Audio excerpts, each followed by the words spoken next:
Square. It's the Flyers who show the spark against the Lightning, and the Leafs and the Blues go head-to-head at Maple Leaf Gardens. The Raging Bulls make a charge at win number 70 in the NBA, and the Detroit Tigers, Seth does some slugging at Skydome. Hey, why are you looking so surprised? We get it done every night. Sports Desk coming up next. Hi again, everyone, and welcome again to TSN Sports Desk. I'm Brendan Connor. Glad you're along, and are you ready for the ride? Hockey galore now as the NHL playoffs are on. Let us start with the first ever playoff appearance for the Colorado Avalanche. It certainly was a great first year for the Avalanche in Denver, wasn't it? They matched the franchise record for wins and points, led by 100-point men Joe Sakic and Peter Forsberg, and backstopped, of course, by Patrick Roy after the trade. They look great. Meantime, the Canucks come in, tied with St. Louis for the least wins among playoff teams this year, and they're in tough against a guy like Patrick Roy, so playoff savvy, 2 Stanley Cups, 2 Conn Smythe trophies under his belt. He's tested early on. McGillney will shovel a one-hand pass out from behind the net to Esa-Tikkanen. He fires, but Patrick Roy got it in the glove. Canucks outshot Colorado 9-1 early on, and that pressure finally paid off. Linden feeds Courtnall in alone. Nobody's going to catch him on a breakaway. Pretty good finisher, too, as he goes upstairs to make it Vancouver 1, Colorado zip. The Avalanche tie it up, though, before the end of the period. Peter Forsberg lifts the backhand. You can see from that angle, that went in past McLean, so 1-1. They contested it for a while, but it was 1-1. Joe Sakic, 51 goals this season, none against Vancouver, but half a minute into the second period, he'll snap one from the far wing. McLean only gets a piece, and Colorado up 2-1. They went up 3-1 25 seconds later, so Pat Quinn gave McLean the hook, and in comes Corey Hirsch to try his luck. Didn't make much difference on this night, the way Colorado was throwing the puck around. Great passing here. Forsberg to Sandis Ozolin's side of the net. He snuck in from the point. That makes it 4-1, and yes, we are worthy, say the Colorado fans. If that's not enough to get under the Canucks' skin, leave it to Claude Lemieux. McGillney gets a good shot back, but there weren't many more good shots for the Canucks. Tikkanen cut it to 4-2, but then 2-on-1. It's Lemieux to Forsberg, his 4th point of the night. 5-2 for the Avalanche, and the smoke cleared. Peter Forsberg had 2 goals and 2 assists, first star of the game. Claude Lemieux, pesky in the playoffs as always. He had 3 assists, and after the game, Pat Quinn said, hey, this loss was not Kirk McLean's fault at all. If we want to point a finger at someone, everybody will feel satisfied in there and say, that's acceptable. Well, it's not acceptable, and nor was our game. I think the difference early on was Patrick Roy. We had a lot of shot on net, and we just couldn't buy. We just got a goal from Rusty, and that was it. But we had a lot of quality chances, and we just couldn't buy one. It was important for me to have a good start. You know, the trade was made, and they brought me here for the playoffs, and I had to do a good first game for sure. It's only 2 points. We still got 3 wins to go. We're going to come back a lot better. I'm sure Kirk's going to come out and he's going to be a little upset. And, we were happy with the 2 points, especially with the fans going away they were tonight. And, we just got to keep it up. So Colorado takes game 1 there. What about Toronto and the Blues? Wayne Gretzky, last time he faced Doug Gilmour, the 93 playoffs. That was a great battle, wasn't it? Now 3 years later, Leafs looking for a big series win, and Wendell Clark starts it off by drilling Brett Hull in open ice. A few minutes later on the power play, Matthew Schneider with a shot, and Matt Sundin in front, backhands it home. The Leafs are on the board at home, 1-0 lead. But then the Blues answer on the power play. Al McGinnis sends the puck toward the net. Shane Corson able to bury the loose puck behind Potvin. Game tied at 1. Before the period ends, watch this. Doug Gilmour gives Gretzky a little shot right there. Blindsider, down he goes, trying to rattle. Number 99, the captains go face-to-face to discuss it, and Gretzky says, yeah, you're going to be in my face all night. We'll see what happens. The Leafs try to score here, but some great goaltending by Grant Fuhrer. Great goaltending at the other end, too. Watch Potvin kick out that right pad, stopping Steve Leach. Third period, still 1-1. Leafs pressing. Warner, the great move. Great save there, a stick save by Grant Fuhrer. Wow, he was on fire. Later in the period, Gretzky allowed to set up behind the net. Uh-oh, that's trouble. And Brett Hull able to bang it in from in front. Blues lead it 2-1. Moments later, the Leafs can't clear it, and Steve Leach grabs it and wires one past Potvin right there. Look at 4 Leafs standing there watching. 3-1 St. Louis, and they take game 1 in Toronto. Final score here was 3-1. Gretzky, 3 assists, so he's in all 3 goals. Grant Fuhrer was great, 33 saves. They'll play game 2 Thursday at the Gardens, but Larry Murphy and the Leafs, sorry to let this first one go. I thought we played well. We just didn't capitalize. I mean, that's what it's all about. We didn't get the breaks that we needed, so. And then you just got to make sure we just go back and plug away again. They got the second goal. It seems like that was the turning point, and after that, they kind of controlled the game. So it's a new game on Thursday, and obviously it's never fun when you lose, but we're still positive and we're looking for to get back on them on Thursday. We knew it was going to be a physical game. What we want to do is compete, keep our composure and stay focused and not take any unnecessary silly penalties. And I think we were able to withstand that. He looked good in that opening game. Montreal Canadiens and the New York Rangers. How do you like that matchup? When the Habs won the Cup in '93, they had veterans on the team. Muller, Bellows, Carbonneau, even Denny Savard. Now they are young. Nobody on the team over 30. And the Rangers, by contrast, have 15 guys over the age of 30. And that can be good in the playoffs sometime.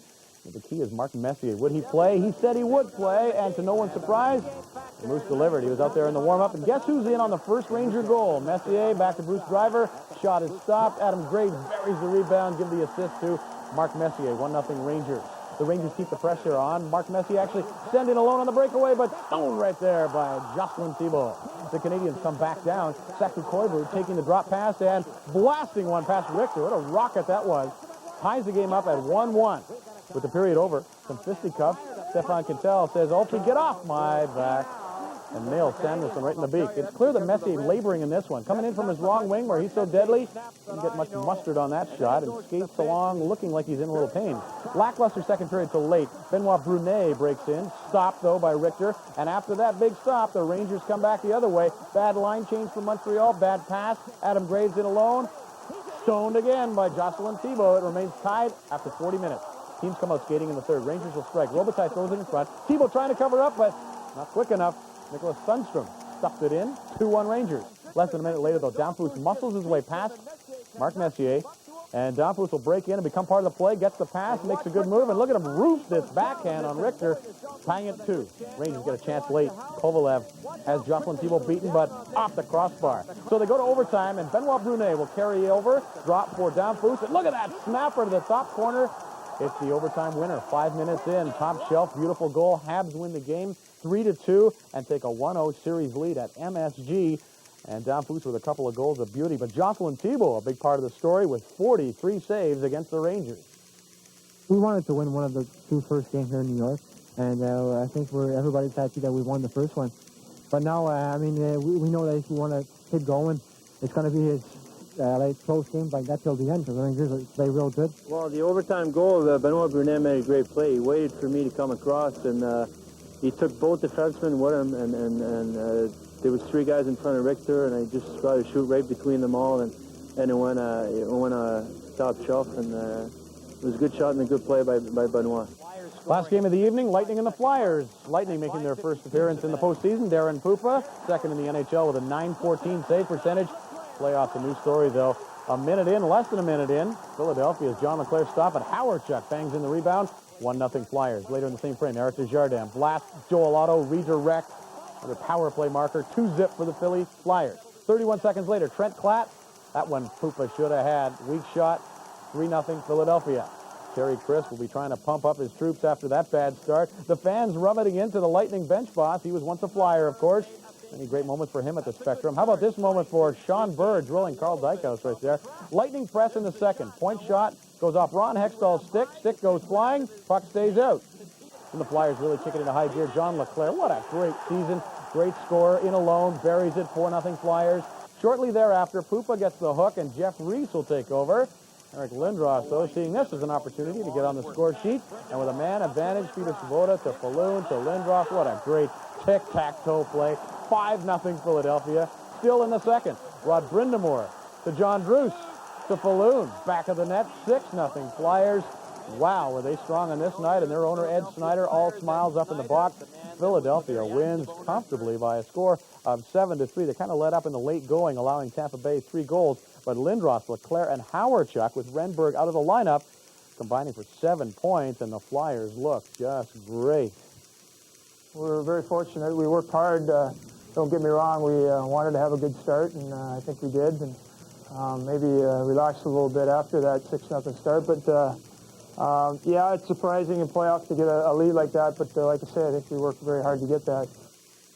That's my pick for the Stanley Cup, but what do you care about my pick? Hey, a reminder, you can catch more first-round action on TSN Wednesday night. The high-powered offense of the Penguins up against the stingy goaltending of Jim Carey and the Caps. Pens and the Caps, 7:30 here on TSN. On TSN Sports Desk, it's time to stop kidding around. It's playoff time for the Hawks of the Flames. Octopi. They can only mean one thing. The Wings are flying against the Jets. For the Caps, a playoff win is as easy as tic-tac-toe, while the Cats show their claws against the Bruins. A trip to New Jersey is far from child's play for the Raptors, while the Heat feel a cold chill in their race for a playoff spot. On the diamond, Quantrill hopes Q is for quality as the Jays open a series against the Angels. So what's up next on the menu? Sports Desk, and it's perfect with a little garlic butter. Hi, everybody. It is great to welcome you to our show. I'm Michael Lansford. Let's start in Chicago, something few teams in the West actually wanted to do, but the only team that didn't mind was the team that actually ended up drawing the Hawks. The Calgary Flames, they didn't mind opening in Chicago because they had not lost to Chicago since last season and had not ever lost a playoff series to the Chicago Blackhawks. You know this is going to be a good series and perhaps a long one because of this guy, JR. Back in the lineup, the teams combined for just 12 goals in their 4 head-to-head games, so not much offense there. Would JR help? Look what's going on early on. Dean Evison wheels around his man and finds the cutting Sheldon Kennedy. 1-0. Flames just 3 minutes in. Flames get careless. Zalewski gets 4 minutes for this high stick on Tony Amonte, and the Hawks make him pay on the power play. 0 for 20 this year against Calgary, but not here. Chris Chelios to Murphy. He finds Bernie Nichols, who sweeps it in. That's fine in the open man. It's 1-1. Looked like there would be a score fest in this one. Murphy carries it in to Nichols, right back to Murphy. 2-1 Chicago. The Blackhawks trailed it early, but they come back to take the lead, and Trevor Kidd maybe will need something a little stronger than that water. It could be a long night. To the second period, Hawks get their 3rd goal in a row. Keith Carney with a point shot. It goes in off Joe Murphy. 3-1 for the Blackhawks at that point. And then Kidd, a bright spot, holding him in it. Watch him hypnotize his man here. Murphy says, shoot it into my glove, shoot it into my glove. And he does exactly that to preserve the 2-goal deficit at that point. But the killer here comes 31 seconds in the third. Roenick to Suter down the left side of Eric Daze, who hammers it. 4-1 for the Blackhawks. And that's the way it finished. The Hawks win for the first time against Calgary at home since April the 3rd, 94. Joe Murphy, 2 goals and an assist. It seems like everybody believes the key was having JR back in the lineup. He said he felt great after the first period, and it's a big plus for him to get back in the lineup. He was a big part of our team, and you see he made a great play there with Suter on that Daze goal. So, you know, you get one of those a game, it's big. How'd the ankle hold up? First shift, they give you a good little jolt to start? I got a couple good jolts, and it reacted really well to it. So if it's all right with you guys, we'll put my ankle to rest. Let's just go play hockey. What do you think? A lot was said about us undefeated, and I think they got the monkey off their back, and I think we realized that Chicago can play hockey, and I think we've been telling our guys, you know, Chicago does know how to play hockey. We just have to get together and play better. Now for the Detroit Red Wings against the Winnipeg Jets. Alexei Zhamnov back in the lineup. He missed the final month of the regular season. That's good news to have him back. Meanwhile, Chris Osgood gets the start. Led the NHL in goals against, but they have the veteran Vernon on the bench. They elect to go with a kid early on. Tverdovsky to Korolev to Zhamnov. And look at Zhamnov bury it. 1-0 for Winnipeg. And the Jets held on to that lead for an extended period of time because of Habibulin. Watch Nikolai Habibulin stick the pad out, and equally important, Slava Kozlov didn't raise it. Then big Keith Primo down the right side. Primo with a backhander, but stoned by Habibulin. 1-0 after 2, and Scotty Bowman knows that his team did not win a game this year when trailing after 2 periods. They did not win one in 11, but in the 3rd period, off the scramble in front, Chris Draper will score a huge goal. A huge one for the Red Wings. They came back to time, and you know if you're a Jets fan, your team is in big trouble. Van Moore, great backhand there by Vyacheslav Fedosov. 2-1 Detroit, a beautiful feed from Fedorov. The Wings continue to fly.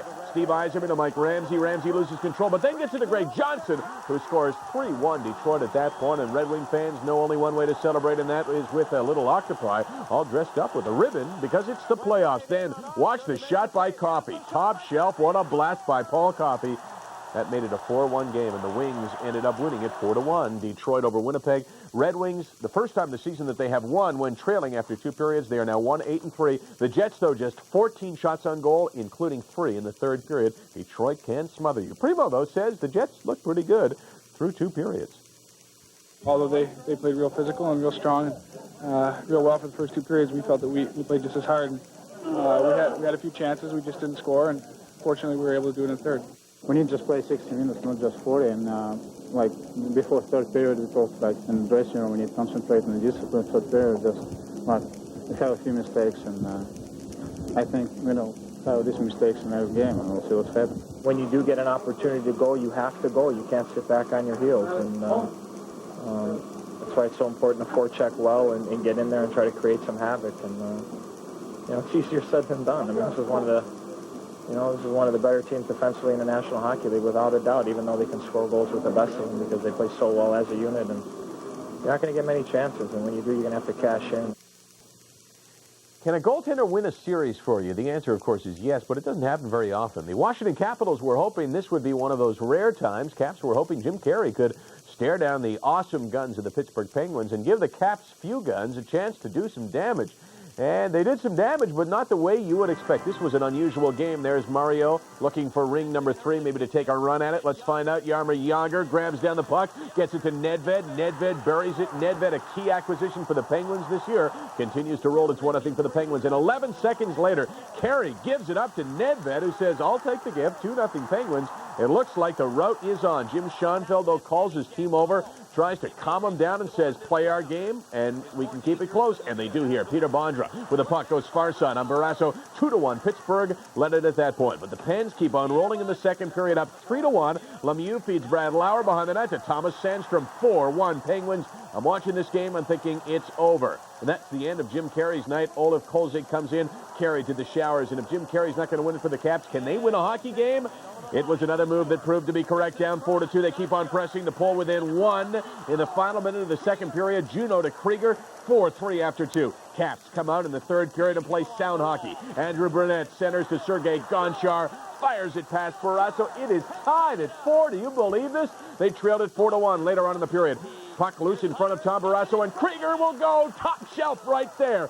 Roofs it past Barrasso. The Caps go ahead 5-4. They added an empty netter. Unbelievable. Caps win it 6-4. They were down 4-1. It looked to be over, but a solid performance by Olaf Kolzig in goal allowed them to stay close enough to win it. Washington takes game number 1, and Peter Bondra says that one of the things they've had to deal with is some adversity lately.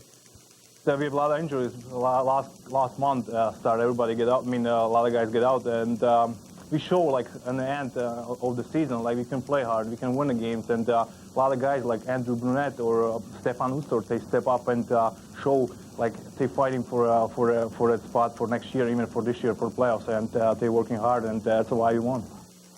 Take a peek at the fans of the Sunshine State trying to start a new playoff tradition as Florida takes on Boston. I think I've seen those white towels before. This, of course, a new tradition. Doesn't take long for the Rats to make their first playoff appearance. Tom Fitzgerald cuts back, beats Ray Shepard out in front. What a pickup he has been. Ray Shepard 1-0 for the Panthers in their first ever playoff game. Cleanup crew gets put to work early on. What are all those cleanup guys going to do in the offseason? Maybe work at seedy motels looking for the Rats.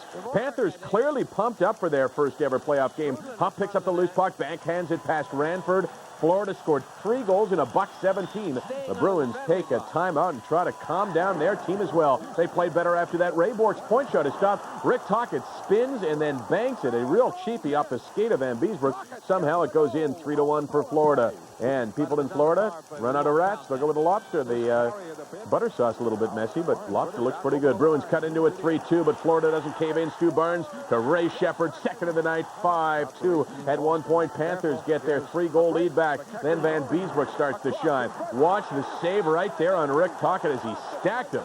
The Beezer was beaten on this night, but they are cup crazy, at least one game into the playoffs. Beaten a couple of times, 3 in fact, when he made 42 saves. His first playoff victory since 1992. Game 2 is Monday because of a series of Garth Brooks concerts at the Miami Arena this weekend. Go figure. And a reminder, TSN's playoff coverage continues Thursday night, Game 2 of the Lightning Flyers series. Game 1 was all Flyers as Tampa seemed a little bit overwhelmed in their first playoff appearance. We'll see if they can bounce back. Coverage at 7:30 p.m. Eastern at 4. Ahead on TSN Sports Desk, St. Louis be singing the blues. Grant Fuhr has injured his knee and will be out for the rest of the playoffs. In Philly, John LeClaire leaves the ice in pain and could be out as well. Corey goes for glory. The Canucks knot things up at 1. The New York Post calls him darn goose. We just call him darn good as the Habs take on Manhattan. The Grizz growled, but the Jazz kept singing along. On the diamond, the Marlins were swinging downtown. Bullseye. The Riders need David Archer to hit the mark. So are you ready for the best show in the air? Keep your ear to the ground. Sports Desk is next. everybody, and welcome to TSN Sports Desk. I'm Darren Detishin. We're glad you tuned in. The playoffs continued on Thursday night, and the biggest story, the St. Louis Blues suffering a huge loss in more ways than one. For 76 regular season games, Grant Fuhr started between the pipes for the St. Louis Blues, and in Game 1 of the playoffs, he was absolutely brilliant, almost single-handedly beating the Leafs. But in Game 2, Grant Fuhr's season came to a crashing halt, and perhaps the Blues' playoff chances as well. After being the difference in Game 1, Fuhr wastes no time getting back into the group. Larry Murphy jumps in from the point. Fuhr stones him. A melee ensues. Fuhr shuts the door. 12 saves in the first 11 minutes of the game. Now, some bad news for the Leafs. Matt Sundin's shot is saved by Fuhr. Al McInnes' stick hits Matthew Schneider in the eye on the clearing attempt. He went to the hospital for tests. Now, the Leafs can't solve Fuhr until Nick Kypreos runs him over, deliberately falling into Fuhr. Fuhr would stay in the game for a short while, but had to leave limping to the locker room. A torn knee ligament. He's gone for the season. More in a moment. The Blues' hopes now rest on John Casey. Potvin, solid for the Leafs. He turns aside Stefan Matteau. The puck comes up to Warner. Casey stops him, but not Mike Gartner. It's 1-0 Toronto. That seems to break the ice for the Leafs. Ty Domi, Wendell Clark in the 2-on-1. Domi to Clark, scores. 2-0 Leafs. Now, St. Louis would get one, but Toronto comes right back. Gilmore with a great pass right up in front to Sundin. It's 3-1 Toronto. We go to the second period. Charlie Huddy's point shot is redirected by Craig McTavish. It's now 3-2. Then shorthanded, Murray Barron. Brian Noonan on the 2-on-1. Puck comes back to Barron. He lifts the backhander past Potvin. It's 3-all. Third period, Schneider returns with his left eye bandaged up. St. Louis in the power play. Igor Kravchuk with a point shot. Brett Hull, side of the net. He caught the rebound. It's 4-3 Blues. The Leafs storm back on the power play. Larry Murphy holds. It's a great pass. He'll go to Kirk Muller. He beats Casey. It's 4-all. We go to overtime. The Blues get called for too many men on the ice. Leafs go on the power play. Gilmore throws it in front. Sundin scores. Toronto wins it by a count of 5-4. Doug Gilmore had 3 assists. Felix Potvin finished the game with 30 saves, including 3 in the extra period. But obviously, the story was Grant Fuhr. Teresa Hergert has more. The playoffs began with such promise for Grant Fuhr and the St. Louis Blues, coming off a brilliant performance in Game 1 where Grant Fuhr made 33 saves en route to a 3-1 win. The Blues clearly had commanded the series. But now the momentum has changed, and more importantly for Grant Fuhr, his season is over. It's pretty disappointing and frustrating. You see him get hurt the way he got hurt. We really don't know how serious it is or how bad it is. For a guy like Kypreos to go there and, as far as I'm concerned, fall purposely on Grant, just doesn't make any sense to me. You got to do that. Nick, the Blues are saying that perhaps you might have gone into the net with a little bit more than what you should have. Do you agree? Well, I mean, I get cross-checked from behind. He really has no business cross-checking me at that point. And if I'm Grant Fuhr, I'm pretty upset with my defenseman right now. Kypreos had a chance to be tough if he wanted in Game 1 and turn it down. And it's unfortunate he decided, maybe he was coached, I don't know, but to take out a premier player in our team goal. It was a big win for us, especially losing the first game and coming into this game. We're up 3-1, and they come back, they get the lead, and we were able to come back and win the game. I think it was huge for our confidence, and it's never fun to see a goalie like Grant Fuhr go down either, and being out. And what we heard is he's going to be out the rest of the series, but it might help us a little bit. So with Casey up to bat for the Blues, you could say that it is the Leafs in the driver's seat as this series shifts back to St. Louis for Game 3. Teresa Hergert, TSN, Toronto. Thanks very much, Teresa. On to the Canucks of the Avalanche. Pat Quinn elected to give Corey Hirsch his first ever playoff start. It would be a night to remember for Hirsch. Unfortunately, 59 seconds into the game, Valerie Kamensky goes to Peter Forsberg. He scores. It's 1-0. The Canucks come right back. Gino Odjick will cross-check Troy Murray. The Avalanche waiting for the penalty call. Odjick goes to the front of the net, deflects the shot, and it's 1-1. Mark Crawford is furious. Colorado comes back with a questionable goal of their own. Uwe Krupp with the shot. Mike Ricci will get his stick on it. He deflects it past Hirsch. Canucks wanted a high stick call. It gets reviewed. It stands at 2-1. The lead doesn't last long. McGillney walks out in front, rips it off the far post. It's 2-2.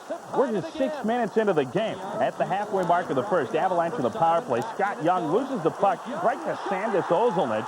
No chance for Hirsch. It's 3-2 Colorado. The Canucks tie it early in the second. Then on the power play, Trevor Linden, perfect pass to Martin Jelena. The Canucks have their first lead of the game. In the third, 4-3 Canucks. Jyrke Lumme with the shot. Roy, he'll make the save. Turns away Cliff running, but here comes Gino Ojic. He bangs in his second of the game, 5-3. Canucks in the power play. Valerie Kaminsky, though, walks out of the corner, feeds Joe Sakic, short-handed. The Avalanche are within 1. Dying seconds. Avalanche in the power play, looking for the tying goal. Ozolnich with the shot. But Trevor Linden blocks it. The Canucks win it 5-4. The series is even at 1 as we head to Vancouver. Jyrke Lumme had 2 assists for the Canucks. Corey Hirsch, making his first NHL playoff start, recorded 28 saves for the win. After the game, Joe Sakic said, "We knew it was going to be a tough, hard series." A long, tough series against Vancouver. We've got a lot of playoff experience. We've got an excellent hockey club over there. And tonight, we gave them far too many scoring chances, and then they capitalized. And there's no way we deserve to win that game. Once they came back and got in the game, got a couple goals, that he showed a lot more confidence, and he stepped it up as his team stepped it up. You know, our goal was to get to him early, but after they got a few goals, you know, he picked up his game. We did all the things we did for the first 15 minutes of the game Tuesday night, except we did them better and smarter for the whole 60 minutes. We're in a better position coming home, and hopefully, you know, we'll come out hard and win the next 2 at home and have them back on their heels. But we have a lot of work ahead of us. This is pretty satisfying, but it's only 1. You know, we still got a few more to go. And you know, I want to win the series, and I'm just looking at 1 game at a time, not too far ahead. Now, desperation generally breeds good hockey, and following the rather emotional overtime loss in Game 1, the New York Rangers were a desperate team. With their captain still hurting, they could ill afford another loss to the Habs with Games 3 and 4 set for Montreal. This one starts off extremely intense. Pat Verbeek crushes Stepan Quintal into the boards. Mario Tremblay not happy at all. There was no call on the play. Now, the hero of Game 1, Vince Danforth, picks off where he left off on Tuesday. Habs shorthanded. He walks in. Great move around Mike Richter. It's 1-0 Montreal. Jocelyn Thibault stopped 43 of 45 shots in Game 1. This time the Rangers break in shorthanded. Yari Curry, the quick shot. Thibault whacks it away. Vince Danforth continues to kill New York. From the corner on the power play across the crease, he goes to Mark Recchi. Richter makes a great save on the first chance, but Recchi bangs in his own rebound. It's 2-0 Habs after 1. Second period, Montreal keeps scoring. Again, a man down. 3-on-1. Koivu to Lyle Odeline. He catches the corner. Montreal up 3-0. Now the Habs look for more. Great move by Chris Murray, but Richter, a spectacular save that seems to spark the blue shirts. Sergio Momesa on his off wing, harmless shot, and pull it trickles in. Rangers made it 3-1 after 2. Momentum all with the New York Rangers. Habs lead 3-2. Puck goes behind the net. Comes in front. Samuelson pinching from the point. Wires it. We're all tied at 3. But Tremblay says, don't worry, fellas. We got our secret weapon. Vince Danforth. Recchi barrels down the left side, centers it to the slot. Danforth sweeps it home. The Habs lead it by a count of 4-3. They go on to win the hockey game. 5-3 is the final. Vincent Danforth added a pair of assists. He now has 4 goals and 2 assists in the series. He says the key was not getting down when the Rangers tied it up. Well, we didn't want to quit, even though they tied the game. We had to fight harder, and we knew even when it was 3-0 that it wasn't over. And as soon as they scored that first goal, you could see that they felt a lot more confident. And it's always a lift when you break the egg like that. So they were coming, and we were able, like I said, to settle down after the timeout and really played a lot better. They have one giant killer, Vincent Danforth, and it's not like he dominates the game. He just scored timely goals. On now to the Lightning and the Flyers. Terry Crisp knows his team is in tough. Brian Bradley out with a leg injury. The good news, Peter Klima is in. Philadelphia comes out flying. Dale Hawerchuk at the point, blasted by Pupa. A power play goal. It's 1-0 Philly. Tampa then gets physical. David Shaw hammers John LeClair. But it's Philly carrying the play. LeClair breaks through the defense. He goes to Eric Lindros. Pupa keeps it out. Later on, Shaw lines up Lindros. Igor Ulanov then comes across to deck the Big E. Lindros would get up. He leaves the ice with a bruised kneecap, and he is not happy at all. Second period, the Lightning trying to take advantage. Alexander Selivanov, robbed by Ron Hextall. It's still 1-0 Philly. Then guess who returns? The Big E. Bruised kneecap and all. He comes out to a standing ovation. But later in the frame, another injury as John LeClair gets tangled up with Michel Petit. He crashes into the goalpost. LeClair leaves with a sprained left ankle. Still 1-0 Philly into the third. Tampa looking for the equalizer. John Cullen denied. Hextall gives up the big rebound. Selivanov knocks it at one. It goes to overtime. Tied at one. Lindros can end it. Pupa takes it off his mask and keeps it out. Then moments later at the other end, Chris Grant goes to Brian Bellows. Bellows blows it by Hextall. The Lightning strike for their first ever playoff victory. 2-1 was the final. Darren Pupa made 26 saves in the Lightning goal, including 7 in overtime. The Flyers, Joel Otto, John Druce, and John LeClair all left the game with various injuries. Their status for Game 3. Ahead on TSN Sports Desk, the Flames take a hot-headed approach in Game 2 against the Hawks. Winnipeg tries to land on Detroit, but it's the Wings that turn on the Jets. While the Penguins pull out all the stops for some pops against the Caps. We'll preview the Canucks as they head home to the garage with a split in hand. The Grizzlies look for a nugget of optimism in their inaugural NBA season, while the Heat look to wrap up a playoff spot in the East. The Jays try to deal with their recent bout of the Seattle snooze. So sit back and relax. Sports Desk is next. You relax. We got a lot of work to do. Hi, everybody. Great to welcome you to our show. I'm Michael Lansford. Let's start in Chicago, where all the talk about the Flames having such great success against the Hawks meant absolutely nothing in Game 1. Chicago simply looked like the better team, as they were throughout the regular season. Friday night, it was imperative that the Flames, who had such high hopes heading into the series, show that they could skate and stay physically with the Chicago Blackhawks. Rick Tabaracci under intense pressure early on. You got to keep his team in the game. Joe Murphy in all alone, but watch Tabaracci. That is a nifty save as he tried to go short side. Here the Hawks bounce around the Flames. That chance on German T-Top. Late first period, Gary Suter 18 feet away. Wires it. Can't give a guy like that kind of room. He has got the big, heavy shot. 1-0 Chicago. Second period, Hawks added their lead. Roenick takes advantage of the bounce off the boards. It comes right back to him. Roenick sweeps it in, and it's 2-0 for the Hawks, and the Flames are in a heap of trouble. Meanwhile, Theo Fleury buzzing all around the net. Theo Fleury, one shot. Then we'll get another, and then another. He had in total in this game 10. Count them, 10 shots on goal as he frustrated. You bet he was. His frustrated would even grow more. Then the Hawks strike again. Probert with the feet of Jeff Shantz. Nice backhand move. 3-0 at that point. Scary moment for the Hawks. Here comes Tabaracci. I'll make that Belfour out of the net. Belfour knee on knee with Ronnie Stern. Fortunately, everybody was okay. Frustrations, though, get the better of Theo Fleury. Watch him come out of the penalty box. He was given a misconduct and then a game misconduct. He wants to get a Kerry Fraser. I'm not sure that it would be a good thing if he did get at him. 3-0 Chicago over Calgary. So the Hawks lead this series now 2-0 and have physically controlled the Calgary Flames. Belfour stopped 32 shots for his third career playoff shutout, but Fleury was not the only madman. Pierre Pagé furious with the officiating and apparently with the Hawks owner Bill Wirtz as well. You'll be disappointed, but I just said no. We don't have any comment about the game until we hear what the league has done with Bill Wirtz. That's basically how I'm feeling. Coach is here and other people are here. As far as we're concerned, we don't have any comment. I think you have to understand that we have feelings too, you know. They came out a lot harder tonight, just like we expected, and they played a great game. And Eddie Belfour came up huge for us tonight. The games just get tougher as they go on, and it's 2 games. That's all it is, and we're playing a heck of a hockey team. And Pierre's got them working hard, and and they got some great players. So this series is far from being over. They've taken a lot of penalties the last couple of games, and we've really turned the other cheek, which has been a big positive for our hockey club.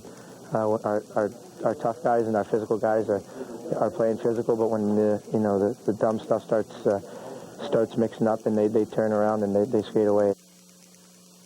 Hawks are looking good right now, and so too are the Detroit Red Wings, with Chris Osgood in goal in game number 2 against the Winnipeg Jets. He's tested early on by Dallas Drake, but Osgood passes the test. He wasn't tested many times, just 4 times in the opening period. Then shorthanded Sergei Fedorov with a great feed here to Paul Coffey. Coffey, lightning fast still after all these years, moved up from his defense position and scored a great one. It was 1-0 after 1. Meanwhile, second period, Red Wings a little bit confused. They want to hit anything they can find. Shorthanded then once again, Igor Larionov to Doug Brown. Great play to take it off the skate and then wire at home. 2-0 Wings, 2 shorthanded goals. Then it's Doug Brown again with a great pass. Behind the back, flying through the legs, right on the stick of Chris Draper. 3-0 Detroit. I'll tell you what, Draper is playing real well. And they keep it coming. Coffey to Konstantinov to Larionov. 4-0 Detroit. And, you know, even if you play well against the Wings, they can kill you. They've got brilliant talent, and they can hit you as well. Konstantinov, so underrated with a great hit on Chris King. Here comes Dallas Drake. Duck Vladimir, and he does, just getting under the shot by Drake. Drake goes flying, lands about 15 feet away, and the cup right there sits on that guy's head, and he'd like to bring it home for the Detroit Red Wings. Wings cruising this one, winning it by a score of 4-0. Osgood forced to make just 16 saves. That's 29 shots on goal for Winnipeg in 2 games, and there's no doubt the Jets are frustrated right now. Yeah, it's frustrating when you get hit and hacked and everything goes against you. I guess you just got to suck up and take it. When you try to dish it out, it just doesn't work. You always end up in the penalty box. We got to play a lot better. Bottom line, we got to play a lot better. Unfortunately, we didn't score on our power play tonight. They got 2 shorthanded ones, and that obviously was the difference in the hockey game. And we still didn't generate any offense, and we took some stupid penalties, and it seemed like we were shorthanded all night. I don't think home ice is a big factor in the playoffs. I mean, you can't, you know, you're not pleased because you won the first 2 at home. It doesn't matter where you play. You can't win if you don't win on the road. So, you know, you're fooling yourself. You got to play everywhere. My job is to make big saves when the game's closer, when it's a 1-0 game or 2-0 game, so it doesn't go 2-1, 1-1. And I don't get as many shots as some other goalies, but I pride myself in making big saves and making saves at important times. Now, if you predicted the Caps would upset the Penguins, you likely said that the only way it would happen is if Jim Carey played huge in goal. Well, in game number 1, Carey was actually pretty small, replaced midway by the very large Olaf Kolzig. Caps went on to win, and the big question in game number 2, what do the Caps do with the guy who is the hottest goaltender in the league? Jim Carey, 9 shutouts heading into the playoffs. Jim Schoenfeld said he would make the decision in the warm-up, and the answer is Olaf Kolzig gets the start. He replaced Carey midway through game number 1 and played pretty well. He's not real sharp early in game number 2. There is Nedved, short side, top corner, 3rd of the series, and he starts game number 2 the way he started game number 1. And then watch this weak one. Chris Joseph, a floater from 40 feet away, 2-0 for the Penguins, and Jim Schoenfeld's got to be second-guessing himself, saying, I got Carey on the bench. Should I make the move? Does not make the move. Meanwhile, the Capitals start to press. Brunette moves in on Barrasso, ends up on his lap. Barrasso keeps it out, not a happy man. The Caps cut it to 2-1, and then Joe Juno to Pat Peake. Peake gets 2 chances, scores to tie it at 2. Peake with a pair of goals. They're all tied at 2. Less than 2 minutes later, Jágr stopped, but Nedved gets the loose puck. Snaps it. Top shelf, 3-2 for the Penguins back out in front. But 1 minute later, Mike Eagles behind the net makes the wraparound attempt. That's a weak play by Barrasso. He plays it into a goal, scored tied at 3. That seems to crank up Mario Lemieux. He knows his team is in trouble. He started hitting. He started taking some chances, but the Caps are the ones that go ahead. Bondra loses control, regains it. Nobody takes him out. Penguin defense very slow. 4-3. Washington leads it. Late in the period now, the 3rd period, that is Michael Pavanka with a high stick on Mario Lemieux. He got a double minor. 4-minute power play for the league's most vaunted power play, but they can't get it on goal. Blocked at the point, and Michael Pavanka out of the penalty box scores into the empty net. The Capital defense brilliant at blocking shots. They had that 4-minute power play at the end, and they were diving in front of everything. Washington over Pittsburgh 5-3. And that means they lead the series 2-0 as they go back to Washington. And as for Jim Schoenfeld, says he kind of likes his goaltending situation now. That's the only thing that matters, is that you think you can win with your goalie. Everything else is just peripheral. And when we put a kid in the net, we have faith in his ability to do the job. We have great faith in both our goaltenders. And, you know, it's very simple. We thought Ole could win the game for us, and I thought he had a tremendous game tonight. You know, they played pretty hard tonight. I thought the power play and penalty killing certainly lost the game for us, and we have to readjust in that department and probably look at the film and try to do something else. You know, I think the bottom line is we got to compete hard for 60 minutes, and we got to end up on the scoreboard with one more goal than they do. You know, we haven't done that to this point, and that's why we're down 2-0. So I think that sheds a lot of light on the game. Lots more hockey later on in this edition of Sports Desk, including the Caps as they prepare for Game 3.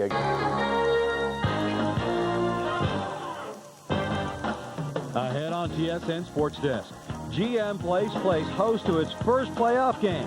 But would the Avalanche spoil the party?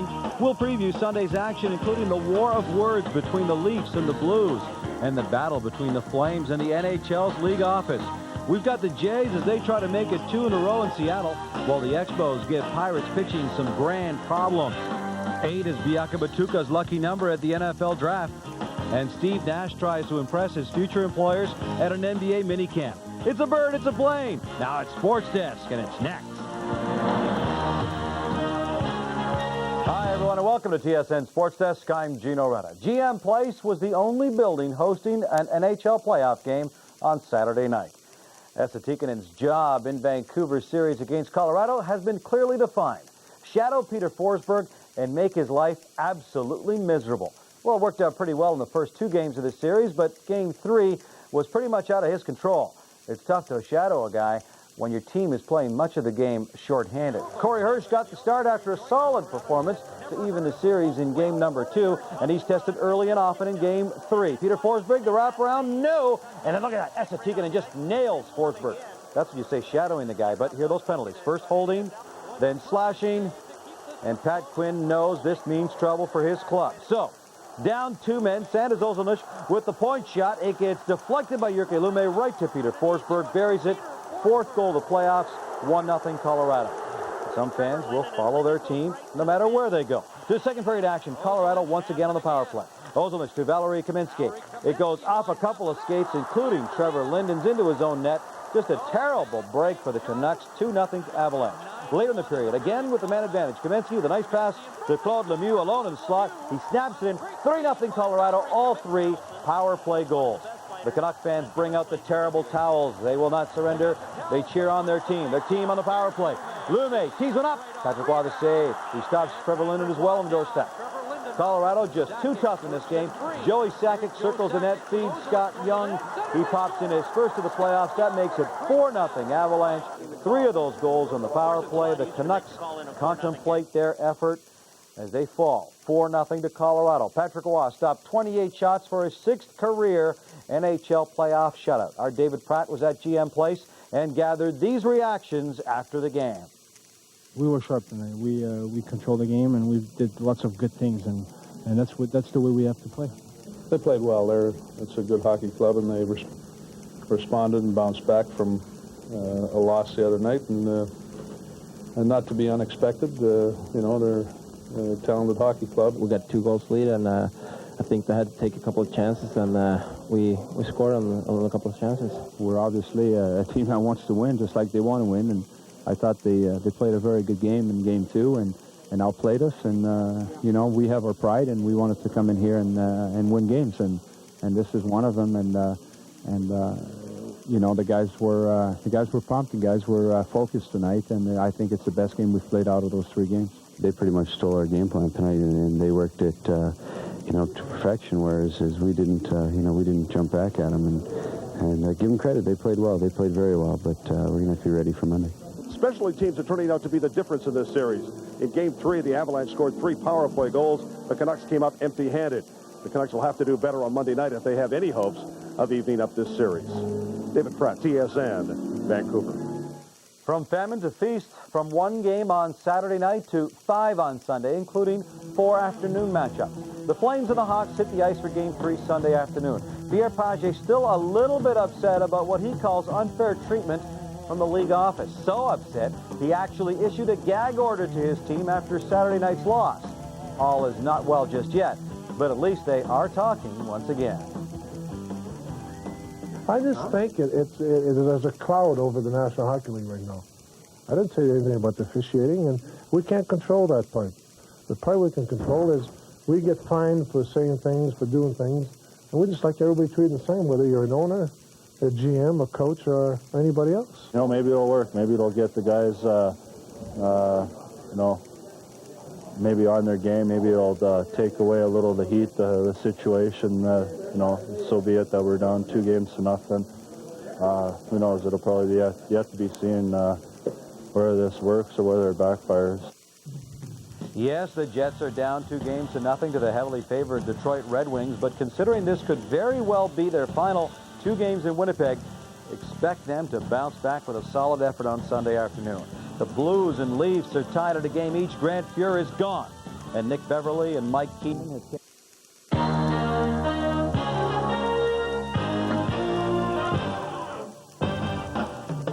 Ahead on TSN Sports Desk. Toronto gets a boost from an unlikely source as the Leafs and Blues are back at it. Dave Manson and the Jets look to rebound against the Wings. We'll see if Iginla can ignite the Flames. The Canadians are in Graves' danger versus New York. Can Lightning strike Lindros and the Flyers twice? The Grizzlies hope to end their inaugural season on a winning note, while the Raptors can tie an expansion record in their season finale. It's business as usual for Griffey as the Mariners play unfriendly hosts to the Blue Jays. And all hail Irwin at the Seniors PGA Championship. It's time to shake things up because Sports Desk is next.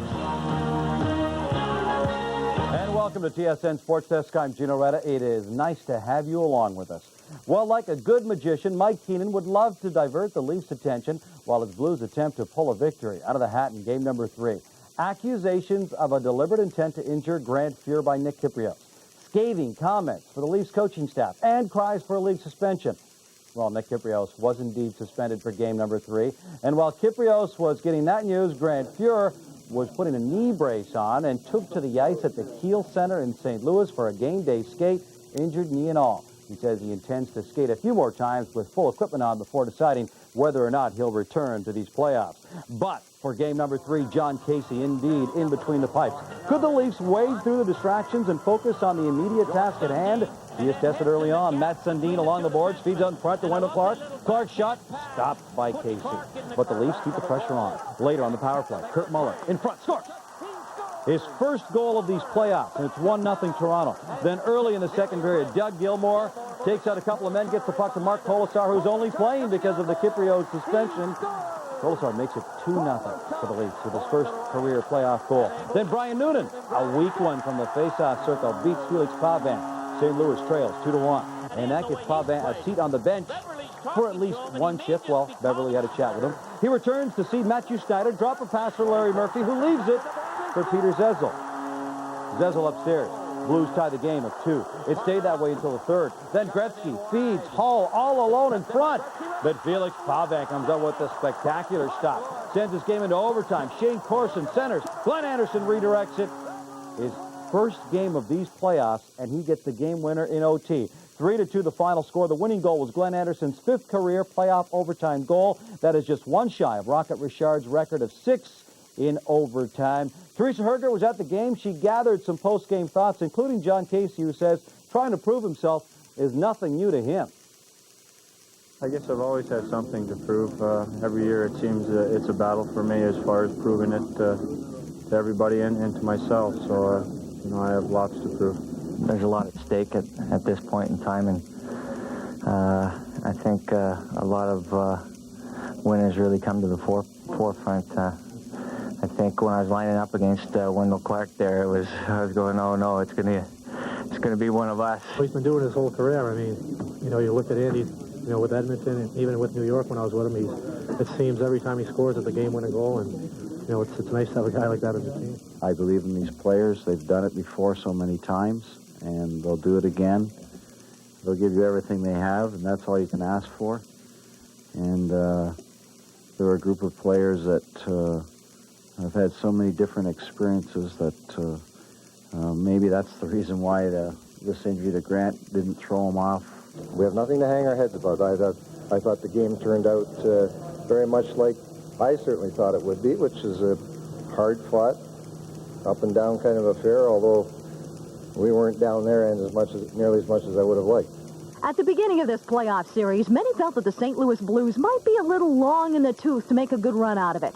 Well, now it's those very veterans that are making the difference, as in the 35-year-old Glenn Anderson, who scored the winning goal in overtime, and the 34-year-old John Casey, who has come in and filled in admirably in net for the injured Grant Fuhr. Teresa Herger, TSN, St. Louis. Desperation plus emotion equaled the Winnipeg Jets' best effort of the season. Desperate because they were down 2-0 to the Wings. Emotional because a sold-out crowd of 15,544 fans clad in white roared their support because, yes, they are leaving. But no, they will not go out quietly. How big was this game? Even heads of state traveled to Winnipeg to see this all-important matchup, and the Jets do not disappoint the crowd. Late first period, Craig Janney from behind the net feeds Keith Tkachuk, who gets his first goal of these playoffs as he beats Mike Vernon. 1-0 Winnipeg after one. Meanwhile, Nikolai Habibulin was brilliant. Darren McCarty down the left wing. He lets the shot go. Habibulin makes a save. Luckily, Chris Draper gets dumped by Shane Doan. Habibulin covers the puck on the rebound. Still 1-0 after two, but just 2 minutes into the third period. The big red machine goes to work. Slava Kozlov to Igor Larionov. He beats Habibulin. Game tied at 1. But the Jets answer. Craig Muni behind the net with the backhand pass to Chad Kilger. The rookie buries it. His first goal in his first playoff game. The Jets lead 2-1. And it is an emotional game for many of the fans of the Winnipeg Arena. And for the team as well. Later on, Ed Olchuk flying to the wing. He unloads the big shot, beats Vernon. 3-1 Jets. Then moments later, they put it away. Alexei Zhamnov with the cross-ice pass to Dave Manson. He one-times it. 4-1 Winnipeg, and the Jets are all smiles. They're back in this series, trailing 2-1. Nikolai Habibulin was spectacular in the Jets' net as he stopped 32 of the 33 Detroit shots he faced. Afterwards, an excited Chad Kilger described his first playoff goal. Chris King was, working hard in the corner and came out with the puck, and he kind of chipped it, and Muni got it and was going behind that and made a nice pass out in front of the net to me, and I took the shot and it bounced off the post and went in. Great to play with this fans. Great atmosphere and sold out.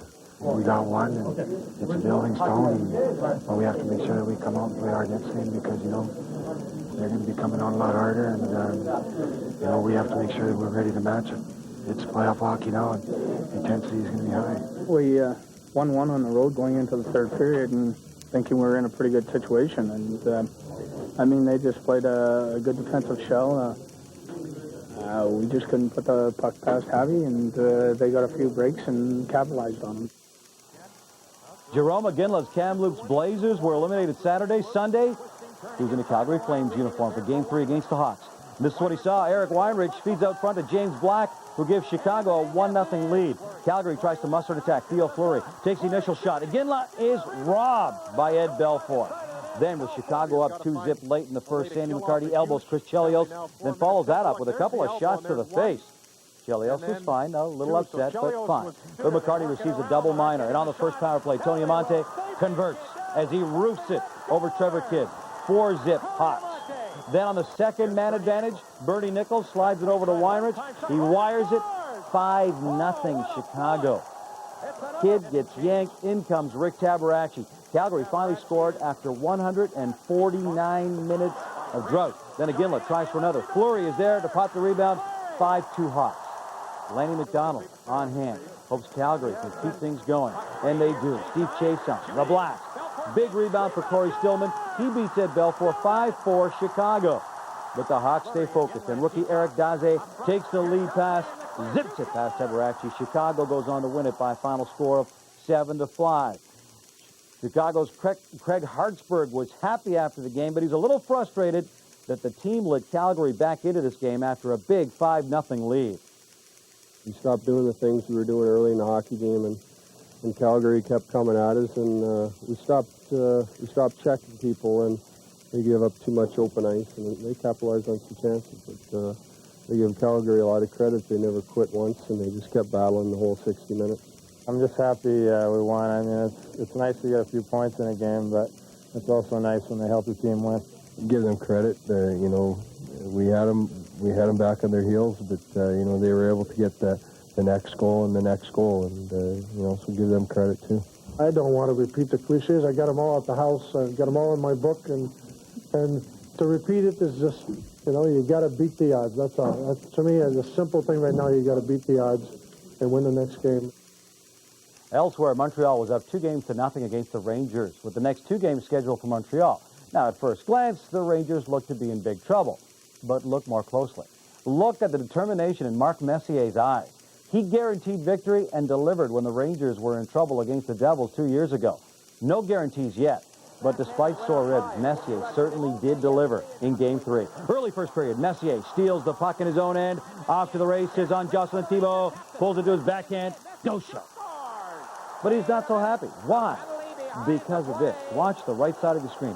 Saku Koivu hauled down by Adam Graves. That's a penalty. No goal. Graves makes up for his gap on the power play. His first shot is blocked, but he snaps in his own rebound past the screen Thibault, and it's 1-0 Rangers. Graves and the power play strike again. Messier banks one off the side of the net. That's no accident. He knows what he's doing. Graves the puck in front. Graves the second goal. 2-0. But the Habs have a nice power play as well. Nice passing by the Canadians. Pierre Turgeon to Vincent Danfus. Slides it to Mark Recchi. He beats Richter. And Tremblay's troops down just one after one. Jocelyn Thibault keeps it that way through 2. Gives it away, though, to Mark Messier. Then dives across the net to come up with a huge save on Messier. Final minute. Tremblay urging his men for one final surge. Valerie Bure exploding down the left wing. The big shot, but Richter, the big save. Colin Campbell's Rangers win game number 3, 2-1. New York ends a 7-game losing streak and won in Montreal for only the second time in its last 22 visits to the city. Messier is encouraged by the win, but not completely satisfied just yet.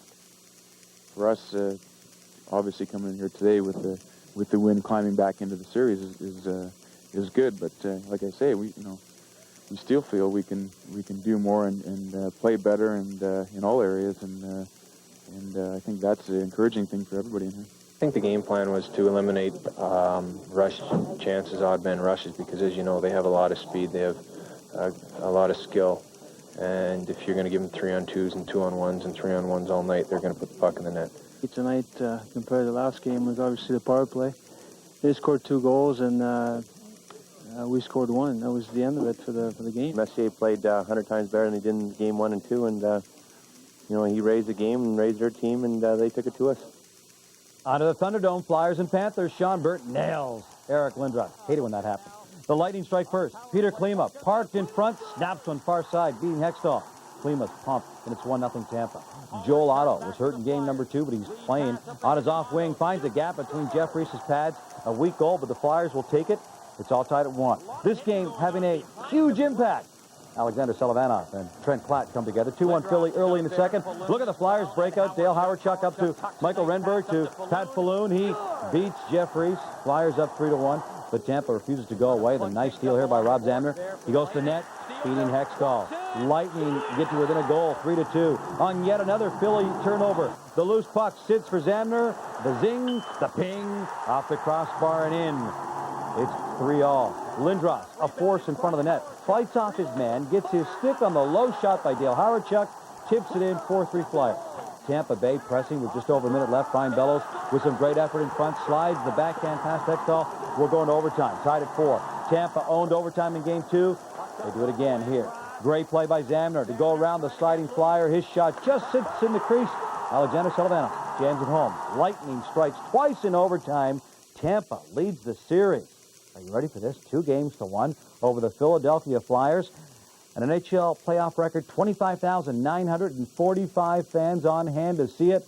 And after the game, the Lightning gave credit to their balanced attack. It's a fantastic win for the team. Different guys come out every night and show up, and it's just a really good feeling inside right now. I don't think they're surprised by the fact that I've talked to Terry Murray and Clarkie and some of them before the series. And when we made the playoffs, they phoned and congratulated us when we were playing them. And Clarkie said the one thing he feared about our hockey club, he says, is that we have the enthusiasm, and we have the bounce, and we have the novelty to being in the playoffs, and we could be dangerous and do some damage. And obviously, I guess maybe being a little naive or a little ignorance is bliss. 3 games in the NHL on Monday night, including the Canucks, who are down 2-1 against the Avalanche.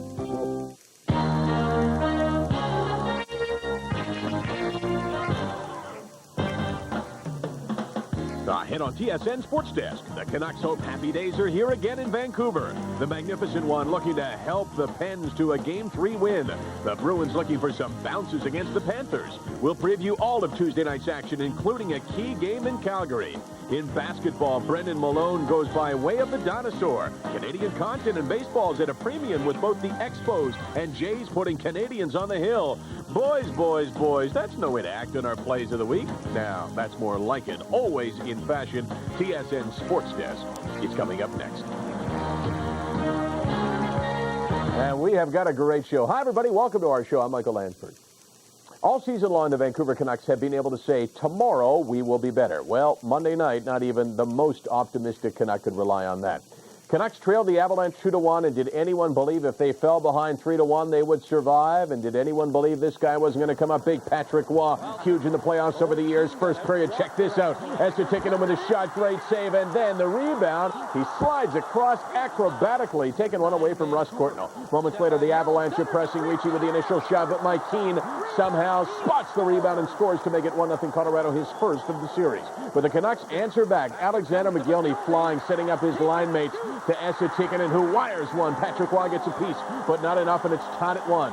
Second period, Joe Sakic, a tower of strength right now for the Avalanche, with a dropper right there to Deadmarsh, and Deadmarsh deadly accurate, 2-1 at that point. Colorado led it, but the Canucks answer back in the power play. Alexander McGillney, watch him survey the whole situation. Great feed to Herke Lume, outstanding pass by McGillney, 2-2 hockey game. Then a scramble around the Avalanche neck, and look who's going to put it in, Joseph Berenik. First goal in 26 games. Their first lead of the game. The Canucks starting to sense maybe they got a shot. Mark Crawford, meanwhile, sensing something else. Furious with Don Koharski for no call on that shift. He lets Koharski have it. Then time winding down in the second period. Berenik to Gino Ojic. Unbelievable third goal of the playoffs. Vancouver led it 4-1, and that goal by Ojic, the game winner. Vancouver over Colorado, 4-3. They have tied the series at 2. And after the game, David Pratt gathered some reaction. Let's start with the head coach, Pat Quinn, talking about his surprising star, Berenik. Joe came in and did fine. He's a skilled guy, and he can make a contribution, and he did tonight, so we're real happy for that. You know, this was a big game for us, you know. Tie game 2-2 right now, so we know we have one more game at home. And now we have to just go and take care of business there, and hopefully we can steal another one there. This is great. You know, it's either 2-2 or down 3-1 going into their rink, and you know, now we're gonna have a game 6 here. And you know, I was just watching our fans tonight, you know, and they were great. You know, they were really behind us all the way, and you know, it's great to see that. It's a big boost for our team. You know, nobody said that it will be an easy series. I mean, they play very well, and we showed it tonight, and I think it's important for us to remember that game 3 and do things well like we did in that game. Well, I think they came out harder than us tonight. They played a solid game through their whole lines, and I don't know what happened to us, but we didn't play as good as we can, and we got to get ready for the next one. It's a situation where Game 5's, you know, obviously pivotal. I mean, we're a good road team, so I feel good about that. The math of the series between the Canucks and the Avalanche is now pretty simple. It's a best of 3, with Game 5 now set for Thursday night in Denver. David Pratt, TSN, Vancouver. Through the first 2 games of the Caps-Penn series, Jim Schoenfeld played all the right cards, folding his hand with Jim Carey in game number 1, then sticking with Olaf Kolzig in game number 2. Schoenfeld perhaps should have quit taking gambles. Leading the Penguins 2-0, Schoenfeld elected to go back to Jim Carey for game number 3. And while the fans say they've got 2 number 1 goalies, you really have to wonder why he would put Kolzig on the bench and put Jim Carey on the ice. Now, Carey did have a great regular season, so Schoenfeld has some precedent to turn to. Early on, Dale Hunter runs Jaromir Jagr from behind into the boards. Jagr, little therapy on the bench. Hunter only got a couple of minutes. Could have got the game right there. Capitals getting all kinds of chances early on. Kelly Miller against 2 guys. Watch him work it with one hand on the stick. Gets free, snaps one, but there's the save. Caps outshot the Penn 7-0 in the first 8 minutes. First shot on goal for the Penguins. Lemieux with a feed of Francis. Carey tried to cut down the angle. Couldn't do it. 1-0. Penguins on their first shot of the game. The Capitals press to tie it. The rebound comes to a wide-open Joe Juneau. The net gaping, calling his name, but what ends up calling his name is the crossbar. Meanwhile, the Penguins going the other way. The point shot deflected by Glenn Murray. Kevin Miller's glove, and then the stick. Somehow they give it to Murray, but still 2-0 Penguins. Who cares who gets it? Then Mario Lemieux without a goal in the series, but still setting up everybody in sight. Miller scores, and it's a 4-0 game. 9th assist for Lemieux. Yeah, you get the score, 4-0. Caps put all sorts of pressure on in the third. Peter Bondra splits the defense, stopped twice by Barrasso, who played a terrific game. A fight then ensues, and look who's in the middle of it. Lemieux says, I haven't scored a goal, but I've assisted, and I'm playing tough. You bet. Lemieux and the Penguins all over the Washington Capitals 4-1. Barrasso, though, really the star of the game, who outplayed his counterpart, Jim Carey. And according to Ron Francis, the key to this game was the defense. Well, I thought we were a lot smarter defensively tonight. The first two games, I thought the effort was there, we worked, but we just made mental breakdowns that cost us getting goals scored against us tonight. We were a lot sharper defensively, and as a result, we were able to get the victory. I think the biggest thing tonight, we played very good defensively, but we played smart. A lot of times, you get in the course of a game that, you can work like hell, but if you don't work smart, then you're going to get beat. I thought we finished our check almost every single time, and this was something that we were letting him off the hook in the previous two games. All right, let's go to the Bruins and the Panthers now. This is game 2 of their series. Florida leading at 1-0. Craig Billington making his first start since the 7th and the first start in the playoffs since 1993. That's February the 7th. Big hitting early on, Mellon in center. Then the Panthers test Jovanovski, or tested by Jovanovski is Billington, and he doesn't pass the test. Jovanovski, great young player, 1-0. Shortly thereafter, Dean Chenoweth and Paul Loss tangle. Loss tries to hit Chenoweth with the helmet. This was a nasty game. Second period, the Panthers press. Ray Shepard, watch him spin and fire Shepard. A great acquisition by the Florida Panthers.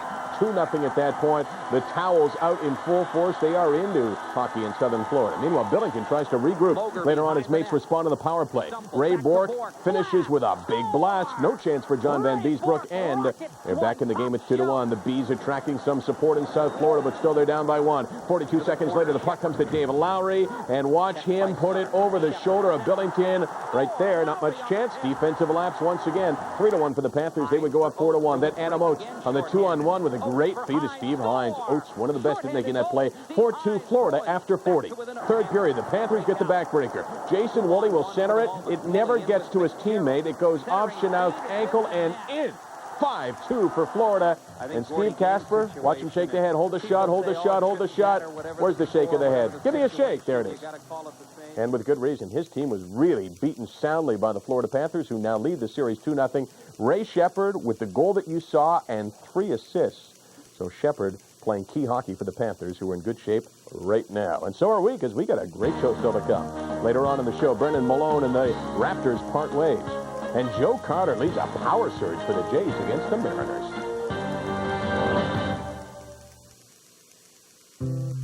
We make maple leaf wieners for Courtney, who will only eat Mr. Broccoli if he hasn't. Sports on TSN, coast to coast.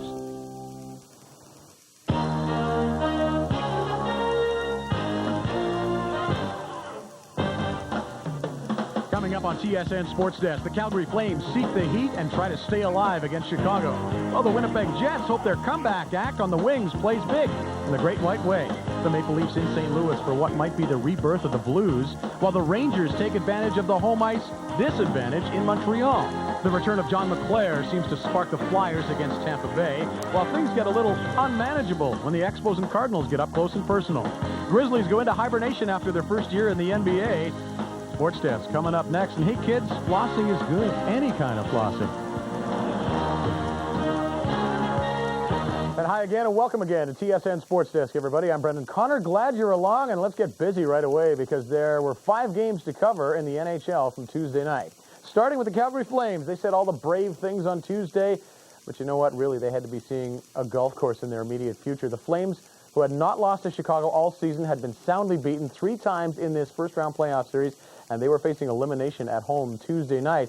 They put up a pretty good battle against JR and company, who wanted to put an end to the Calgary season. First period, let's pick it up with Bernie Nichols moving across the line. He lets a wobbler go here, and it changes direction, skips, but Tabarachi doing a good job, like a shortstop with that glove, kept the game scoreless after 1. Flames get on the board in the second. German Titov to the youngster Jerome McGinley, who picks the corner on Eddie Belfour, his first goal in the NHL, and it's a big one. Later on, German Titov trying to score there, but Belfour standing on his head for a couple of big saves. Go to the third. 10 seconds left in the game when the Hawks tie it up. Daze misses. Murphy will send a backhander toward the net, and Jeremy Roenick stuffs it in with 8.3 seconds. So they go to overtime, and in overtime, it is going to be a chance late for Tony Amante as the seconds are winding down. Amante puts it just by the open corner. Now to period 5. Chris Chelios lets one fly, and Rick Tabarachi, puck goes between his pads. Sneaks through just wide of the corner, though, through 100 minutes of hockey. Still tied at 1. To the 6th period of play. Puck behind Tabarachi as Trent Yanni overskates it. Joe Murphy fires it home, and the Hawks do win the game 2-1 in triple overtime, and they sweep the series from the Calgary Flames 4-0. 110 minutes and 2 seconds, and the Flames, losers of 7 straight overtime games now. 5 times in the 90s they have lost, been eliminated in an overtime loss. 41 saves by Tabarachi, 55 saves by Ed Belfour, and afterwards, TSN's Lisa Bowes collected responses. This was the first triple overtime in the Stanley Cup playoffs since 1990, and once again, the Flames unable to convert. They have now lost their last 7 playoff overtime games. Johnny in his 8th NHL season gave it up in front of the net, scores! Shortly before 1 a.m. local time, a bad bounce by Trent Yanni opened the door for Joe Murphy. Can you just tell me about what happened there on that play? Oh. I just stopped behind the net, and the puck kind of jumped on me or hopped. And the next thing I knew, it ended up in front of the net and in the net. So I shouldn't feel bad about anything. Bounces happen. There was all kinds of chances that didn't get scored on, and one end and the other. It's not Trent's fault that we lost the game tonight. We played a hell of a good hockey team, and they beat us. They beat us 4-0. Paul Murray got in on him, and forechecked hard, and he was able to chip it out. It was bouncing. I just got a piece of it, and it went in the net. So we're just glad this thing's over, man.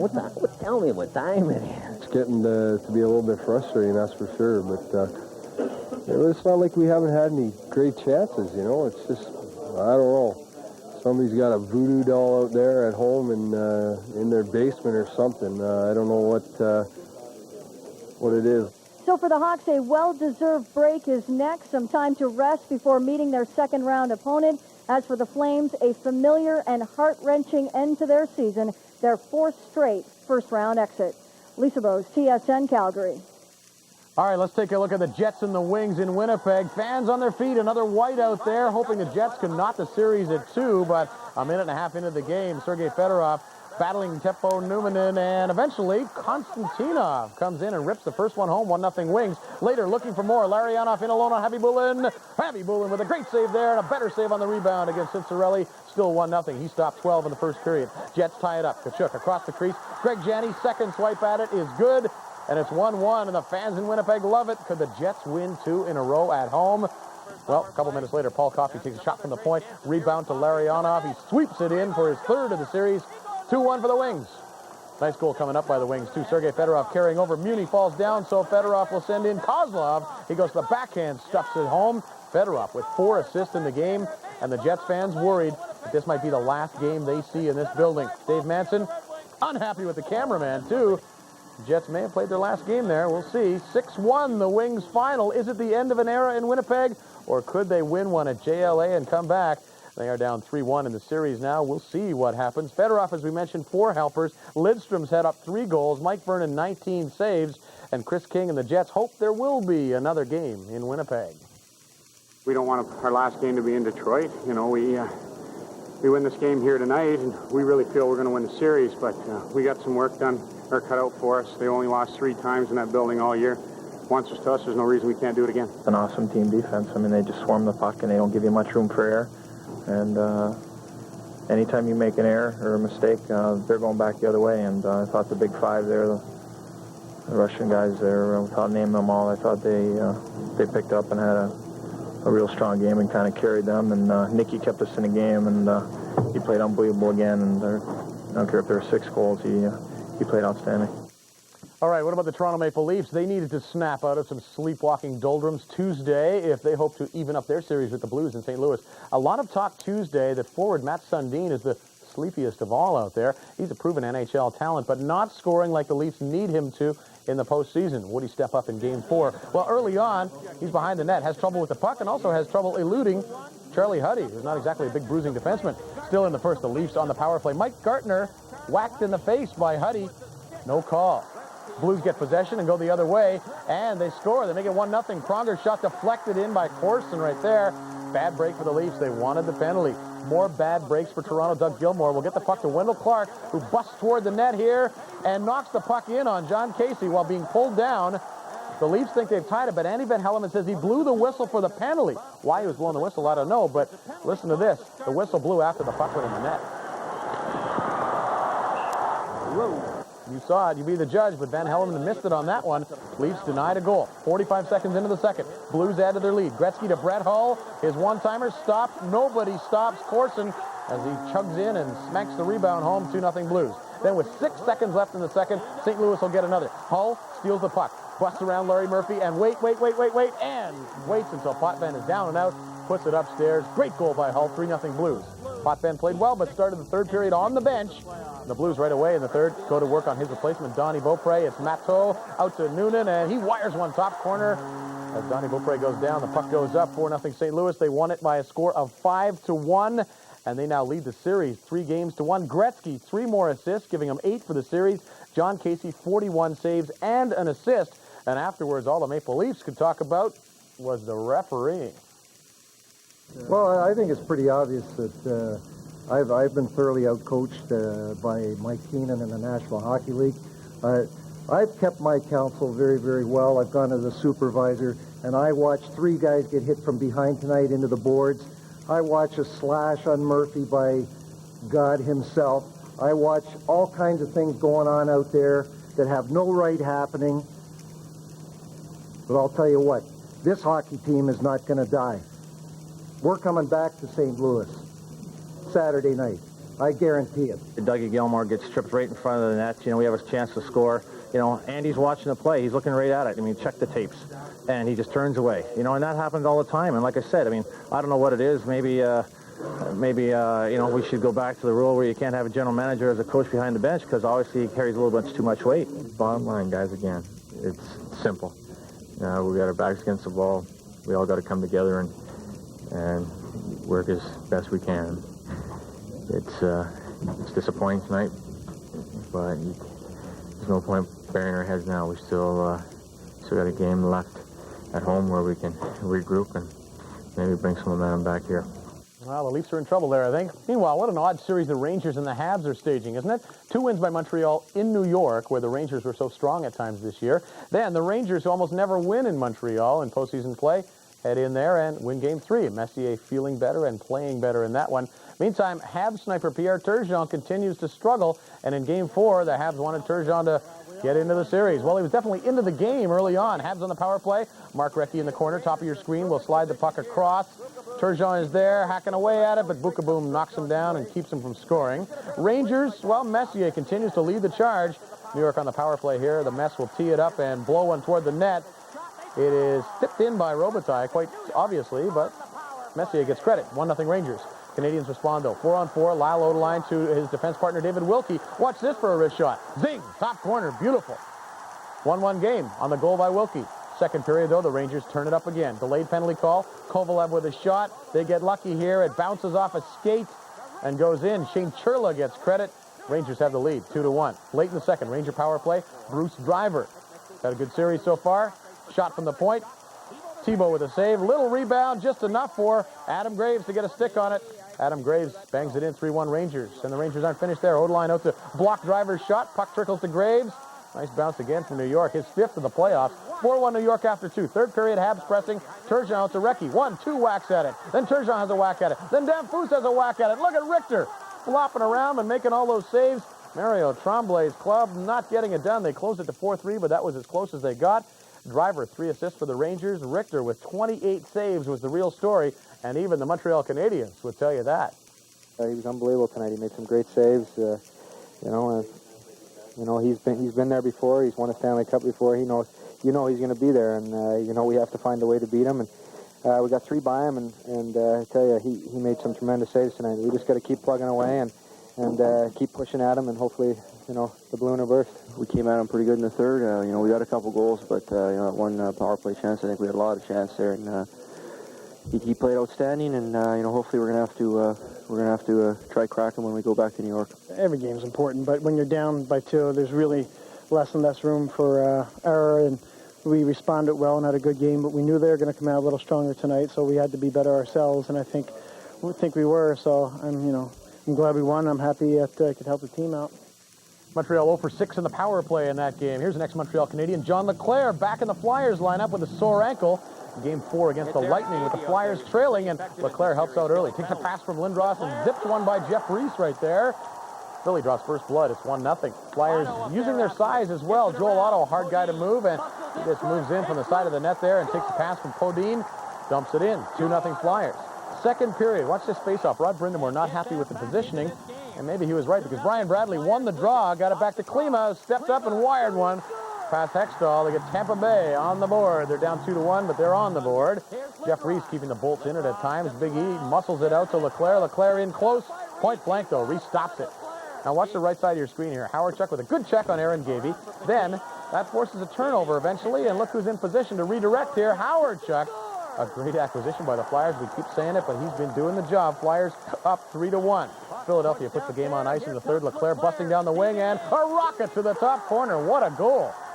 A bullet over Reese's shoulder. 4-1 Philadelphia. And late in the game, the seconds to go, Roman Hammerlich starts something, sending a message as time expires. But the Flyers look solid, winning 4-1 as they will now head back to the Spectrum with things on an even keel. The Lightning did break the playoff attendance record, though, putting over 28,000 into the Thunderdome in St. Pete. But Ron Hextall, too sharp with 21 saves, and the Flyers tie things up. Game 5 Thursday in Philadelphia. All right, let's take a break on TSN Sports Desk. When we come back, forget hockey, it's base brawl as the Cardinals and the Expos get up close and personal. And we'll look back on the Vancouver Grizzlies' inaugural season. Coast to coast.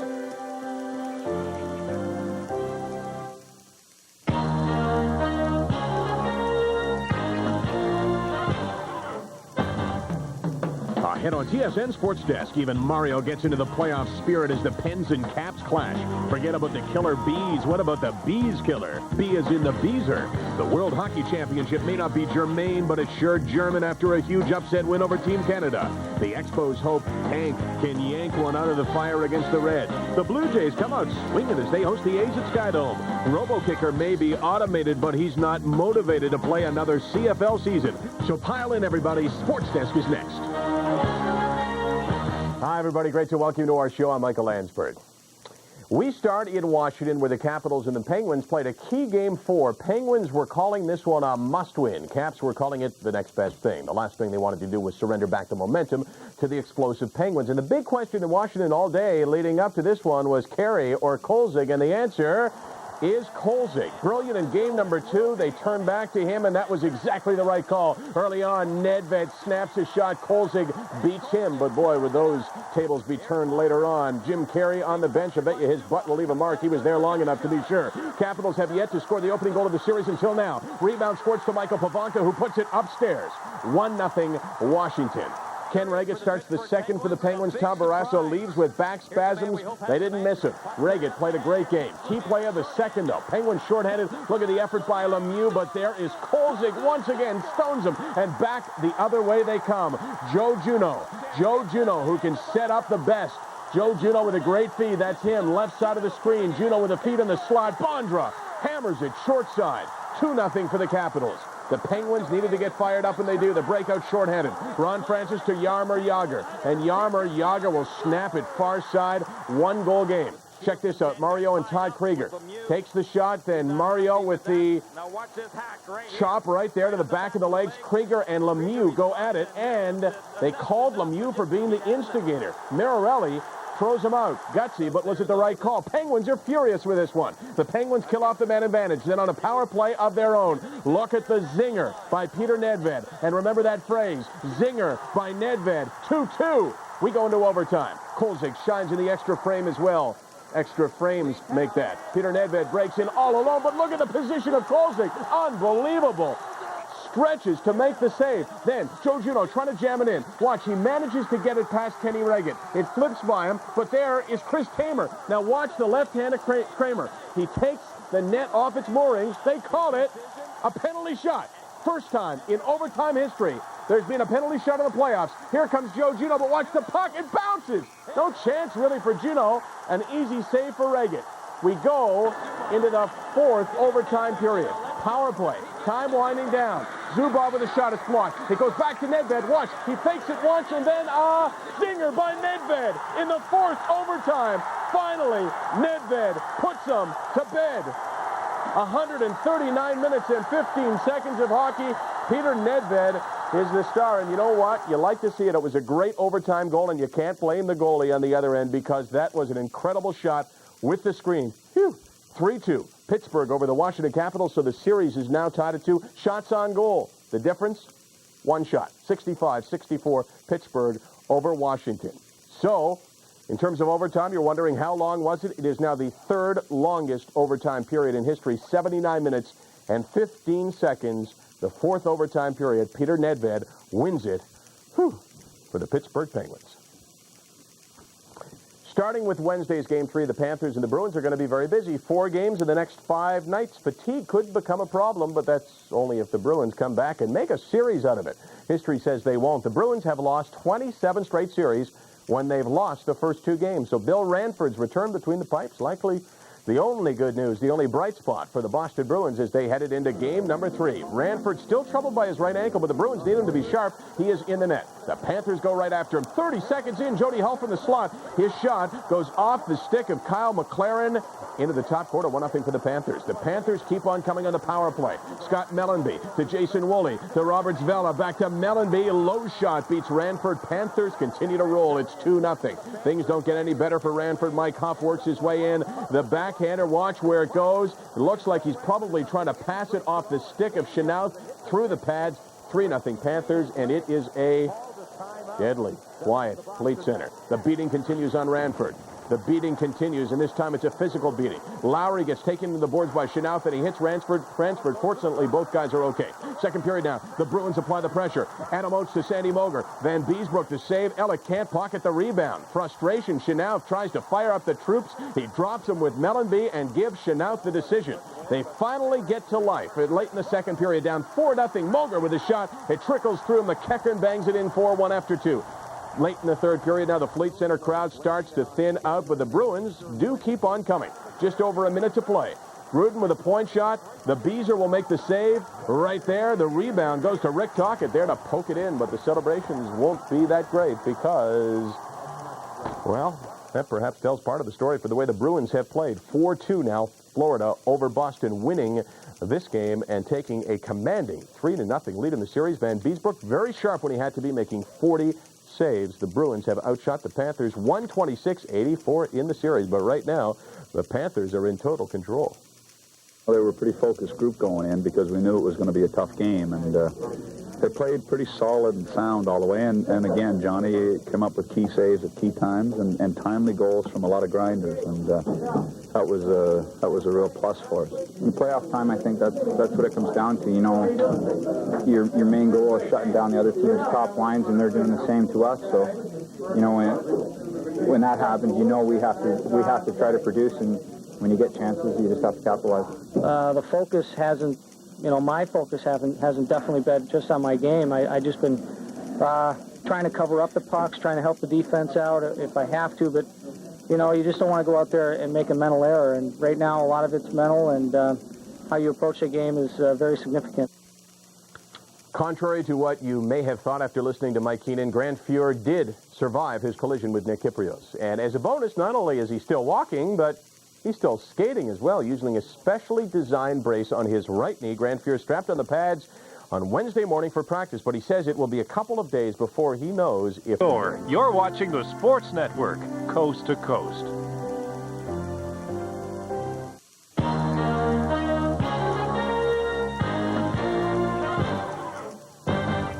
Coming up on TSN Sports Desk, the Vancouver Canucks trying not to give away the series in Colorado, while Wayne Gretzky and the Blues look to steal theirs in Toronto. Lindros dishing out a little thunder against the Lightning, and the Bruins baring their teeth against the Panthers. On the diamond, the Expos keep on shining. There's definitely magic in the air as we start to slide into the NBA playoffs. TSN Sports Desk coming up next.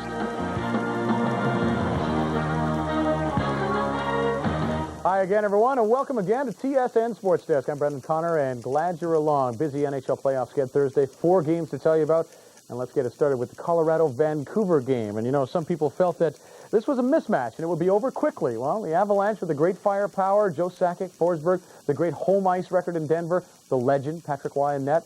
While Vancouver stumbled several times this year, didn't play well at times. No Pavel Bure, Kirk McLean not as sharp as he can be.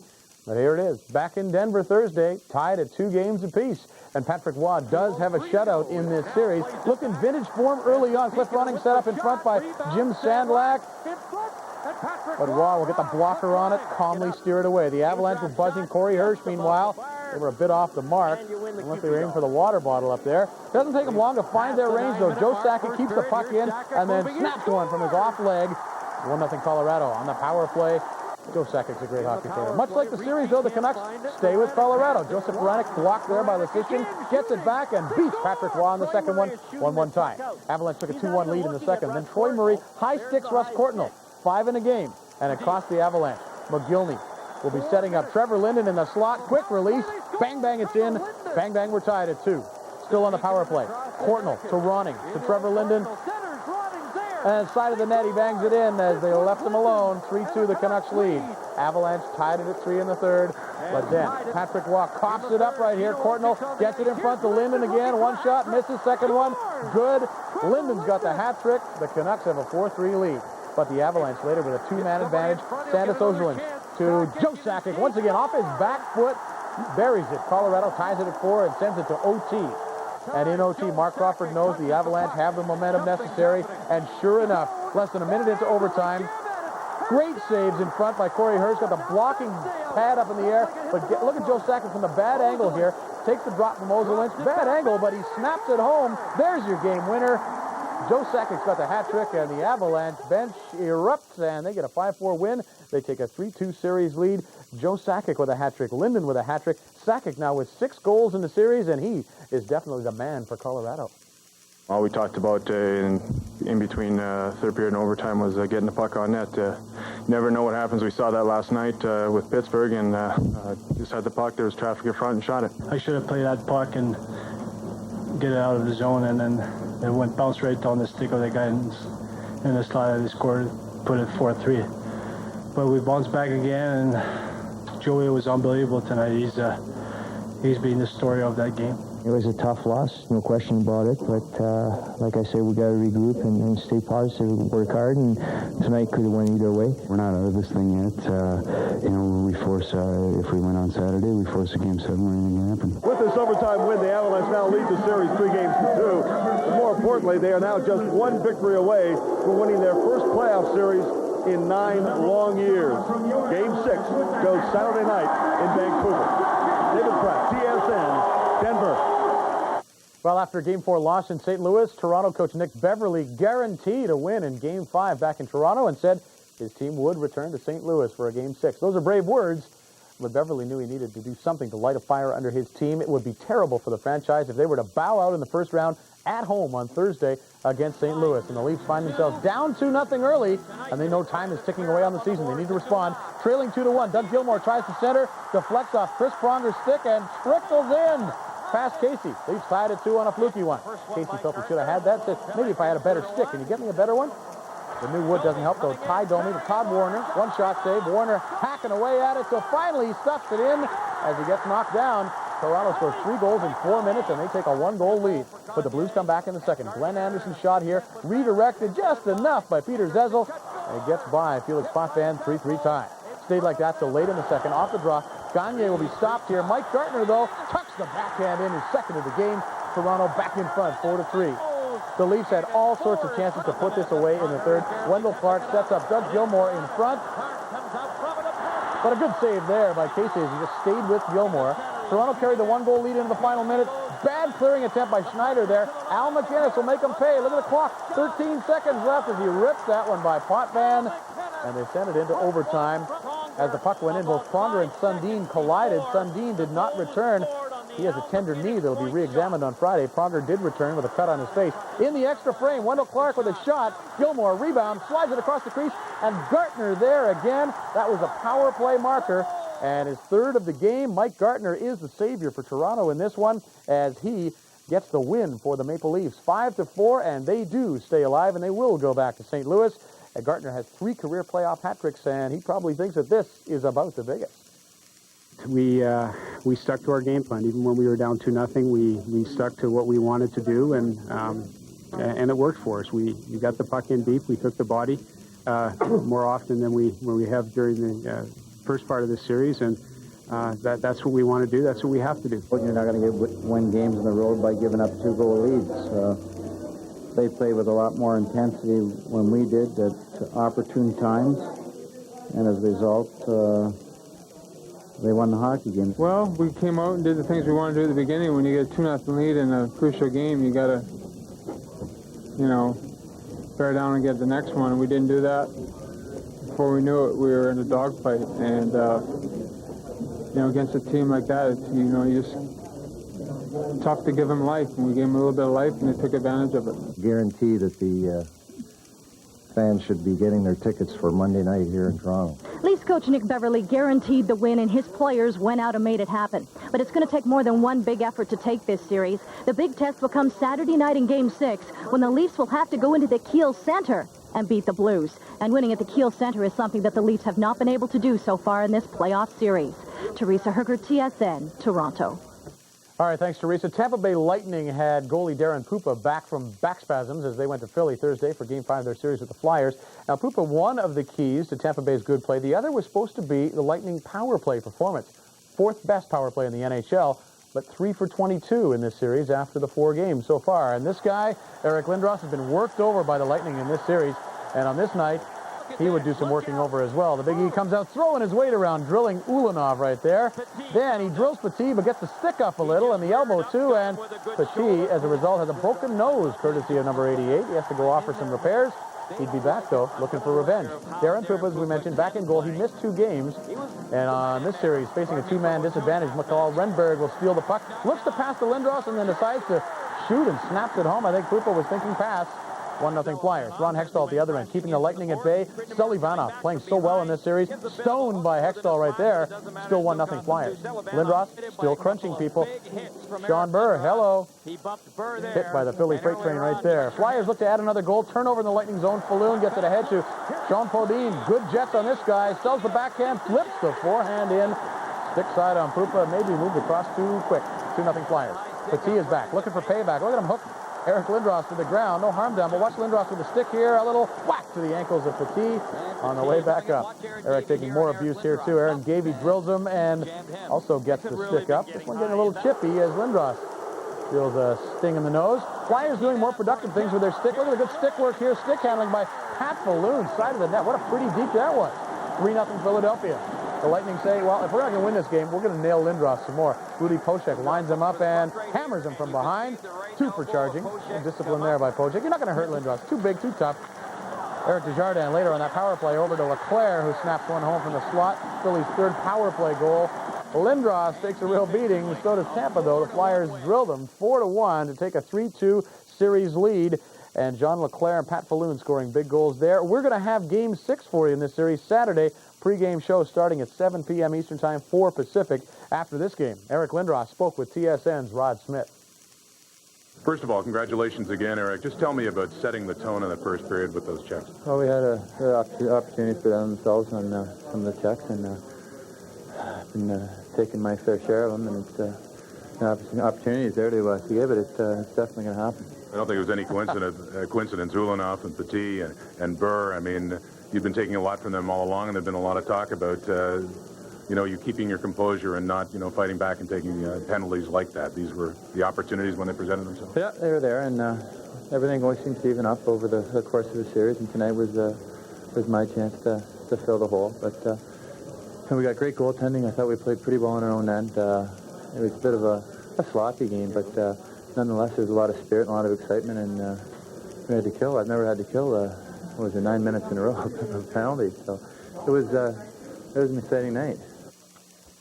Eric Lindros and the Flyers win. Would the Panthers win on this night and put the Bruins out? Guys like Bill Lindsay have been having a great series, but the Bruins start off okay in this one. Todd Ellick over to Adam Oates early in the game. Nice pass, nice finish, and the Bruins on the board first, 1-0. Then Florida's Muckers start to strike. Van Beesbrook up to Strudlin and up to Bill Lindsay. Lindsay and Lowry, a couple of guys have been doing some scoring in this game.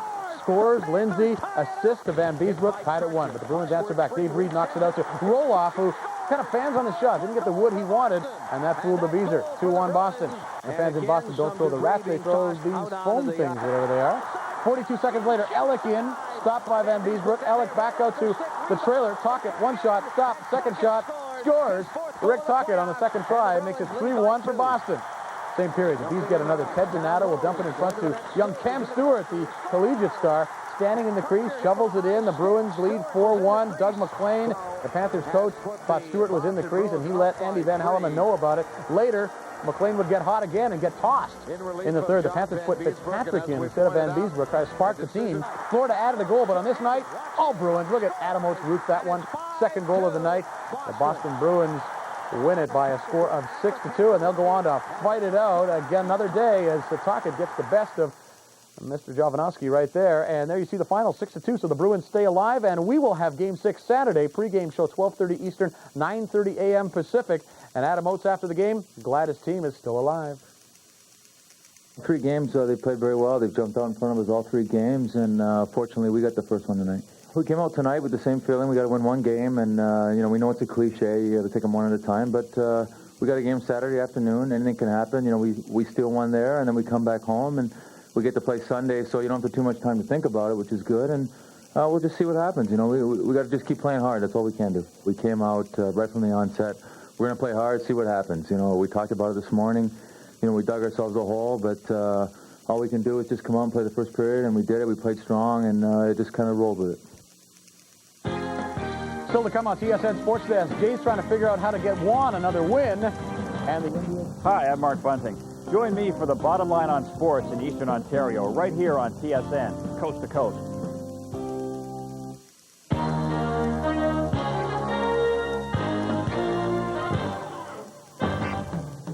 Coming up on TSN Sports Desk, the Jets throw everything they have at the Red Wings, while Momesso plays Mr. Aggresso in Game 5 against the Canadians.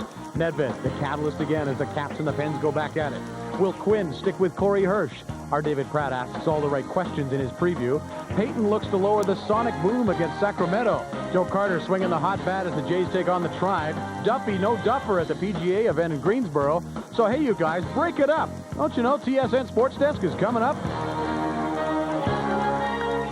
Hi again, everyone. Welcome again to TSN Sports Desk. I'm Brendan Connor. Glad you're along. Another Canadian hockey team facing elimination in the NHL playoffs on Friday. Let us start right there, because pretty much everybody had given up on the Winnipeg Jets, really. Put them in the Aviation Museum, bring on the Cactus and the Phoenix Coyotes. I mean, how could you expect the Winnipeg Jets, lowest seed in the West, to walk into Detroit, where the Red Wings hardly ever lose, facing elimination and extinction, and win and beat the Red Wings and extend the series? Well, goaltending goes a long way in the playoffs, you've heard it said. Might this be the last game we see the Jets uniforms out there in the NHL while they get a blow early? Craig Muni with a nice check at center ice, standing up Keith Primo. Puck comes to Captain Chris King, and he collides knees with Fedorov. Knee to knee. Fedorov's okay. King is not. Ouch. He would leave and not return. Best player for the Jets, easily. Nikolai Habibulin, the young goaltender. Dave Manson gives up the puck in the neutral zone. Dino Ciccarelli and Primo going in. 2-on-0. Primo robbed by the great pad save there by Habibulin. Moments later, Slava Kozlov sent in alone. Habibulin this time waiting, and didn't look like it, but he did make that save with his pad. Jets just 3 shots in the first, but one of the best chances. Mike Eastwood makes Chris Osgood stay sharp as he has to close the 5-hole right there. Second period, Eastwood blocks the clearing attempt to Darryl Shannon. A wrister from the slot through a crowd. Scores. The Jets have the lead in Detroit, 1-0. Red Wings later pressing for the equalizer. Primo's shot looks like it's going in. But Alexei Zhamnov will clear it off the goal line and knock it out away. Doug Brown in on a loan later, and Habibulin stands his ground there, stops it, gets knocked back into the net. No goal. Wings on a 5-on-3 now. Lots of time for Yzerman to find Ciccarelli in front. He just redirects, and the game's tied at 1. And you know what that means when the Wings score. Out come the Octopi. Yep. Third period. Dave Manson at the point. Takes a weak shot, hits a stick, and goes in. Hit the stick of Fetisov and went in.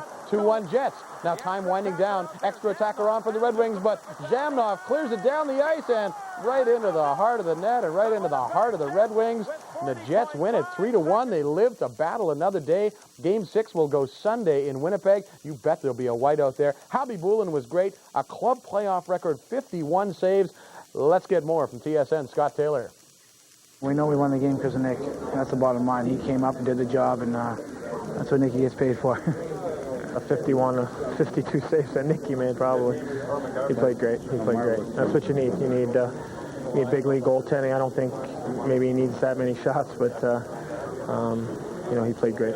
Pelican was good, and Nick was good in goal, and I thought everybody worked hard, and that's a pretty good hockey club that we played here tonight, and the guys battled real hard. I enjoyed tonight in the game because everything was good for us, and especially for me.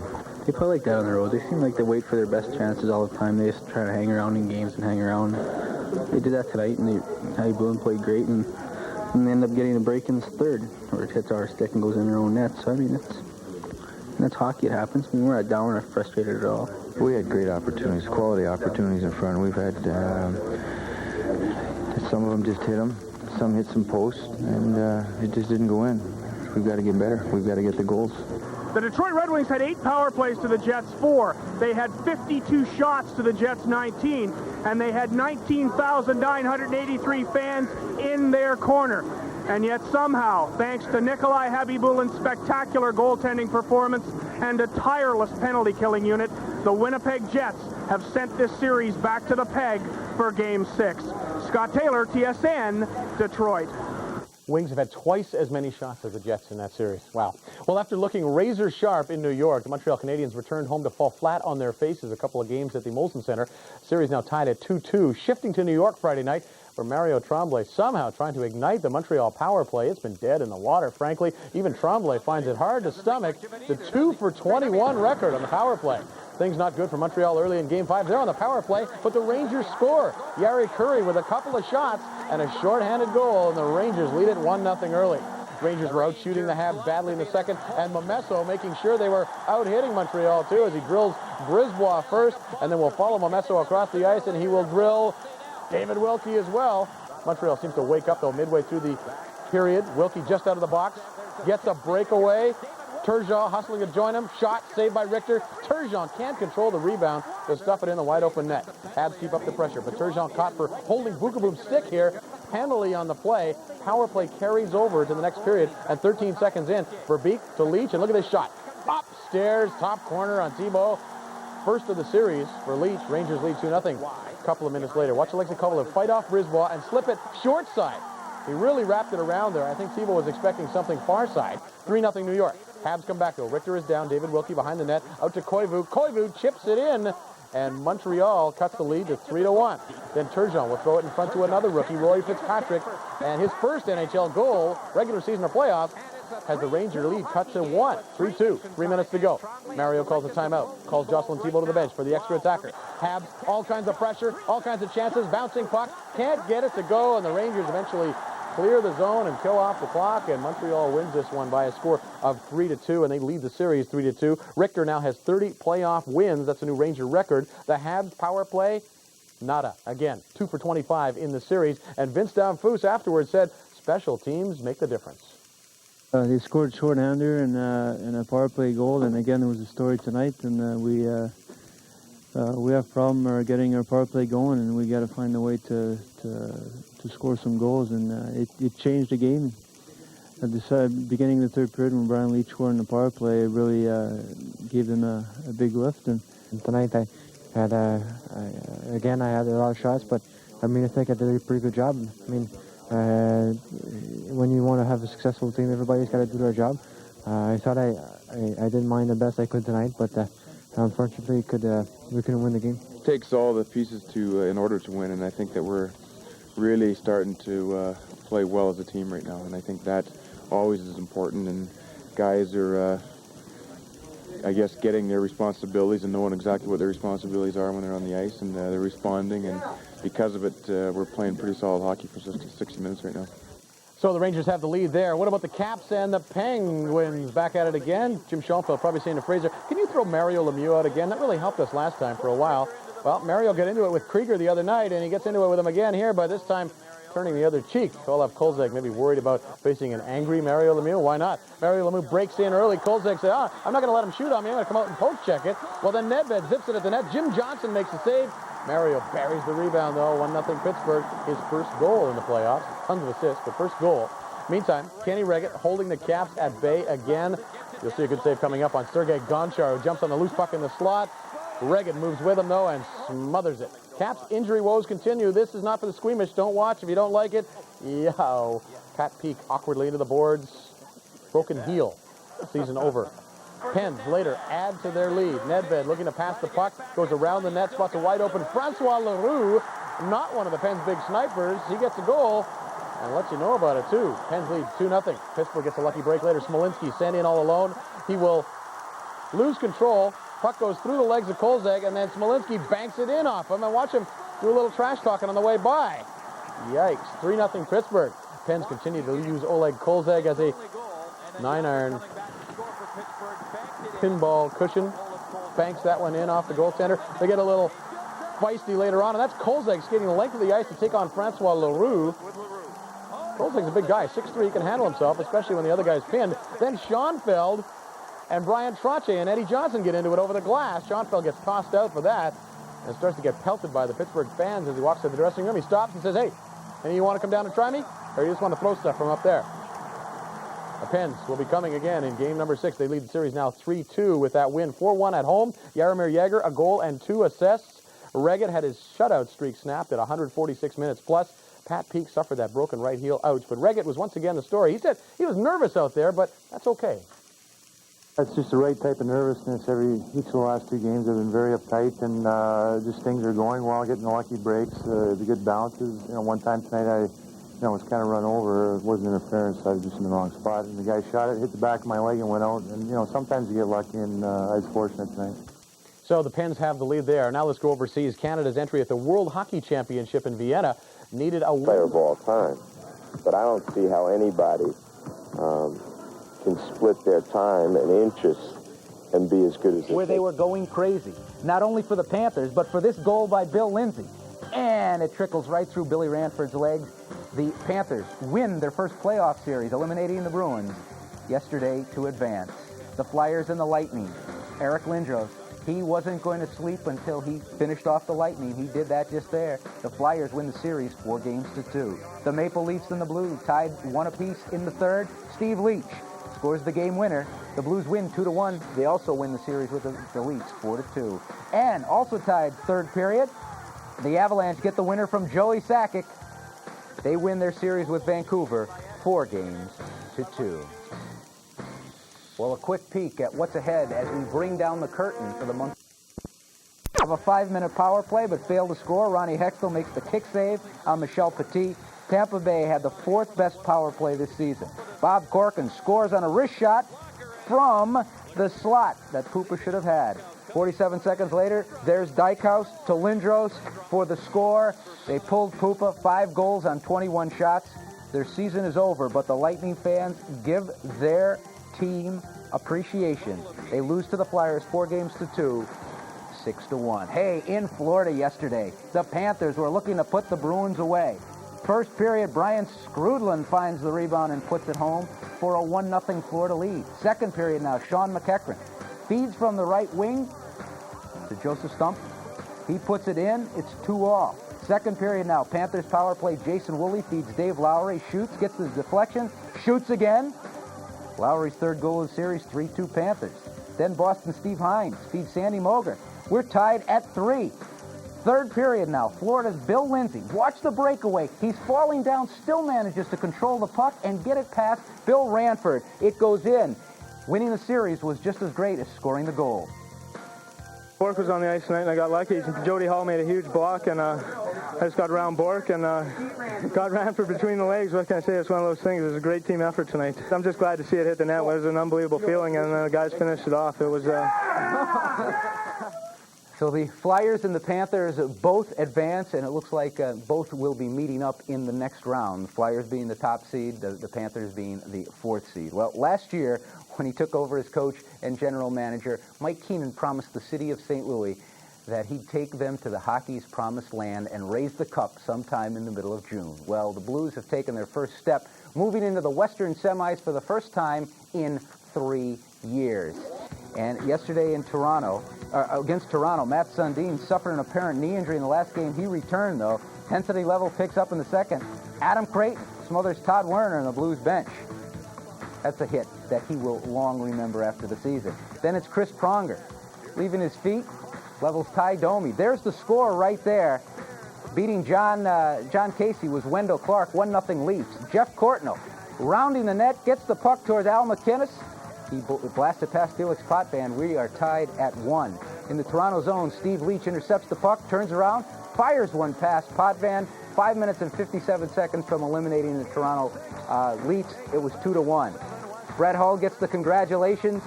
They go on to advance to the second round of the playoffs for the first time since 1993. Well, also in the West, the Avalanche and the Canucks. Colorado's Peter Forsberg puts the puck into the net from behind. As it goes underneath, it's not a goal. Second period scoreless. Colorado's Marcus Naslund scores the power play as his passing attempt goes in off the stick of the defenseman. 1-0 Vancouver. Less than a minute later, Curtis Leschyshyn breaks in. Corey Hirsch covers up the puck nicely in the crease. The red light does not go on.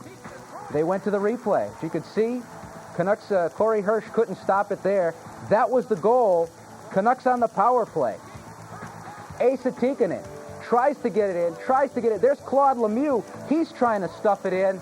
When it was all said and done, it was Joe Sakic's game winner that put the Avalanche into the next round of the playoffs, beating the Canucks 3-2, taking that series 4 games to 2. Well, with Washington on the verge of elimination, you can...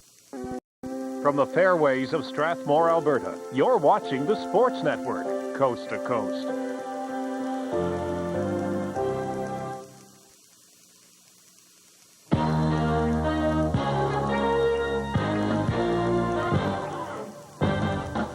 Coming up on TSN Sports Desk, the Red Wings could put an end to an era in Winnipeg as they look to eliminate the Jets, while the Habs try to wash away the bitter taste of Ranger success. The Pens take a stranglehold on their series with the Caps. Jacques Villeneuve finds a formula for success at the European Grand Prix. The NBA playoffs continue, and there's a whole lot of bull going on in Chicago. The Expos rock Colorado with the long ball, while Viola is shelled by Cleveland in his Blue Jay debut. Hey, for all the action, take a little spin with Sports Desk. Next.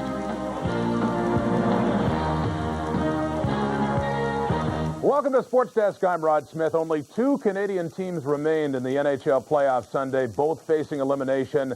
Let's begin with an ending in Winnipeg. Jets fans had already said their goodbyes several days earlier, not really counting on a Game 6. So this was a bonus game of sorts against the mighty Red Wings. One more chance for the Sea of White to see the Jets before they flew off to Phoenix. And yes, that sea of white in the stands, but not the only sea of importance in Winnipeg. Captain Chris King out with a knee injury.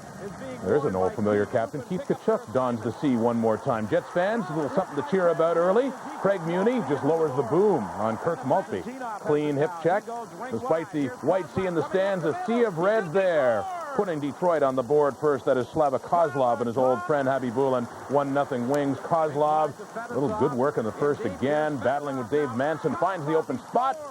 And it squirts right to him. Scores his second of the game, and it's 2-0. And that's not all. Keith Primo working behind the net. Spotting Stevie Yzerman, who pops it in, and the Red Wings are going away 3-0 after 1. Scare for the Wings in the second. Dave Manson, the two-hander on the back of Sergei Fedorov's leg, goes down like he's been shot. Training staff comes to his aid. Fortunately not hurt, and Dave Manson thinks a little bit of theatrics there. I don't think he was hurt at all. The Jets try to battle elimination in the third. Igor Korolev spotting Norm McIver there, beating Mike Vernon. And the fans are back in at 3-1. But the dream dies officially right here into the empty net. Keith Primo with 15 seconds to go. And a final goal. The final goal scored at the Winnipeg Arena in the NHL anyway. And the huge ovation for the Jets, an end of an era in Winnipeg. Next stop, Phoenix. Emotion on the faces of everyone in the building. And many hockey fans everywhere saying their official goodbye to the Winnipeg Jets, who went out valiantly against a very, very good team. 4-1 the final in the game, 4-2 the final in the series. The Jets 0 for 28 on the power play. Mike Vernon had to stop only 12 shots in this one. Very sentimental day in Winnipeg, and we hear more on the day from Scott Taylor. Since 1979, the Winnipeg Jets, through good and bad, have been this small prairie city's only link with the big time. Last spring, the community tried desperately to save the team, but a lack of political vision and corporate support put an end to the dream. Sunday, the faithful, dressed in white, screamed their lungs out and said goodbye. It was a celebration, not a funeral, exactly the way it should have been. It was a very emotional day. I don't know. We're going to miss it here, and we're going to miss the fans. We're going to miss everything they've done for us, and it won't sink in for a while. You know, it's a sad day for everybody, and you know, I feel for the people that have supported this franchise for a long, long time, and I'm proud to say that I played here and tried to, you know, give my best to the Winnipeg Jets and the city of Winnipeg, and you know, it's kind of a double-edged sword, really. I was here a short time, but I've seen the fans as a visiting team, and today's an emotional day for the fans as well as the players in this dressing room. You got to rank these fans up here amongst the best amongst any city in the league, and it's a sad day that the team has to leave. This is the first playoff series I've played against the Jets in my career. I watched them play some of the series early in the 80s, and when Dale Howardchuk was here, and got to see on TV, you know, the sea of white and the atmosphere a little bit, but it doesn't capture it unless you're here in person. On the other side, the Red Wings will now start to prepare for the St. Louis Blues, a team the Wings went 3-1-1 against this season. We watched them last night in the final game against Toronto, and they're playing extremely hard. They've got a veteran club, and John Chase is playing extremely well for them also. They're going to be tough to beat. They're a good veteran hockey team with a lot of talent and guys who know what it takes to win. They're going to be unbelievable. They should. There's no question they should go all the way. After 24 years as a professional hockey franchise, 17 as a member of the National Hockey League, the Winnipeg Jets did not die easy. Their fans are still here more than a half an hour after the game has ended. The Jets were eliminated today, but the hearts and the memories of the fans have not been eliminated. This is a tremendous hockey town that hurts dearly because it's losing its team. This has been a tremendous run for the Winnipeg Jets. For the final time, reporting from the Winnipeg Arena, I'm Scott Taylor for TSN. All right, thank you, Scott. Now, with the Jets not expected to beat out mighty Detroit, the last hope for a Canadian team to win a first-round series rested with the Canadians, who faced elimination by the New York Rangers in Montreal. Mario Tremblay with reason for concern, and you'll see why. Rangers out flying. Mark Messier cross. Pat Verbeek the shot, and a goal. 1-0 New York early on, and a few minutes later in the power play, the Rangers strike again. Adam Graves will come in, take a shot and get his rebound, stuff it home. 2-0 New York. And then the Rangers next rush down the ice. Alexei Kovalev busts around the D, goes to the backhand, and just like that, it is 3-0 New York. And Mario Tremblay just sits and does the slow burn. Rangers just keep pressing. Luc Robitaille the shot, Thibault the save. Yari Curry moves in, puts it between the pipes. And Pat Jablonski, the backup, gives himself a little shower and then jumps in there in place of Thibault. 4-1 Rangers after one. Montreal climbs to within 2 early in the second. Pierre Turgeon trying to answer some of his critics, beating Mike Richter. And it's a 4-2 Ranger game, but New York answers back. Another 3-goal lead coming up here. Doug Lidster gets it back at the point.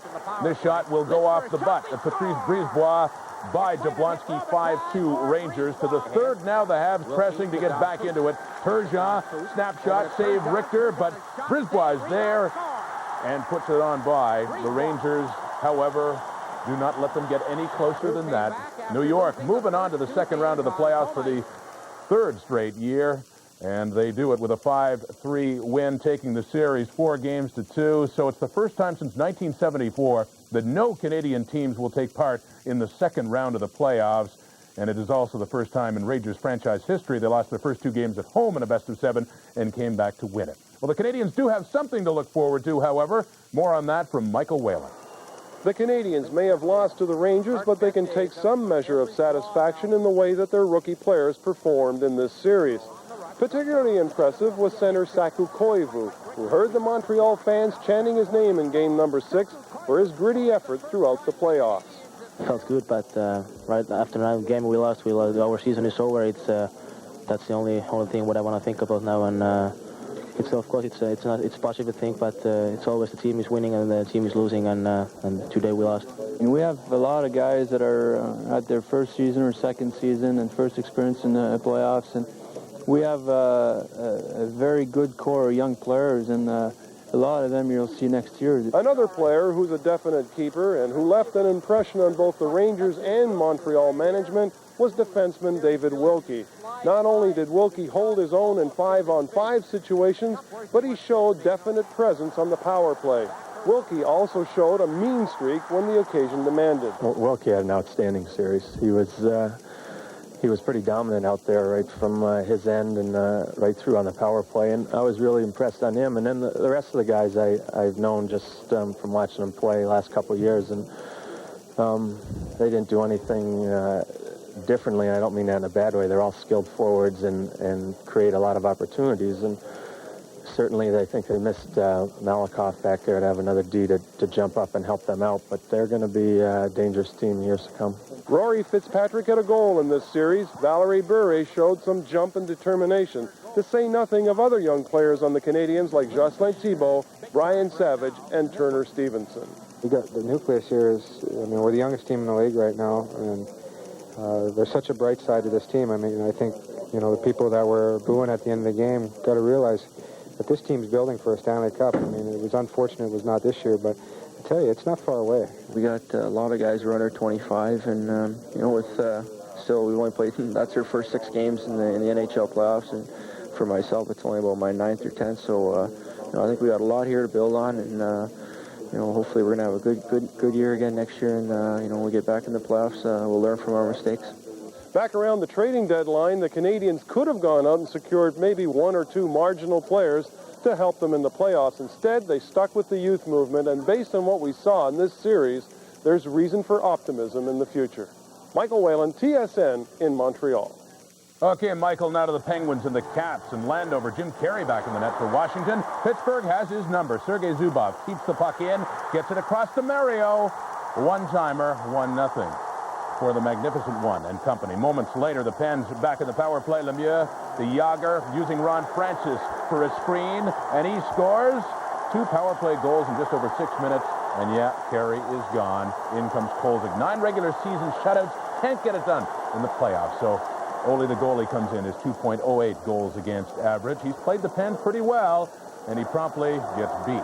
Peter Nedved, the shot from the wing. Ron Francis fights his way to the net and taps in the rebound. 3-0 Pittsburgh. Washington tries to get back in it. They do score a couple, but the Penguins do win it 3-2 and win the series 4-2. Pittsburgh becoming just the 11th team in history to win a 7-game series after losing the first 2 games at home. Now, despite some bad blood, Lemieux says he has a lot of respect for the Caps. We played them 5 of the last 6 years, and they're always tough to play. They're very physical. They finish their check all the time, and they're very well coached as well. I take great pride in the effort given by our players, but I don't think we can use the injuries as an excuse for not winning. We still had a chance to win the series, and I think each player has to take this loss very personally and use it to motivate himself over the summer to come back in better physical condition, better mentally prepared, and hopefully next year, through working all season long, we'll have a longer ride in the playoffs because of the adversity we've gone through this year. So with no real upsets in the first round, here are the second-round matchups in the East. Pittsburgh and the Rangers meet for the first time since '92. Number 1 Philadelphia will take on number 4 Florida. Of course, that's their first playoff meeting ever. In the West, St. Louis, the only team to advance without home ice advantage, takes on Detroit in one semifinal. And perhaps the best matchup of the 4, Colorado, with all that offense, taking on the top defensive team in Chicago. Still to come on Sports Desk, Canada takes on the U.S. with the medal round on the line. From the Wild Wilderness.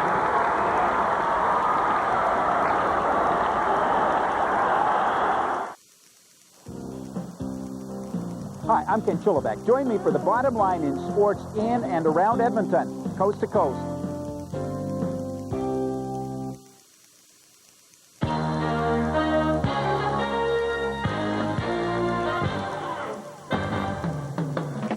On TSN Sports Desk, the Hawks hope to stop the Avalanche in Denver as the Western Conference playoffs continue. In the East, FLA wants the W, so they give the Big E a pretty rough ride. Fans were left sleepless in Seattle as a minor earthquake halts the game against the Tribe. In hoops, Seattle's ready to deliver a sonic boom against the Kings.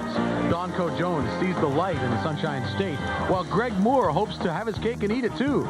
You guys settle down. Sports Desk coming up next.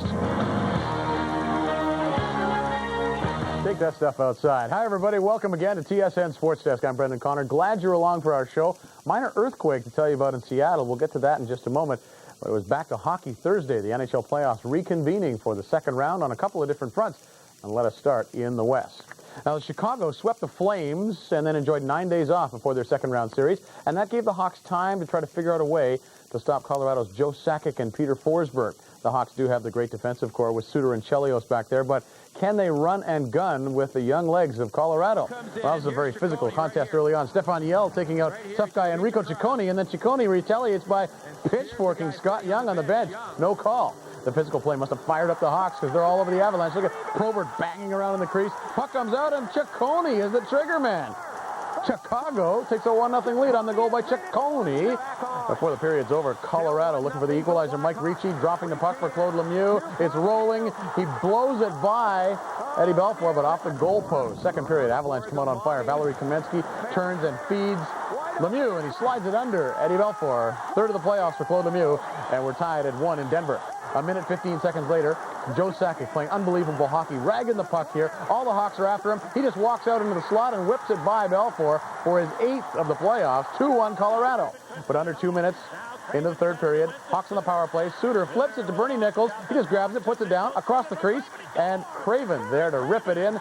His first of the playoffs, game tied at 2. Then late in the third, Sandis Ozolinsh with a glorious opportunity, but he can't get the backhand up and over Belfour, and Belfour then stones Lemieux as well, and we head to overtime. In overtime, Lemieux sends Valerie Kamensky in alone, goes to the backhand, and it's off the goalpost. Yikes. Then with Chris Simon in the box for high sticking for Colorado, the Hawks press for the winner. Tony Amonte with a beautiful cross-ice pass to Jeremy Roenick. The one-timer is buried, and Chicago wins this one in OT. 3-2 your final score. The loss ending Patrick Waugh's 12-game win streak in overtime, dating back to his days at the Habs, of course. Colorado managed just 2 shots on goal in the first period.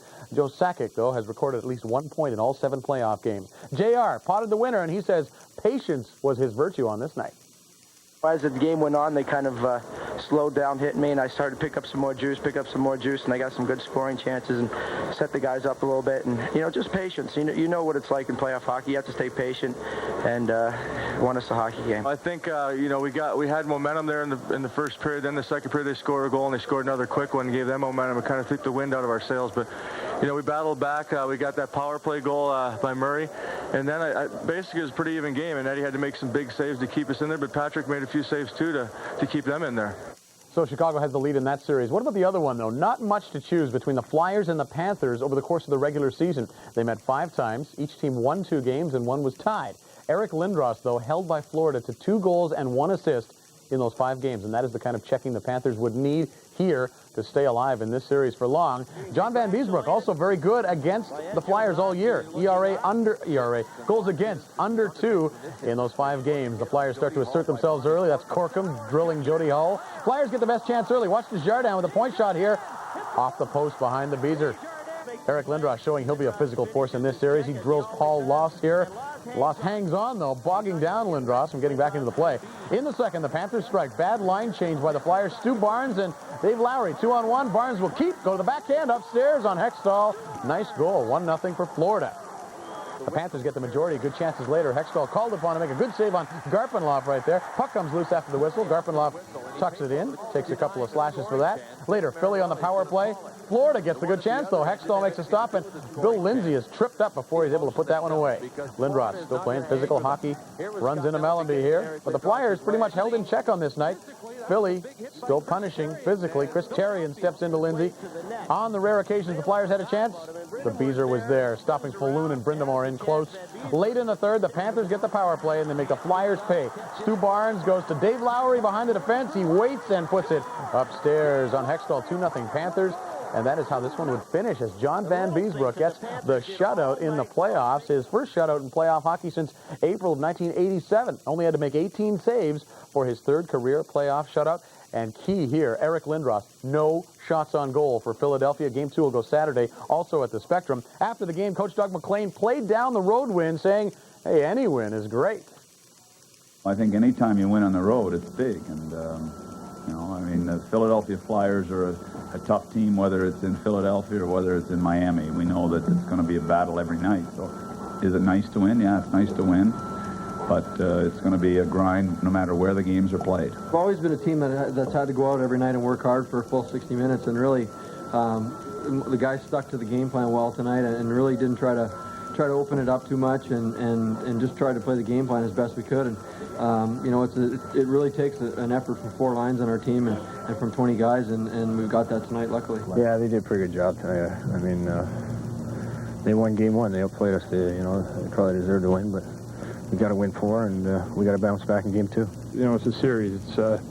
It's first team to win 4 games, and it's a long series, and we just got to come home and with proper execution. And we've been in a hole before, and it's certainly not something that we think we can't get out of. We're here, and we have every belief in ourselves as a hockey team that we're good enough to battle back in any situation. So the Panthers in Chicago drawing first blood. All these guys are superstars. They are millionaires, and they are 3 of the pillars of the NHL. And there are also 3 choices for the Hart Trophy this year. The short list for NHL individual awards is out. And when it comes to MVP, it's a tough choice. Does it go again to last year's winner, or to Mr. Comeback, or to the veteran who personifies leadership?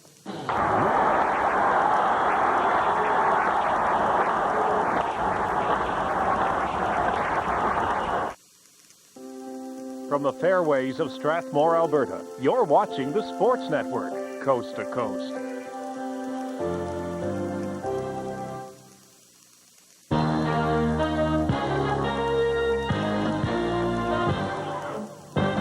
Ahead on TSN Sports Desk, it's an international showdown in Vienna. Canada and Russia square off once again in a thriller. Super Mario and his Penguins host Mets and the Rangers in a battle for the hearts of hockey fans. Charlie Huddy goes to bat for the Blues as they take on the league's best Red Wings in the Motor City.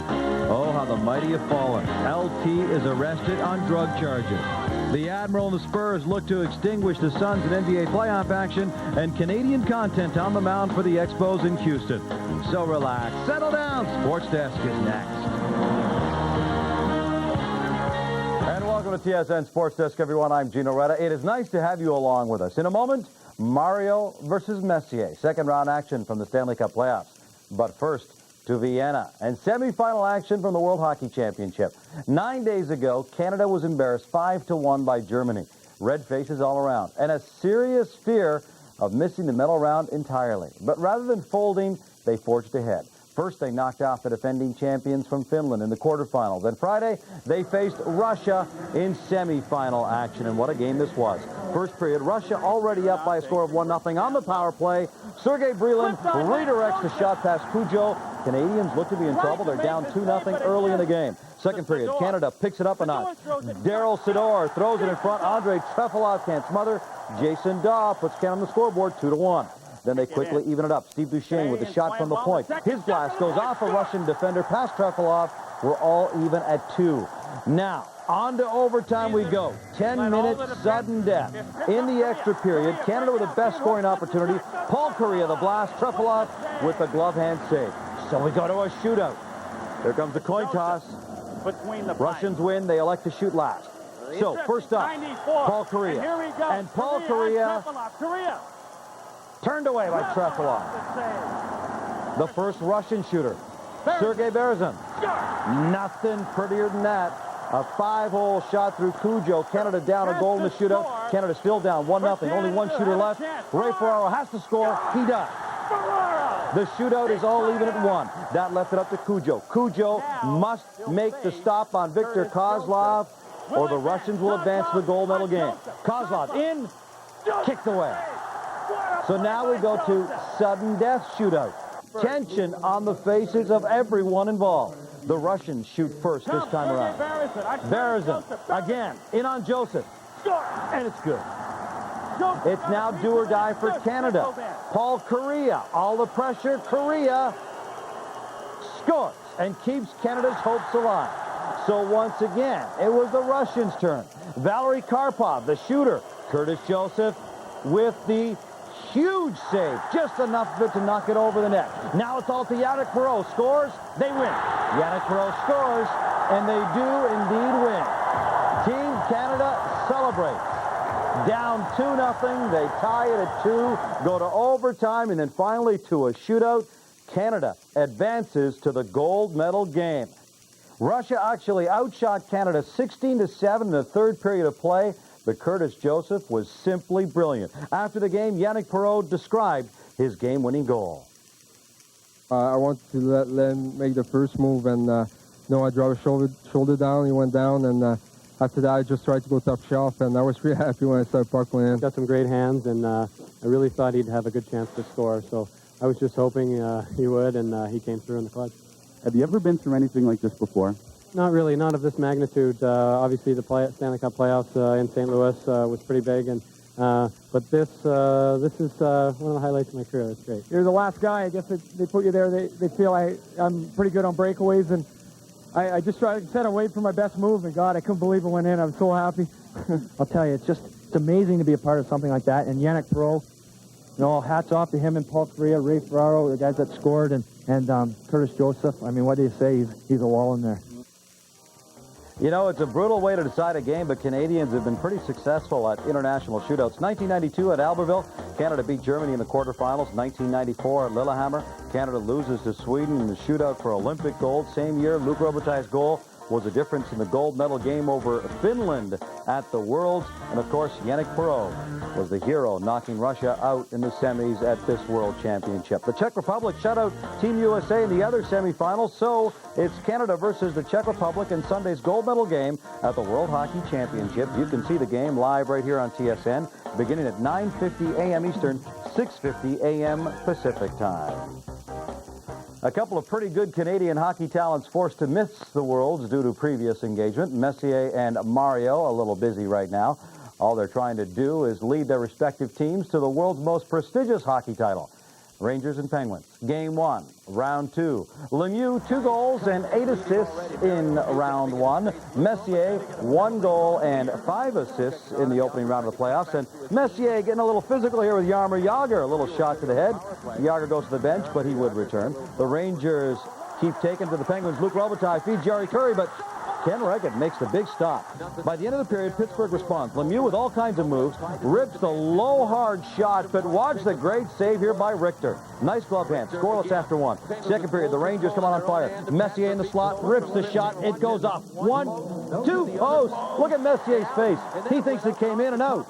And then Messier finds out, no goal. Frustrated, he takes a penalty. On the ensuing power play, Lemieux with a beautiful pass to Jagr, who converts his 4th to the playoffs. It's 1-0 Pittsburgh. But the Rangers answer off a big scramble. Nicholas Sundstrom goes upstairs, scores his 2nd of the playoffs. Game tied at 1. Then tied at 2. Third, Brian Leetch with the point shot. Tipped by Mark Messier. The Rangers go out in front by a score of 3-2. Moments later, the Pens come out 2-on-1. Glenn Murray feeds Dave Roach. Buries it. His 2nd of the playoffs. Pittsburgh ties it at 3. Then late in the game, the Pens offense gets into gear. Jagr with some pretty moves inside the Ranger zone. Feeds to Lemieux, who just redirects it into the wide-open cage for the game-winning goal. The Penguins win it 4-3. Jaromir Jagr, a couple of goals and 1 assist. He now has 5 goals in these playoffs. After the game, Mario Lemieux assessed the Penguins' performance in Game 1.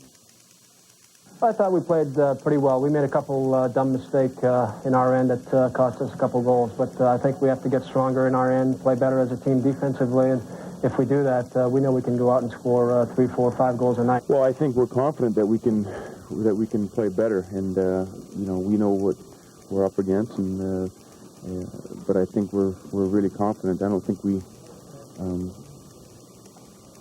in any way played good enough in order to win, especially on the road and especially at this time of year. We let Jagr have some ice there in the neutral zone on the last goal, and then he made some room, and Lemieux was able to get free. But, they're good players. You got to try and limit them as much as you can. Meanwhile, Chris Osgood got the nod for the Wings in the opener versus the Blues. Yes, he is younger and less experienced than Mike Vernon, but he has produced. His goals against average in 3 games in the opening round, 1. It won't get any easier in round 2 as he faces some of the game's best snipers in Gretzky, Hull, McGinnis. And it's a physical game as well. The bigger Blues trying to wear down the Wings. Murray Barron nails Konstantinov. Then Fedorov with a great chance. Casey gets a piece of it floating. Charlie Huddy with a brilliant defensive effort. The Wings keep it coming on the power play. Dino Ciccarelli through the traffic. Converts 1-0 for the Wings. And the Octopi make their traditional appearance. Look at this. The Octopi removal crew actually wearing skates now. Second period, Konstantinov shot. Under Casey. Kozlov there. Loose puck scores. But you know what? Didn't count. Terry Gregson lost sight of the puck, so he blew the whistle. Osgood on fire and tested. Gretzky with the pass out in front. Shane Corson, no. Turned away by Osgood. But with the Blues on the power play, Gretzky to Hall. His shot stopped. Corson rebound, scores this time. It's 1-1. The Wings swarming in on Casey again. Darren McCarty there, doorstep, loose puck. Casey can't get it. McCarty does. The Wings take a 2-1 lead. Third period, Blues in the power play. Hall in the slot. Osgood gets a piece of it, but not enough. It's all even at 2. Then Hall with another great chance. Osgood, big save. Jeff Cordnell then with the shot that gets by Osgood, catches the post. Corson there for the rebound, can't get a stick on it. Wings on the 2-on-1. Kozlov spots the trailer. Fedorov, not going to miss.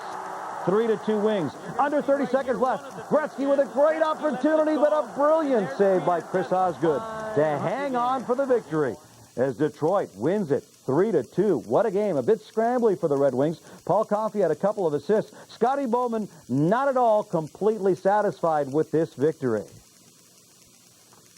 We kind of, stole it, I think. We feel that way anyways. The goalie made some good saves in the third, and, I think we probably listened to people tell us how good we were for an extra day. It didn't help. We gave away the winning goal on a bad turnover, which is unfortunate, but we played very hard, and an important thing for us to take from this is that we can play better, and we played tonight. We don't panic when we're tied in the third. We don't get excited. I mean, I think everybody else gets excited. I mean, we just keep playing and keep our poise, and we're confident we're going to get the next goal. The trouble with playoff hockey is that, it's so emotional that if you lose a game, you can't get too frustrated, you can't get too far down. Yeah, it's very disappointing, it's very frustrating for a group, but we got to go into practice. Saves in the first period for the Beezer, John Van Beesbrook. And the Panthers get onto the board first. 23 seconds to go in the period. Out front, Ray Shepard scores. Ron Extall not a very happy camper. Eric Lindros to Carl Dykhouse. This is the first goal of the Flyers in this series as they even it up 1-1. Still, the Beezer was tough, but Philadelphia would get the lead. Terry Murray. John LeClair is number 10. John LeClair gets the puck out of the scrum. Scores! First lead of the series for the Philadelphia Flyers. Eric Lindros slashes Ed Jovanovski, third period. No call. No call. And then Eric, in a tie game, gets the game-winning goal for Eric Lindros. About a minute to go, Eric gets the stick up again, this time cracking Stu Barnes in the face, drawing blood. No call. No call. Florida saying, what's this no-call stuff on that 88 guy? Philadelphia wins 3-2. The Flyers even the series at a game apiece as they head to Miami for Game 3 on Tuesday. Blackhawks and the Avalanche. Ed Belfour has the Flus and Jeff Hackett in goal. And maybe Eddie knew something. Valerie Kamensky off a Chicago skate into the net, ties the game 1-1. A minute later, on the rebound, Craig Wolonin scores. It's 2-1 Colorado. 50-some seconds later, Joe Sakic unchecked out of the net, score. 3 goals in 2 minutes. 3 minutes later, Uwe Krupp going to pick up the loose puck, score, and it's 4-1 Avalanche. Meanwhile, Patrick Waugh at the other end. Watch the save by Patrick Waugh, sprawling out. Great work. Enrico Ciccone showing just how frustrated he is. Get away from me. Give me that. Give me that. Give me that, you. Yeah, give me that darn thing. Yeah, a bit of a frustrating night for the Blackhawks. A scary night for Stephen King, too, as the Avalanche beat Chicago 5-1, even the series in a game apiece. First time the Blackhawks have lost in the postseason because they swept the Calgary Flames. So first loss in the postseason for the Blackhawks. Now they go to Chicago for Game 3. Here is a memo to whomever is running the World Hockey Championships. Put the brakes on here, guys. What kind of a world...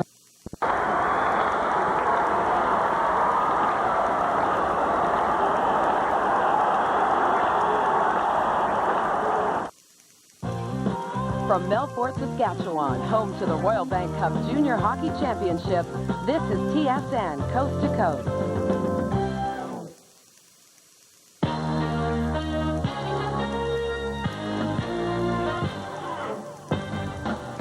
Ahead on TSN Sports Desk. Checkmate. Canada left stunned at the World Hockey Championship. Stevie Wonder raises his game a few octaves to leave St. Louis singing the blues. Mark figures no more messing around in his series versus the Pens. It's Miller time, or is it? As Reggie returns to set the pace, Jacques feels like the pits in San Marino, while Don hopes to see the winning light in the Florida sunshine. Oh, Henry Rodriguez goes deep in the heart of Texas. So stay tuned. This episode of Sports Desk is a smash.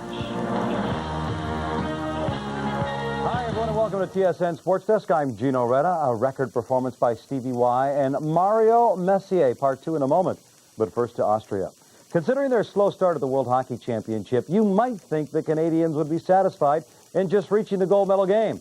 You might think that, but then you'd be wrong. Players say when you don the Team Canada jersey, you drape yourself in pride, and you go for the gold. Team Canada still riding the emotional high of Friday's shootout victory over Russia, and they ride that momentum early on. Steve Thomas takes Yannick Perreault's feed and converts. 1-0 Canada on top. Czechs come right back, though. Robert Long of the LA Kings puts a great move on Curtis Joseph. Goes backhand, goes upstairs. 1-1 tie. Cujo having a strong game between the pipes. Time after time, he kept the Canadians in the game. Here he robs Long as he stacks the pads and makes the save. Move ahead to the second. Czech Republic takes the lead for the first time. Robert Reichel over to Long, back of the net. 2-1, Czech Republic. But late in the second, Thomas just lets the blast go from over the blue line, by the defender's ankle, over the goaltender's arm, into the net. Tie game, 2-2. Late in the game, Canada trying to hold on to force overtime. 19 seconds left. Martin Prochaka converts through the screen, beating Curtis Joseph. He never saw it. 3-2 Czechs, and the celebrations begin. Canada, one last desperate measure, asks for a stick measurement, hoping for the power play, but that does not work. It backfires. They give up an empty netter, and they take the silver medal in a 4-2 loss. The Czechs win their first gold since becoming the Czech Republic. The former Czechoslovakia, of course, last won gold back in 1985. And after the game, our Darren Detition spoke to some very downcast members of Team Canada. Well, it's devastating. You know, you battle so hard for 60 minutes, and one has to go in like that. It's just, it's so disheartening, and to know that you don't really have a whole lot of time to come back in the game and score another one. You have 15 seconds, and it's disappointing. Quite honestly, I don't think I've ever been more disappointed on a hockey rink in my life. And I really felt like, you know, we get our way late in the second period. Stumpy scores another big goal for us, and we get through the third, and we plug away in the overtime. And just to see the puck go in just gives you a sick feeling in your stomach. Oh, it was a tough loss. You know, I thought we came to play. That was the most important thing. The guys never quit. It goes down to the last few seconds, and the game's over. I mean, that's hockey. That's the way it goes. It's a heartbreaker. We came over here with one thing in mind, that's to win the gold. So it's tough to swallow right now. To the NHL right now. And it's no secret that Mike Keenan and Stevie Yzerman have had their battles in the past. It all started when Keenan humiliated Yzerman during the 1991 Canada Cup. And their relationship has simply gotten worse since then. Sunday, Stevie Y showed why he's still one of the best in the game, as the Blues and Wings hooked up for Game 2 of their series. John Casey going to see an awful lot of rubber in this game. Under 4 minutes in, Bob Airey behind the net leaves it for Steve Yzerman. Yzerman wraparound, converts. Short side, 1-0 Wings. Just over a minute after that, Igor Larionov throws it at the net. Vladimir Konstantinov gets a stick on it, squirts by Casey, 2-0 Red Wings. And it goes from bad to worse for St. Louis. Steve Yzerman down the left wing. Pretty pass to Darren McCarty, who converts from his stomach. 4-0 on a beauty. Bruce Racine suits up, comes in to replace John Casey. Blues get one back on the power play. Wayne Gretzky's shot is stopped. Rebound Shane Corson once, twice, up and over Chris Osgood's shoulder into the cage. 4-1. And then guess what? Iron Mike sends Casey back in net. Racine didn't even face a single shot. And the Wings keep the pressure on. Martin Lapointe lets a weak shot go that is redirected in front by a defender. Wings get 5 goals on 11 shots in the first period. Second period, pretty tight checking. Shane Corson feels the wrath of Vlad the Impaler, and so does the glass. Chris Osgood shutting down the Blues' big guns. Wayne Gretzky side of the net. Big opportunity, fans on it, then Osgood smothers the rebound. Gretzky saw an awful lot of ice in this game, and it shows. Detroit ices it on the power play. Paul Coffey over to Nicholas Lidstrom. His one-timer gets through the screen. Lidstrom second of the game, 6-2 Detroit. They hang on for the big victory, 8-3. What a game by Steve Yzerman. Tied a club record with 5 points. He had 2 goals and 3 assists. Yzerman says basically the quick start made all the difference in this game. Obviously, when you get out to a start in a game like that, you can't ask for anything better. So we were quite fortunate. Pucks went in the net. We just worked hard, and fortunately they went in. But in all our in the majority of our games here at home in the playoffs, we've gotten off to good starts, but haven't scored in the first period. Finally, after working hard, we were able to get a couple, and obviously that sets the tone. The 2 losses. One was a tough loss, as I said, and this one, was a bad loss. So we have to go home and get ready for Game 3. You got to have heart, and Mark Messier certainly has a lot of that. The NHL veteran is up for another MVP award, but it's not the kind of hardware Messier is focusing on right now. Messier's stellar performance in Game 1 versus the Penguins was overshadowed by Jaromir Jagr's play. Messier was determined not to let that happen again in Game 2. Some good news for him. Marty McSorley back in the lineup for the Rangers after sitting out with a pulled groin. Rangers get on the board first. Luc Robitaille, the backhand, then gets his own rebound. How's that for a great second effort? 1-0 New York. Then the Rangers add another one. J.J. Daniel sees the puck go off the back of his skate onto the stick of Bill Berg, who converts.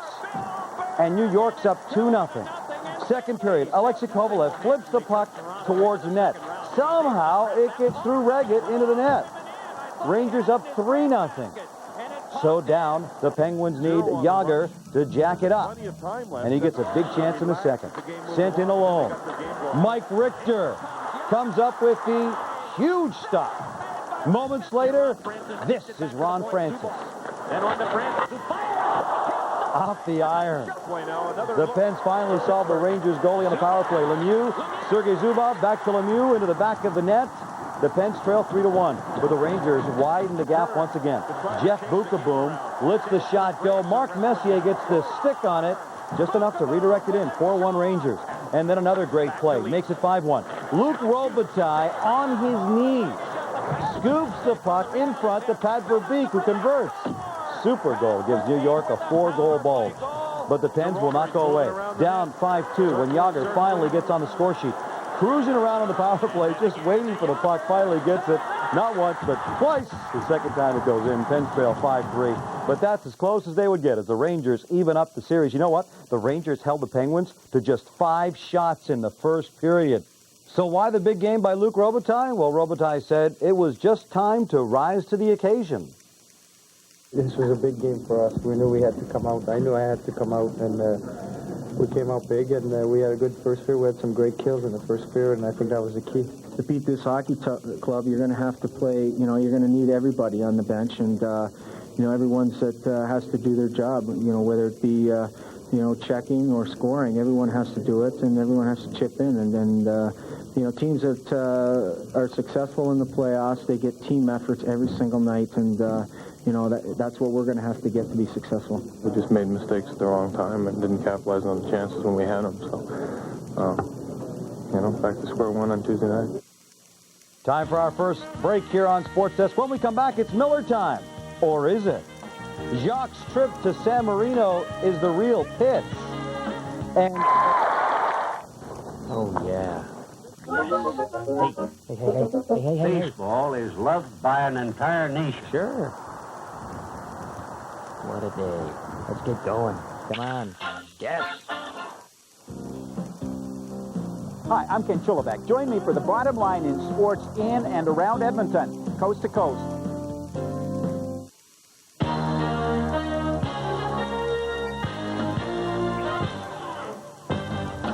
Coming up on TSN Sports Desk, lights, camera, action. Time for the big story of the day. No, not that one. It's the night's lone NHL playoff game, and it went extra time, but not much. Hi-ho silver. Team Canada's back from Vienna with some precious metal. Toronto's only big enough for one-star quarterback, so Kent Austin is sent packing to the peg. The Rockets and the Sonics get down and dirty in Game 2 of their series. FP stands for fantastic play at the Big O in Montreal. And our plays of the week have never been better. So why don't you find a cozy spot? Sports Desk is next. Hi again, everyone. Welcome again to TSN Sports Desk. I'm Brendan Connor. Glad you're along for the show. and let us start the show with the lone NHL playoff game from Monday.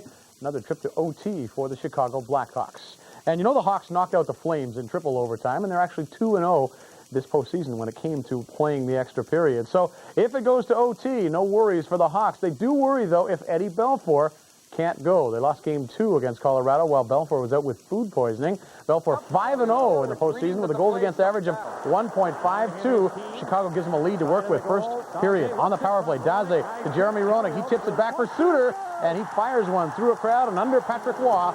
1-0 Chicago at home. The Avalanche, though, working on Belfour. Valerie Kaminsky feeding Joe Sakic in the slot. Quick shot, but Belfour across to make the stop. Second period, Colorado finally gets on the board. Watch the great effort by Forsberg. Picks up the puck, fights off Murray Craven, and is able to tuck it up on the top shelf. Those are some good wrists, and we're tied at 1. Avalanche pouring it on later. Keane nails Jim Cummins. They cough it up, and Mike Ricci following up on a scramble. Stuffs the puck in. A big goal for Ricci. Only had 6 all year. 2-1 Colorado. Then on the power play, Lemieux right to Joe Sakic. Kind bounce and a zip of a wrist shot in the top corner. 3-1 Avalanche. Late in the second, the Hawks get one back though. Murphy will walk in. Bad angle. I'm thinking Patrick Waugh was thinking pass here because maybe he couldn't see anything. Look where Craven is. Anyway, count the goal for Murphy, and Waugh arguing about where Craven was standing. 3-2 Colorado after 2. Third period, the Hawks are flying. Daze sends in JR. Roenick sells the backhand, goes to the forehand. Beautiful deke. Tied at 3. The Hawks suffer quite a blow in the third, though. Tony Amonte is going to twist a knee here after the hit from Adam Foote, and he goes down in a lot of pain. Ouch. That one's tough to watch. They take him off to the room, and more on him later. This one goes to overtime, but less than a minute in. Krivokrasov with a shot after Wolanin coughed up the puck, and it goes off a stick. Stefan Yell's stick, is to be exact, and goes over the shoulder of Patrick Waugh and in, and the Hawks win again in overtime. 4-3 the final score. They take the series lead. Eddie Belfour 18 saves. He is 6-0 in postseason now. Eric Daze, 2 assists for the Hawks. Joe Sakic notches his league-leading 10th goal of the playoffs, but it is Chicago with the lead. Game 4 will go Wednesday back at the United Center. Amonte, bruised right knee. They'll examine him again on Tuesday. And Craig Wolanin, who coughed up that puck, nobody felt worse after the game. By the time I got control of the puck, and I was trying to look up, I see it. He was right in my face, and I just didn't see him. I got to be aware of him. Can't complain about my game tonight. I mean, if I come back with another strong game like that next game, I guess our chances to win are good. But, it's just bad luck. Yeah, tough way to lose, certainly. One bad bounce to Canada. Team Canada knows all about that. They lost a chance for a gold medal in the Worlds in Vienna. A tough break and heartbreak for that team, and also a heartbreak for those of us watching here at home. The Czechs winning goal with 19 seconds to play. After time to reflect on all of it on the plane ride home, the Canadian players realized, though, they have plenty to be proud of. More from Susan Rogers.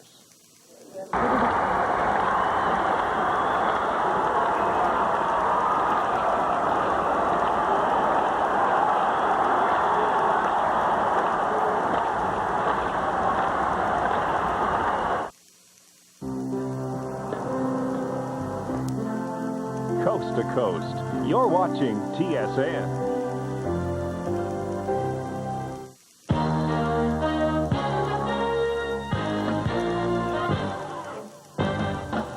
Coming up on TSN Sports Desk, heads up. The Pens hope to get a couple of bounces in Manhattan, while the Big E determined to come up big in Game 3. Bad news out of L.A. Brett Butler diagnosed with throat cancer. The Expos not wanting to slide out of first in the East, and the Bulls hoping to roar in the Windy City. Matt Dunnigan back in Vancouver just on a shopping trip. If you're tired of the rat race, come inside. Join us. Sports Desk is next. Hello again and welcome again to TSN Sports Desk. I'm Brendan Connor. Glad you're along, and let us open the show with playoff hockey. A couple of games in the Eastern Conference. Rangers and the Pens will be up first. And the Rangers, I guess, had to be happy heading back to Madison Square Garden, home ice and all that for the next 2 games. Or were they happy? For part of this season, they were practically unbeatable there. Then came the 2 home ice losses in the first round of the Habs, and the Rangers actually are better on the road in the postseason. Pittsburgh rolling into the Big Apple on this night, putting on their souvenir 3rd edition jerseys. And there they are, Jaromir Jagr, Mario Lemieux sitting beside each other on the same line. That'll bring positive results early. Look at Jagr bank one off Samuelson's face and in. Mario Lemieux gets some credit for the goal. 1-0 Pittsburgh. Pens continue to control the play later. Chris Tamer with a beautiful pass to Mario Lemieux. Bang, bang, side of the net. He beats Richter. 2-zip for Pittsburgh. Colin Campbell concerned with a quick start by the Pens, and it gets worse for New York. Jagger will feed Sandstrom right here. Sandstrom all alone in the slot, buries it easily. 3-0 Pittsburgh after the first. Rangers looking for some inspiration, look to Superman, hoping he can get back in it the way he got back into life. Second period, they get on track. A surprising source, it's Shane Churlo with the backhander past Reggett. 3-1 Pittsburgh. 34 seconds later, Sundstrom puts it in the back of the net, just like that. And just like that, the Rangers are within one. It's 3-2. Pittsburgh, Eddie Johnson tries for timeout, tries to slow down the Ranger momentum. New York, though, gets physical after that. Bukaboom levels Jagger. The third, the Rangers looking desperately for the equalizer. Churla takes the Kovalev pass and puts it off the post. He had Reggett beaten, but stayed out. And the Pens hold on for the victory here. 3-2 for Pittsburgh, your final score. Pens are 5-1 all-time at MSG in the playoffs. Ken Reggett, 37 saves in the Pittsburgh net. And afterwards, Colin Campbell of the Rangers says easy goals by the Pens really hurt his club. Anytime a team like this gets a goal like that, you say, geez, they even get goals the lucky way. They can produce enough the normal way, let alone get them like that. But I think we got rattled for whatever reason. They forechecked hard, and we had some turnovers, and you can't do that against this team. We expect a tough game from them on Thursday, and it's going to be a long series. Both teams are playing pretty good. We have enough experience on both sides to not let one game affect the hockey club, and it's going to be a great series. So the Pens with the lead there. Meanwhile, the other series, a lot of talk after Game 2, the loss by the Panthers to Philadelphia, about Eric Lindros and the use of his stick.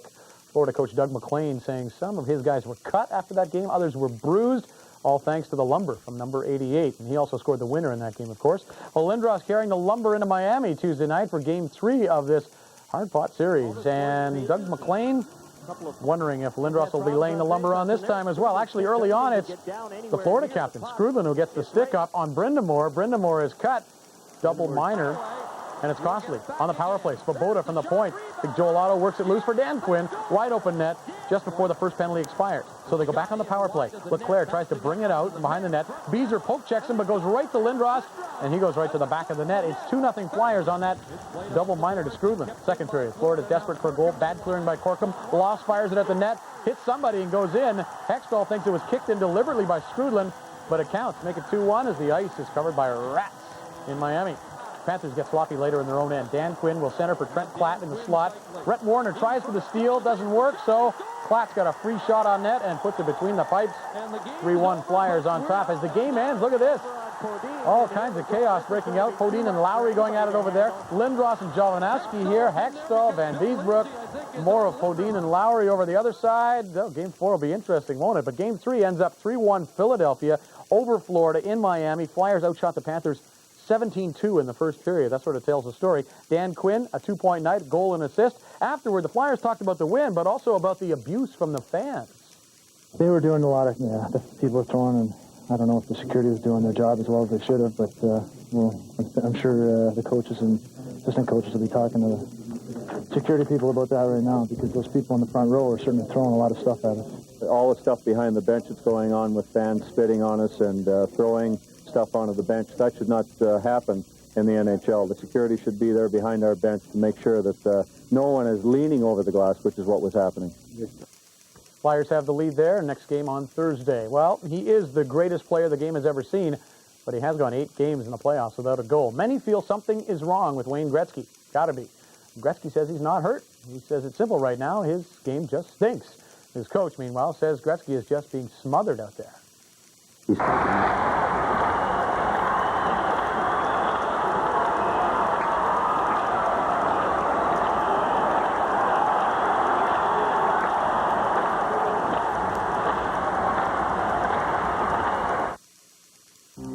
From Canada's Far East, you're on TSN, coast to coast.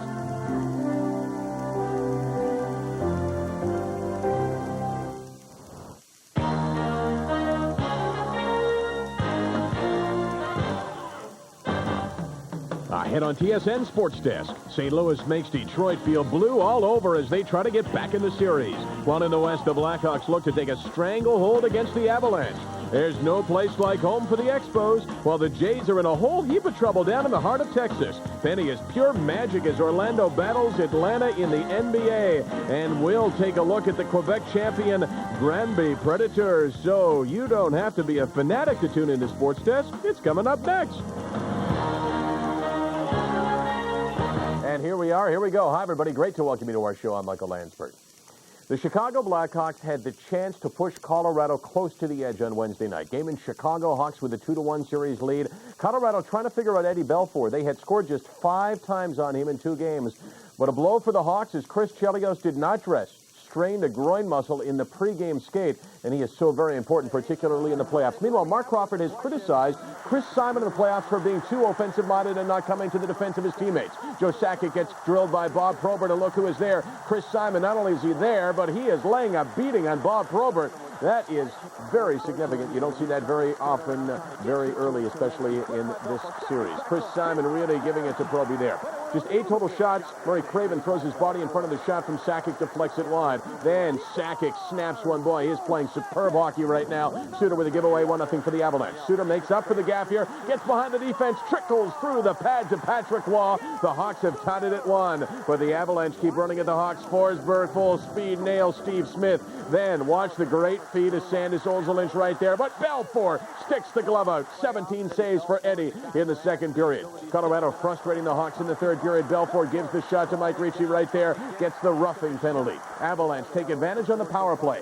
Sakic's point shot is stopped. Kamensky bangs in the rebound. Nobody cleared him out. 2-1 for Colorado. If Chelios were on the ice, that would not have happened. Chicago comes right back. Carney's point shot redirected by Jeff Shantz. Counted 2 into overtime for the 3rd time in this series. Look who's testing out the groin before the overtime. Chelios tried it, wouldn't go. That would have been wonderful to have him back. Chicago gets a huge chance. Roenick on the breakaway, falls down from behind. You're thinking penalty shot. You're thinking at the very least penalty. Look at Roenick. What? No call. Van Hellemond trying to explain it to him. Brutal on the part of Andy Van Hellemond. Meanwhile, the Colorado Avalanche have opportunities here. Ed Belfour, incredible. 51 saves through 5 periods. For the second time in these playoffs, Chicago goes into triple OT. There will be no quadruple OT. Less than 5 minutes in, Gusarov to Joe Sakic. What a playoffs for Sakic. He's been good for many years. Right now, he is better than good. He is great. He is leading the Colorado Avalanche, and he has given them their most important victory, likely, maybe ever. 3-2, Colorado over Chicago. Sakic now with 12 goals to lead the playoff scorers. 10 of the Hawks' last 17 playoff games have gone to overtime. They're 3-1 this year, ended by Joe Sakic, and he knows how important it was. We really didn't want to go down 3-1, especially against a team like that. They got a great hockey club over there, and all the games have been battles, and we're happy we got the split here, and now we can go back. It's best 2 out of 3, and we got 2 games at home, so that's important for us. We just kept working hard as a team, and anytime you do that, you're going to run into a hot goaltender once in a while, and he played great. I think for us, we concentrated on not giving them too many opportunities to score, and we did a good team defensive job tonight, and we forechecked well, and when we did get opportunities, we shot the puck. Now for the Wings and Blues. Blues basically got to win this game, but early on the Red Wings are flying. Konstantinov lets her rip.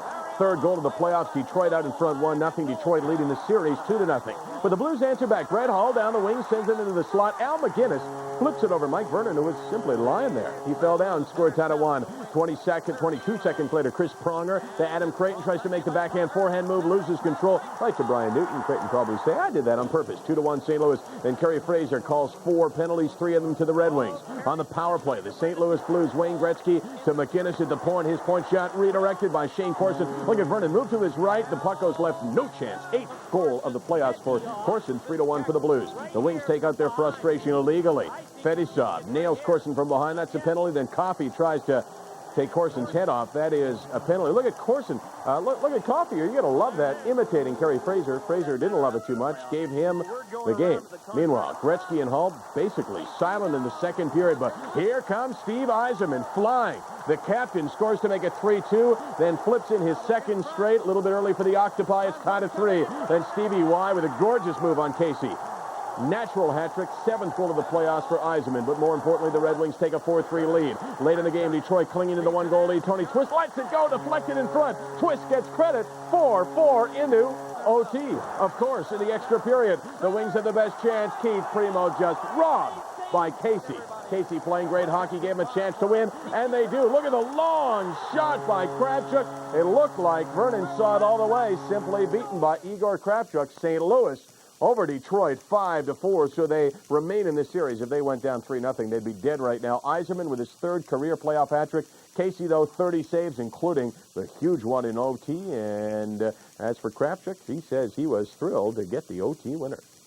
Obviously it is, because I've been kind of struggling after injury, and I trying to catch my game. So I played a little bit more than last 2 games, so I kind of got into it, and finally I got a feeling, so I'm really happy. 9 straight wins at home, a roster dominated by young, dynamic hitters. In most cities, they'd be saying, how do I get a ticket? So far in Montreal, people have been saying...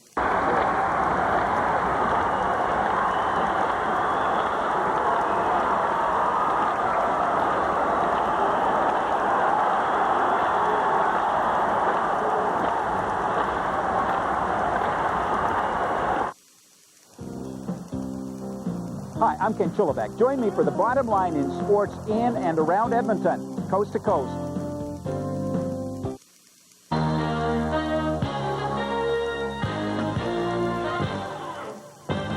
Coming up on TSN Sports Desk, the Pens donned their lucky duds as they crashed the Garden Party in New York, while the Cats were on the prowl everywhere, including Florida, where the Panthers tried to level their series at 2 with the Flyers. No Triple Crown for Grindstone. He heads to stud instead, while the Admiral leads the attack on Utah. The Expos get caught napping and put their home winning streak to bed. Hats off to Big Daddy. Cecil Fielder drills the Yankees in New York, where the fans ask just one question. Mr. Steinbrenner, you wrote in Don Mattingly. He's retired. Do you like your job, Costanza? He's a great player, a great Yankee, and he deserves to be there. If you're tired of sucking up, relax. Join us. Sports Desk is next. Poor George. Hi, everybody. Welcome again to TSN Sports Desk. I'm Brendan Connor. Let us open the show with the NHL playoffs. A couple of games on Thursday, and the Pens were dressed for success in their game. Sure, it's superstition and the stuff of superstition, but sports is full of that and full of people who believe in that. Penguins led the Rangers 2-1 in games in their series. They were 10-0, though, when they wore their ceremonial 3rd set of uniforms. Probably had more to do with Ken Regett's goaltending than the unis. He is 5-1 in the playoffs and has allowed 12 goals on over 200 shots in this series. Let's start out with Mario and Jagger on the bench in the good-looking unis. And Rangers playoff goal scorer leader Adam Graves back in the lineup. He missed the first 3 games with back spasms. He gets things going early. Big shot here. Ken Regett, bigger save. Glove save. Pens pressing. Brian Smolinski can't get it on net. Comes to Jaromir Jagr. Tough angle, but he buries it. 1-0 Pittsburgh. Some good end-to-end action here. Messier weaving in, and a great pad save by Regett. Comes out to Glenn Murray. He feeds Mario Lemieux. And Mario Lemieux in the slot will let one go that is also kicked out with a pad by Mike Richter. Sergei Zubov at the point. Richter kicks his foot out, sends it airborne, and then covers up. Pens playing good defensive game and a good hitting game, too. Look at Tamer rub out Brian Leach.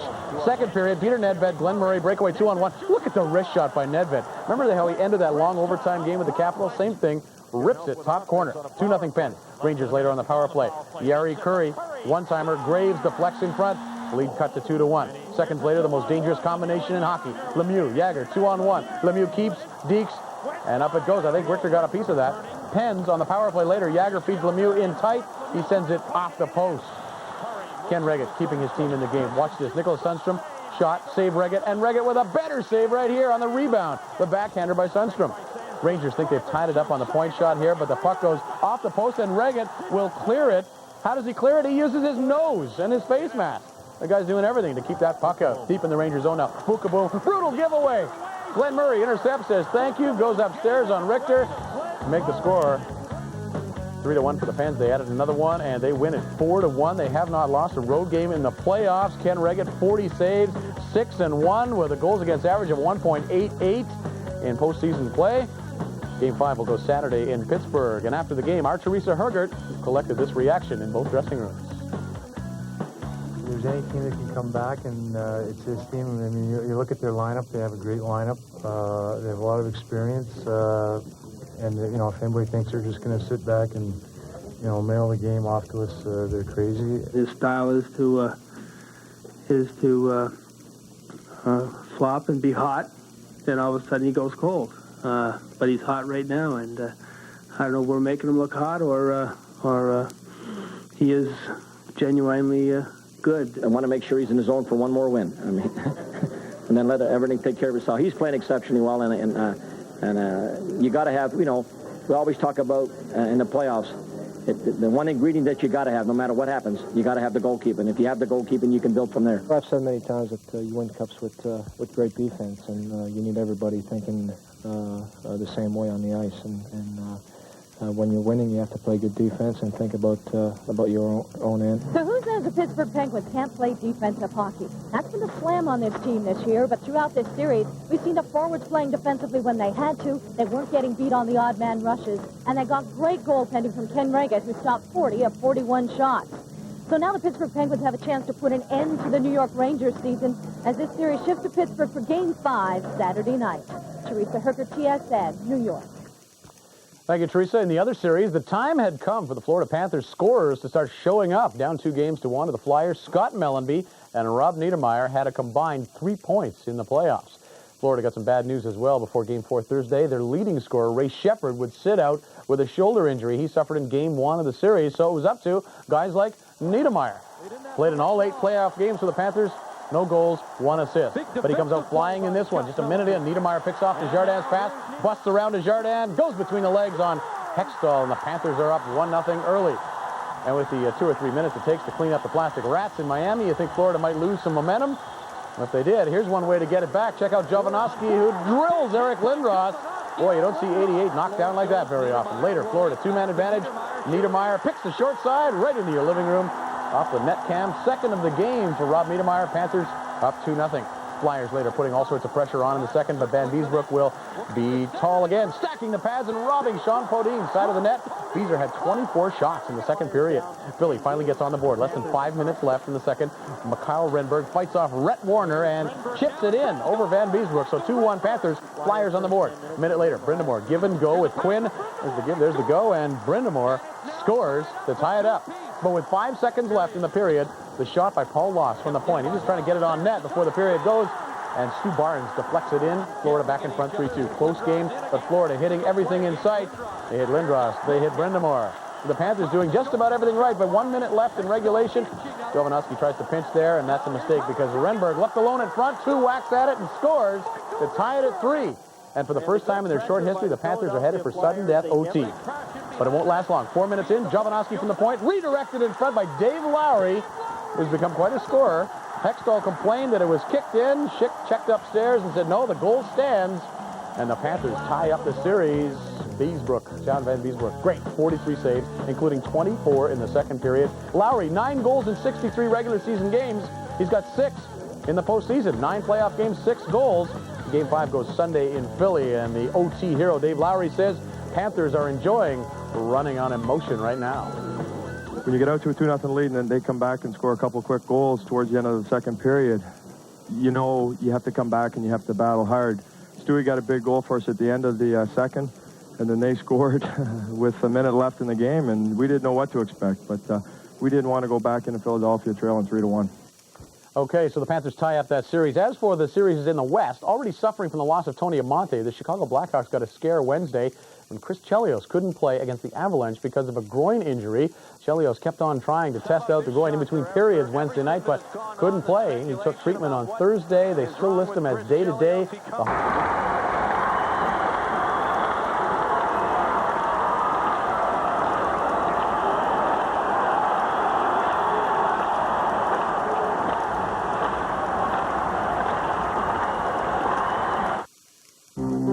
From Stanley Park in Vancouver, you're watching the Sports Network, coast to coast.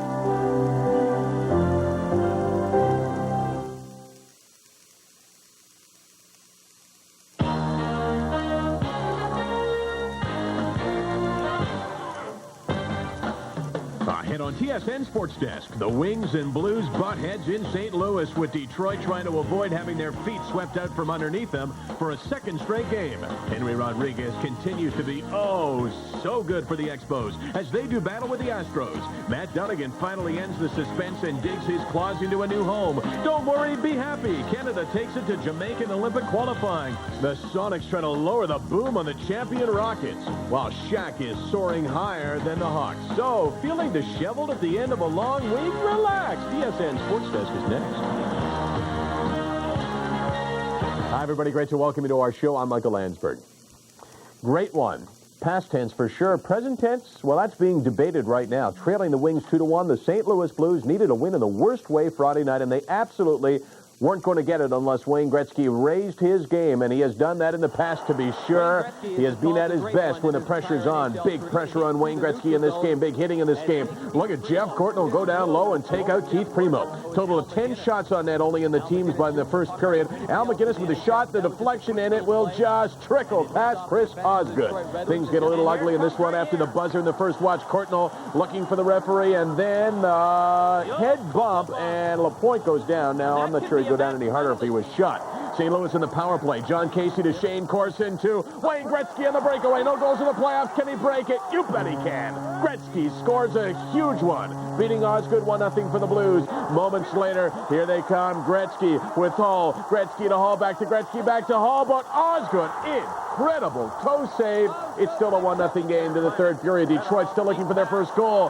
Fedosov fights his way to the net, but Casey is there. We said that all night long. Casey is there. Time winding down. Steve Yzerman drops for LaPointe. LaPointe, the shot, the puck sitting there, and Casey flops on it. John Casey, you know what? Kind of ridiculed by Mike Keenan. Same thing for Wayne Gretzky. He takes shots at two guys. Gretzky scores the winning goal. Casey makes 25 saves for the shutout. 1-0. It's all tied in the series now, and obviously Gretzky was relieved. It's a great win for us, and gets us right back into a very tough series here, but probably just as important, probably got a little bit of a monkey off my back and stop reading about when I'm going to score a goal and all that kind of stuff. So it was a nice time to get a big goal. I'm not going to carry this team offensively, you know, and it's not my job and it's not my role.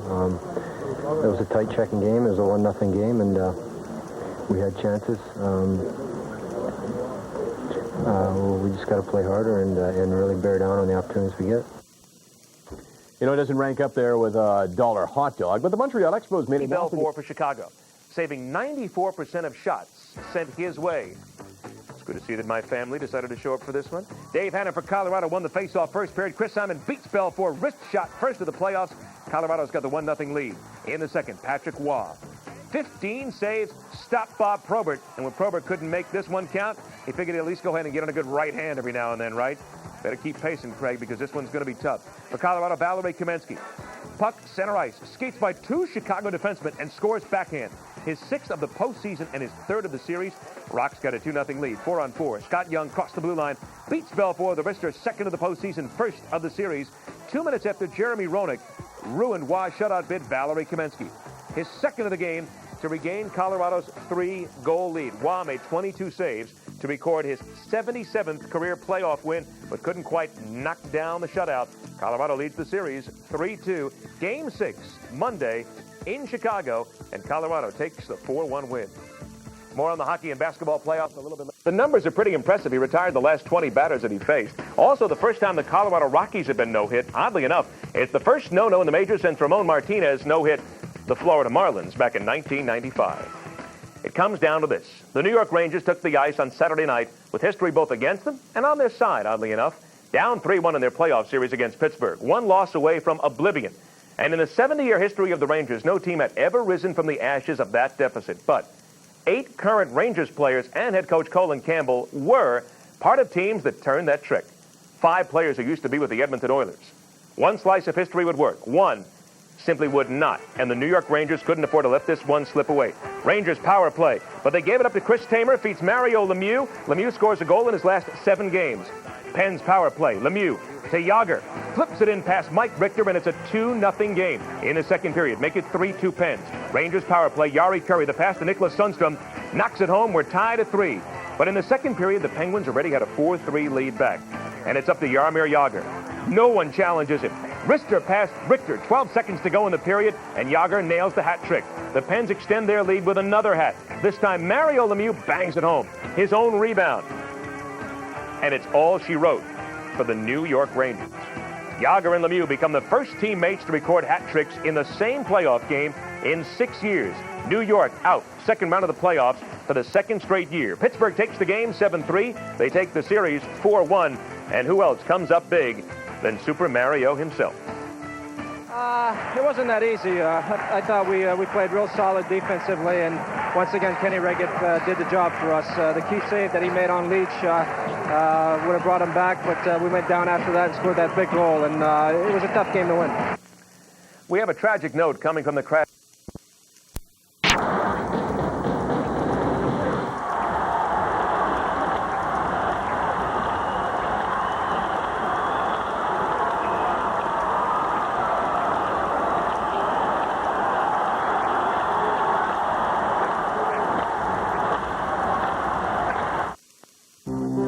From Stanley Park in Vancouver, you're watching the Sports Network, coast to coast.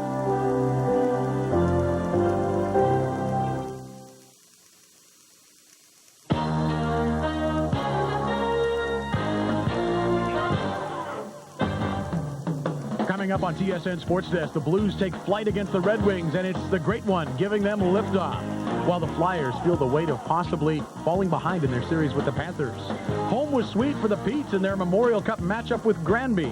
While in baseball, Felipe's time is up during the Expos series finale with the Astros. The Knicks try to bring down the house and the Bulls in New York. And it was no day at the beach at the LPGA Championship. This is a tune anybody can dance to. Sports Desk is next. Hi again, everyone, and welcome again to TSN Sports Desk. I'm Brendan Connor. Glad you are along. 2 NHL playoff games off the top of our show and 2 series that were tied at 2 apiece going into Sunday's play. Well, maybe the guy thrives on criticism and people whispering about his game being washed up. Who knows what motivates the Great One these days? No world left to conquer, really, no records to chase. It is all personal now for the Great One. Wayne Gretzky showed up, scored the only goal Saturday night as the Blues tied their series with Detroit. Sunday afternoon in Game 5, he showed up again. And let us show you what we mean. Wings fans and their moms on Mother's Day hoping for a lead for their team. Wings carry the play early on. The rough stuff, too. Steve Primo nailing Murray Barron right there. But the Blues weather the storm. Wayne Gretzky forces a turnover here. Himmelov keeps it in at the point, and then Gretzky will take the puck. And a beautiful flip pass to a wide-open Brett Hull, who converts nicely, and the Blues break the ice, and they lead 1-0. The Wings stick with the body, too. Slava Fedosov with one of his patented hip checks on Courtnall. Their hard work finally pays off. Early in the second, Draper in alone with a chance. Spots some opening in the 5-hole there and puts it through. Game tied at 1. Now, Jeff Courtnall having his problems on this afternoon. He is going to be laid out once again. This time, Steve Yzerman getting the knee and part of the hip out there. Ouch. The Blues just keep on pressing on Osgood, though. Adam Creighton knocks down a chest-high pass. Goes in all alone. Great save. Osgood with a huge save. Keeps it out. The Wings continue their hip check antics. This time, Fedosov gives Hudson a ride, but he got the pass to Hull. He got the pass to Gretzky. They score. Blues being outshot 23-16, but up 2-1 after 2. Wings press the tie. John Casey with a miscue right there. Right Cicerelli, right to Brown, but Casey with a save. Blues get the bouncers. Igor Kravchuk with a shot from the point here. It goes off. Himmelov in front. He gets credit for it. Blues lead 3-1. Minute and a half later, Detroit replies. Puck comes to the trailer. Slava Kozlov, who buries it through a crowd right there. Wings are within a goal at 3-2 St. Louis at JLA. Dying moments. Wings desperate. Sergei Fedorov has a couple of chances in tight here. There's one. There's another. The second save was huge by Casey. And the Blues hang on and shock the Red Wings with a 3-2 victory at Joe Louis Arena. The Red Wings have lost 3 straight games for the first time since the last season's Stanley Cup final with the Devils. John Casey, 37 saves. And Coach Keenan, very happy with the play of his star.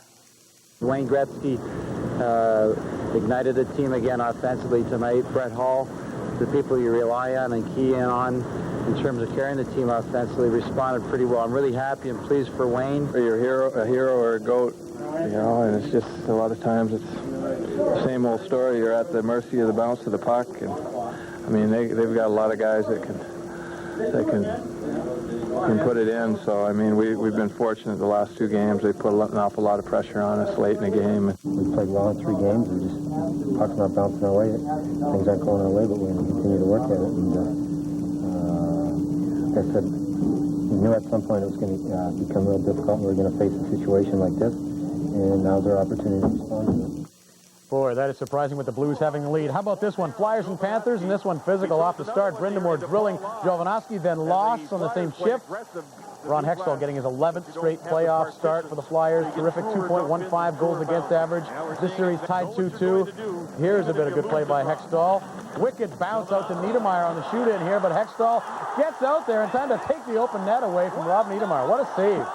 Period 1 ends with no score, but the Big E says, all right, I'm going to take things into my own hands and get things started in the second period, and he does. Philadelphia on the power play. They've got Lindros at the point with Svoboda. Svoboda takes it off the boards, over to the Big E, and he cranks it up from the high circle and blows it past the Beezer. 1-0 Flyers. They're on the board first. That takes some of the weight off the heads of some of the Flyers fans, but evidently not all the weight. Back to Hextall. He can win you some games, but he can also have a little bit of a psycho side. He can shoot the puck here at Jovanovski during a stoppage in play. He gets a penalty for that. So Panther power play, but Hextall comes up big on the power play with a great save here on Stu Barnes. He gets across quickly to Rob Barnes. Panthers finally solve Hextall in the third. Barnes this time taking a drop pass, quick shot, hits Howardchuk just enough to change direction, trickle through, ties it at 1. This one goes to overtime. Florida pressing in the OT. Hextall down. Bill Lindsay with a shot, but look at Therrien get there to save the day. In the second overtime, Florida does get it done. Mike Huff in control, spins, looks, and fires upstairs. There's the game winner in double OT. Coach McLean, a happy man. So is the rest of the coaching staff. 2-1 for Florida as they win in double OT. Last time was Lowry. This time it was Mike Huff. The Flyers 0-4 in overtime in the playoffs this season. And look at this. Florida has a chance going home to Miami to get into the conference final. Let's hear from this day's OT hero. It was pretty excited there for about 30 seconds, and then we were too exhausted to cheer anymore. It's quiet right now, but you know, it's quiet excitement because you know, this is a big win for us going home. There's no doubt about that. It was just an exceptional effort, I thought, and come in here and win and battle the way we did. You're going to be proud of your team. The willpower is what keeps you going. I mean, guys were talking in the intermission about training camp and how hard we worked at training camp, and that's what this was all about. You know, doing the extra bike rides then and paying the price then, and it's all, you know, it's going to work out. It's going to work out. Trying to stay positive. So, I mean, that's willpower. Are you one to make any predictions going into the game with this and elimination? Don't want to make predictions. We're back here. We're going to win. Okay. Okay, Rick, we'll see. Meantime, junior hockey at the Memorial Cup. Quite a shocker Saturday as the Quebec champions from Granby come in and blow out Guelph 8-0. Peterborough struggled with Guelph in the OHL final all the way to overtime in Game 7. So Granby against the Peterborough Petes Sunday, and Peterborough not playing well on home ice through the playoffs. What would they have in store for the Granby?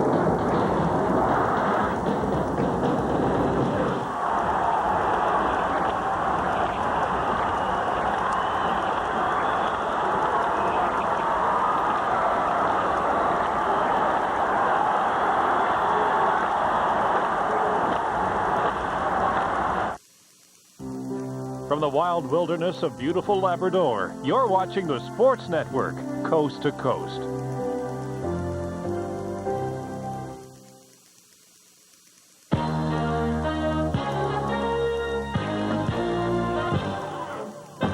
Coming up on TSN Sports Desk, the Avalanche take dead aim at a berth in the NHL Conference Finals. The CHL hands out its annual hardware in Peterborough. The Expos kick off a West Coast road trip with a visit to Los Angeles to play the Dodgers. And the Marlins and Cardinals get down and dirty playing base brawl. The Hawks come out soaring as they fight for their playoff lives in the NBA. And Team Canada gets its kicks in Olympic soccer qualifying. So for the show that's a mouthful, Sports Desk coming up next. Hi again, everyone, and welcome again to TSN Sports Desk. I'm Brendan Connor. Glad you're along with us. So let us get started with the lone NHL playoff game from Monday. And guess what? Just for a change, this one went to overtime. The formula was simple. To win, the Blackhawks needed to have Chris Chelios playing a key role for them. He is their catalyst. Chicago at home Monday, facing elimination at the hands of the Avalanche. Chelios nursing the groin injury. It kept him out of one game. He's not 100%. but he's a gamer, and you knew he would go, he would dress, he would be on the ice, and he was. Probably not his rough and tumble self with a groin muscle hard to heal, but he was out there. And the Avalanche showed just how important having an agile defenseman can be. Look at Ozolinsh wheeling in, firing across, and eventually Kamensky gets a stick on it. He was the hero of Game 5, and he puts Colorado up in this one early. But the Hawks come back. Denny Savard manages to keep the puck in. May have been offside, but he lets it fly, hits a stick, and goes in. Chicago tied it at 1. Mark Crawford livid. That was right in front of his bench, and he said that was offside. Well, look at it again. Did Denny Savard keep this in, or did it squeak out over the line? Very close, but they allow the goal. Eddie Belfour sharp in goal on this night. Watch the shot from Ozolinsh go off Belfour's shoulder. Lands in the crease, over the shoulder, trickling in the crease. Somehow it stays out, and they clear it away. Just before the end of the period, Roenick shot from the top of the circle, hits a couple of people, including a skate in front. Bernie Nichols gets the goal. The Hawks lead it 2-1. At the end of the period, Jeff Shantz shoves down Adam Foote. Bad move. He gets a penalty for that. Avalanche take advantage in the power play. Scott Young to Joe Sakic. He buries number 13 in the playoffs. It's tied at 2 in the third. And the Avalanche don't let up. Claude Lemieux feeds Kamensky, and he makes a great move, selling the forehand, sliding across the crease and tucking it in on Belfour. 3-2 Avalanche. Stayed like that into the late going. The Hawks call a timeout with a minute and a half to go, and they try to regroup. And did they ever? A minute left in the third. Roenick will eventually get the puck on this side, center it. Joe Murphy banks it in with a minute to go, and we are going to OT once again. The crowd in Chicago fired up. Early in the extra frame, Avalanche pressing in. 3-on-1. Sylvain Lefebvre, Sakic, but Belfour there to deny him. No scoring in the first OT period. They go to a second. Avalanche cycling the puck in deep. Kamensky controls. Finds Ozolinsh out front, and he whacks at it until it goes in. Gary Suter couldn't fight him off. The second one went in. The Avalanche win 4-3 the final. Tough loss for Eddie Belfour.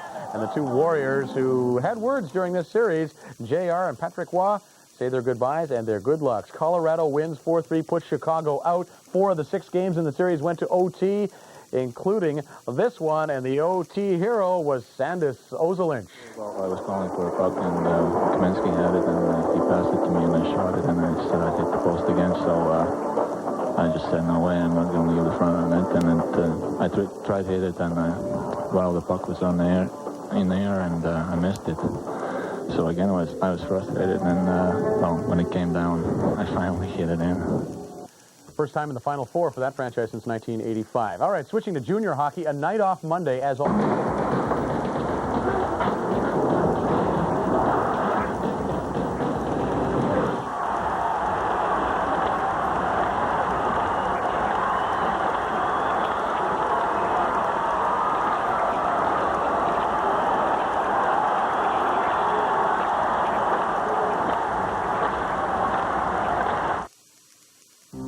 From Canada's Far East, you're on TSN, Coast to Coast.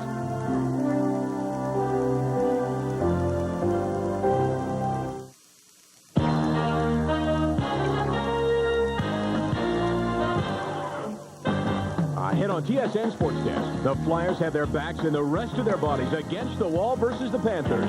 But the Red Wings weren't willing to lay down and die for the Blues. The Petes played stingy hosts in their Memorial Cup matchup with Brandon. And Gooden answers any questions about his career with an emphatic no-no. The NFL's most valuable player admits to being a vulnerable player. The Lakers will be missing some magic from their lineup next season, and the Raptors will be able to boast a postseason award winner. Let's do it with a little mustard on Sports Desk. Hi, everybody. It is great to welcome you to a big show. I'm Michael Lansbury.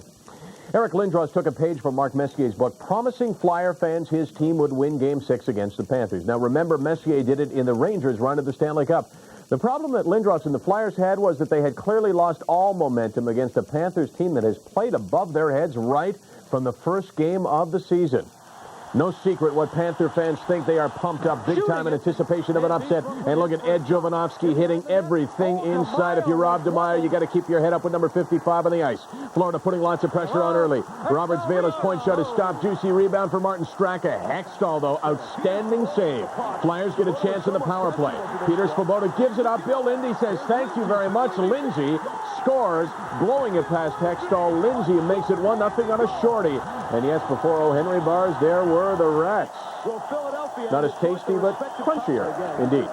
To the second now. Tom Fitzgerald in on the break. He's got Hextall down, and out he goes to the forehand. It's a great move, but it slides off his stick. Still 1-0 as we head to the third. Panthers get another great chance. Brindamore loses the draw. Niedermeyer moves to the net. Niedermeyer will make the move and go. Top shelf, 2-0 for the Panthers on the power play, and they don't stop there. Florida forces another turnover. Stu Barnes racing up ice. Watch Lowry. Lowry takes it off his skate and rams it short side. Dave Lowry, like a sniper. He makes it 3-0. Lindros and Leclerc, no time is running out in their season. They finally start to put some kind of pressure on Lindros and Leclerc, but Van Beesbrook with his biggest save of the game. Flyers finally solve the Beezer. Leclerc cuts in and will fire in his sixth. With 4 minutes left, the Panthers would add an empty netter. They do the amazing. They knock off Eric Lindros and the Flyers, the first major upset of the playoffs. The dream season for the Panthers will continue into the next series. 4-1, Florida over Philadelphia. Van Beesbrook finished with 34 saves. Once again, a balanced effort, but 19-year-old rookie Ed Jovanovski still in all of what he has seen as his team continues their role. It's tough to believe. I mean, like I said, no one gave us a chance coming in. No one even thought we were going to make the playoffs. So now we overcome 2 hurdles. Hopefully there's 2 left. Everybody bought a piece. And what can I say? The crowd here brought a piece. As you can see, we started this rat thing from the beginning, and it just took off. So who knows where it's going to end. So it is over for the Flyers. Let's find out if it's over for Scotty Bowman and the Red Wings. Can you believe they're down 3-2 against the St. Louis Blues? Early on, the snapshot by Yzerman beats John Casey, but he can't beat the post. Later on, Tony Twist rusts up Martel Lapointe. Twist gets 2 for high sticking. On the ensuing power play, John Casey makes a great save on Dino Ciccarelli. Wings do open the scoring, though. Slava Kozlov with a shot. Watch Larionov pick it out of the air, redirected through the pads. Igor Larionov's 4th in the playoffs. 1-0 for the Wings. Watch Brian Noonan hit Paul Coffey behind the net. Coffey gets the wind knocked out of him, but he is okay. Didn't look like it there, though. Wings added their lead shorthanded. Casey with a bad giveaway. Chris Draper accepts the gift and goes backhand. 2-0 for the Red Wings, trying to stay alive. Draper's 4th. Then Coffey. Watch this, baby. Boom and ding as he zips it off the crossbar. Later on, Bob Rouse tries to block the shot. He does, but he gets Steve Leach's shot right in the face. Rouse cut badly, taken to hospital for x-rays. He'll be okay. Wings shorthanded. Fedorov to Primo. Back to Fedorov, but he can't get the stick on it. Still a 2-0 game. Third period, Mike Hudson almost takes Mark Bergevin's head off here. He gets a double minor. Later, Wings in the power play, and they added their lead. Coffey with a shot. Ciccarelli just gets a tiny piece, redirecting. Casey seen the misplay. It's 3-0, but the Blues cut it to 3-1. Then the Blues cut it to 3-2, and they're back in this baby. They had tons of pressure on, but in the end, the Red Wings put it away. Lidstrom with a big shot, and the Red Wings live to play another day. They got a scare, but they responded 4-2. Detroit over St. Louis. The Blues actually lose for the first time in 6 games at home in these playoffs, and Yzerman talked about their approach to this key game number 6. We came in this year with the attitude, we're going to win, we're going to play well, and don't think of anything other than that. We're going to win, we have to win. And that was the approach we took. And there's no pressure on anybody. Nobody was concerned about it. We're just going to come out and play hard and work hard. Not worry about who scores or how we score. We're just going to get the job done, and we did that. Anytime you got a chance to finish the series and you don't, it's always a big disappointment. And you know, especially after we came roaring back to win 3 in a row and we had so much momentum, that's a tough loss. You bet it is tough to go into the Joe. Terry Simpson was sent packing Tuesday, not to Phoenix though. Simpson was fired as head coach of the now Phoenix Coyotes. Simpson was 43, 46, and 7 in 97 games as head coach of the Jets. Many think he did a decent job last year, even a nice.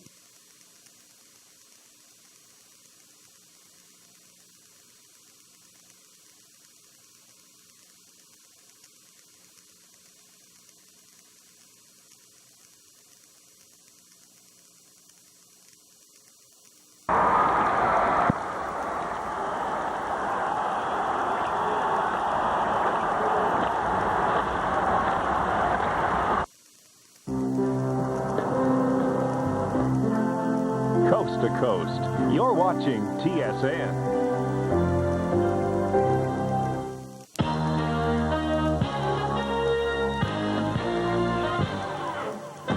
Coming up on TSN Sports Desk, can Casey and the Blues pull the plug on the Wings in Motown? The Petes try to put out the lights on the Storm's Memorial Cup hopes. We'll check out the Twins and the Jays in a matinee rubber match from the Metrodome. Get out of my way, the mailman trying to push aside the Spurs in Game 6 of the Western Semis. And we'll take you to the golf course. We'll check out some PGA action from the Colonial, where close just wasn't good enough to cut it on Thursday. So buckle up and hold on. TSN Sports Desk coming up next. And hi again, everyone, and welcome again to TSN Sports Desk. I'm Brendan Connor. You've got to love the drama of a game number 7, and we had a heck of a game number 7 Thursday in the NHL playoffs. Let us start there. You know, Game 7s have not been kind for the past few years to the Detroit Red Wings, with the choker label hanging over them. Their captain, Stevie Yzerman, took them out to face the Blues Thursday at Joe Louis Arena. Yzerman, of course, endured the trade talk earlier in the year. He seemed to be not in their plans, and with Fedorov's rise, he seemed to lose his place as the king of the Wings. But in the clutch, who was there? Who are you going to call? The captain, number 19, that's who. This man has kept the Blues in this series, and he gets to start in spite of that sore neck Mike Keenan was talking about. Looks good early. Makes the first stop on Igor Larionov, and then watch him sprawl to get that one, and Rob Larionov on the rebound. Thank goodness for net cams. They continue to run at Paul Coffey. Yuri Himalev taking a shot at number 77. Second period, Casey still shining. Yzerman in alone. Casey holds his ground and makes a big stop. At the other end, Chris Osgood, not quite as busy, but sharp when he needed to be. Peter Zezel with a blast. Osgood's got it and grabs it as it trickles by. Good save there. Late third period. Wings with a great chance. Still 0-0. Chris Draper gets it back on the 2-on-1, but puts it wide of the net and off the board. This one goes to overtime. Scotty Bowman hoping to erase all those ghosts of Game 7. He's got a little magic on his side, too. That lucky alligator, those two witches in Detroit, brought to the team. Yeah. Well, the magic seems to work here. Shane Corson in on goal, but look at the great save by Osgood. That could have won it. Second overtime they go. John Casey already 38 saves. This will be number 39 as Fedorov gets a chance from in front, but Casey sprawls to rob him. But Yzerman, not to be denied, steals the puck from Gretzky, steps over the blue line, and here's a rocket into your living room and into the top corner past Casey. Nobody touched it. Casey saw it all the way. It was just too much. And it's see you later, alligator to the St. Louis Blues. They're gone in 7 as Detroit wins in double OT. And oh, what a great goal that was by Steve Yzerman. That must have felt good. His first ever career playoff overtime goal. And some vindication for Stevie Y. I'll imagine we'll hear from him and others in our post-game report with Teresa Hergert. You can almost feel the relief here at Joe Louis Arena as the Detroit Red Wings dodged a huge Game 7 bullet to advance to the Western Conference Final. This double overtime thriller was a defensive battle highlighted by great goaltending at both ends of the ice. But in the end, even though Steve Yzerman scored the game winner and stood tall in this game, so too did Chris Osgood, who stopped 40 shots on his way to the shutout. Well, you look at Chris Osgood, he nearly come up with, except for that 59 seconds in St. Louis, I mean, you know, you get some big-time players over there, and he nearly come up with, well, 3. We had 2 shutout periods there. He had 4 here tonight. His 6. He nearly had 7 shutout periods. It's hard to believe. He played fantastic. You know, Chris played great for us. John Casey played great for them. You know, it's nice to know that you got the feeling that no matter what kind of shot they get on your net, your goalie's going to stop it. And Ozzy gives us that feeling game in and game out. And face it, you can't win if you don't have goaltending. Been here twice before in this rink, and we just haven't come up. We said, forget this, we're going to win this game. I mean, enough's enough. We didn't care if we lost at Toronto before. We didn't care about San Jose. We cared about tonight, and we knew we were going to win. We said we were going to, and we went out and did it. Well, that's the highlight of our year to this point, winning, you know, Game 7, moving on to the conference final now. It was really an exciting game, and the last few days leading up to Game 6 and through Game 6 and through this game has been tremendous excitement for our team, and you know, most of all, we've really enjoyed it, and we've had a lot of fun through it, and obviously winning makes it that much more enjoyable. As the Red Wings celebrate, the St. Louis Blues are now preparing for an early summer. But a case must be made for the way Blues goaltender John Casey played in Game 7. After the game, he would not speak to the media, but his teammates sure spoke for him. John Casey played a great game and gave us lots of opportunities to win the game. I think he really held us in there early on, and as well in the first overtime he made some big saves. So he deserved more, but you know, it's a disappointing loss. I guess we were the 5th best this year in playoffs, and we didn't have a very good year. A lot of that had to do with the fact that we had 250-plus man games lost. That's tough for any team to take, but it'll be be an interesting offseason for us. You have to give the St. Louis Blues credit for pushing the Red Wings even further in this series than anybody would have thought when it all began. But now as the Red Wings have said bye-bye to the Blues, they're now looking for... TSN.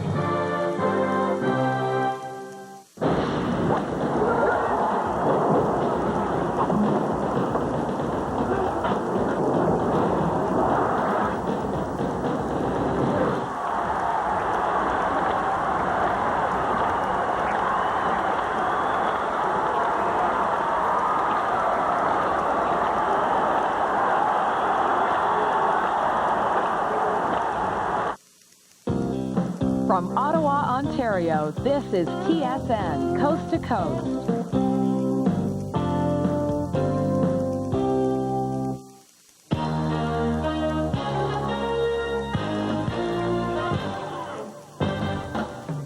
Coming up on TSN Sports Desk, it's the Beezer versus Super Mario in the Eastern Conference Showdown. Cameron is looking to be the man leading the Peach to the Memorial Cup Final. Seattle finds the range in the opener of the Western Conference Final, while Viola tries to find the right tune as he searches for a victory. The second jewel of horse racing's Triple Crown has its day, as IndyCar once again feels the effects of qualifying at the Brickyard. On the F1 circuit, Schumacher is a shoo-in for the pole in Monaco. So hey, we're able to leap tall buildings in a single bound. Yes, we're Sports Desk, and we're next. Hello, everyone. I'm Teresa Herkert with this edition of Sports Desk. Glad to have you along with us. We take you first to Game 1 of the Eastern Conference Final. The Florida Panthers, hot off their big upset of the Flyers, face the team with the most potent offense in the NHL, the Pittsburgh Penguins. But on this night, the Pens' big guns just couldn't pull the trigger. Doug McLean's team has been surprising everyone, and this game no different. Just 1 minute, 52 seconds into it, Panthers on the power play. Dave Lowry tries the pass in front. The puck deflects off of Sergei Zubov and in. And you can make it 1-0 for the Panthers. John Van Beesbroek can't be confident because he's never beaten the Pens in a playoff game. Mario Lemieux has scored more goals on him than any other active goalie. And Lemieux breaks in on him, but there's a Beezer makes a perfect poke check. Meanwhile, the Panthers making life tough for Jaromir Jagr, Brian Strudlin roughing him up a little bit, and things get a little rougher later on for the Pens. Good passing. Rhett Warner, Scott Mellenby to Tom Fitzgerald, backhands it past Reggett. It's 2-0 Panthers. And the Panthers playing the star players tight. Jagr and Dan been clutched and grabbed all night. The Panthers look to add to their lead in the second. Here's Stu Barnes with a move on Smolinski.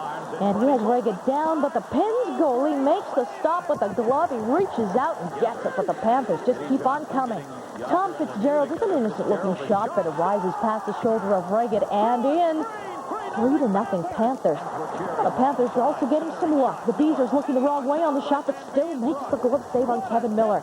In the third, the Penguins will finally break through. Dave Roach backhands the loose puck in past Van Beesbroek. The Pens are on the board, but it's a 3-1 game. Pens get a great chance later. Peter Nedved blasts one past the Beezer, but rings off the post. The Panthers salted away later on. Stu Barnes splits the defense. In the ensuing scramble, Dave Lowry throws it in front. The puck is in the net. 4-1 Florida. And the face of old Jaromir Jagr says it all as the Panthers went on to win this one. Game 1, easily. 5-1 was the final. And this marks just the fourth time this year that both Mario Lemieux and Jaromir Jagr were held pointless. John Van Beesbroek, grading goals, turned aside 32 of the 33 shots he faced. And following the game, our Mark Bunting filed this report. The theory that the Penguins might be rusty after their one-week layoff seemed to prove true tonight as they were out of sync for most of the game. They had trouble penetrating the Panthers' zone, and when they did, they couldn't get quality shots. And when they did get quality shots, John Van Beesbroek was there. He was the backbone of another solid, workmanlike victory by the Panthers. I mean, the first 10 minutes always in this building is tough.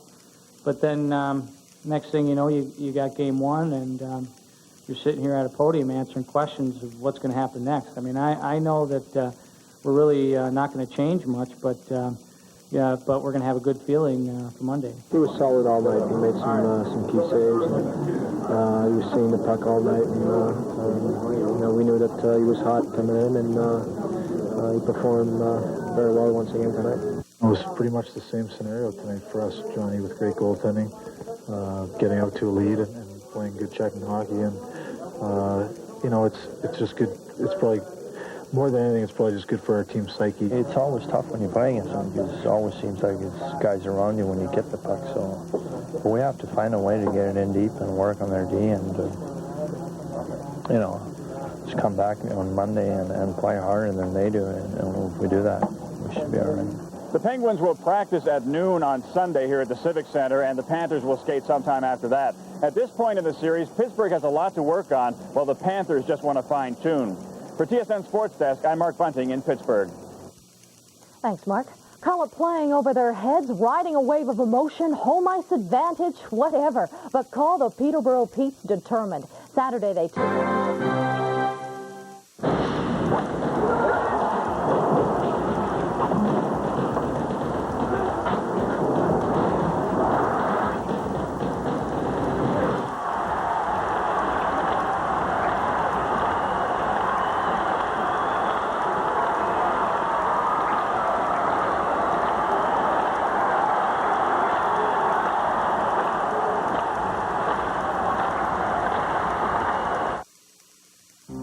From Canada's Far East, you're on TSN, Coast to Coast.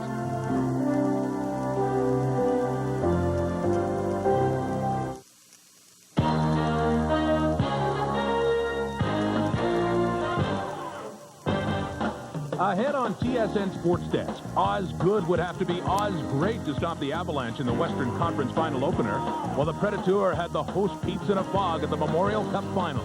Why was Stu Jackson looking grisly in New Jersey? Maybe because the Raptors held the lucky ticket at the NBA's draft lottery. No illusions in the NBA Eastern Final, but the Bulls did use sleight of hand to down the Magic, while the Padres were looking to sneak one by the Expos.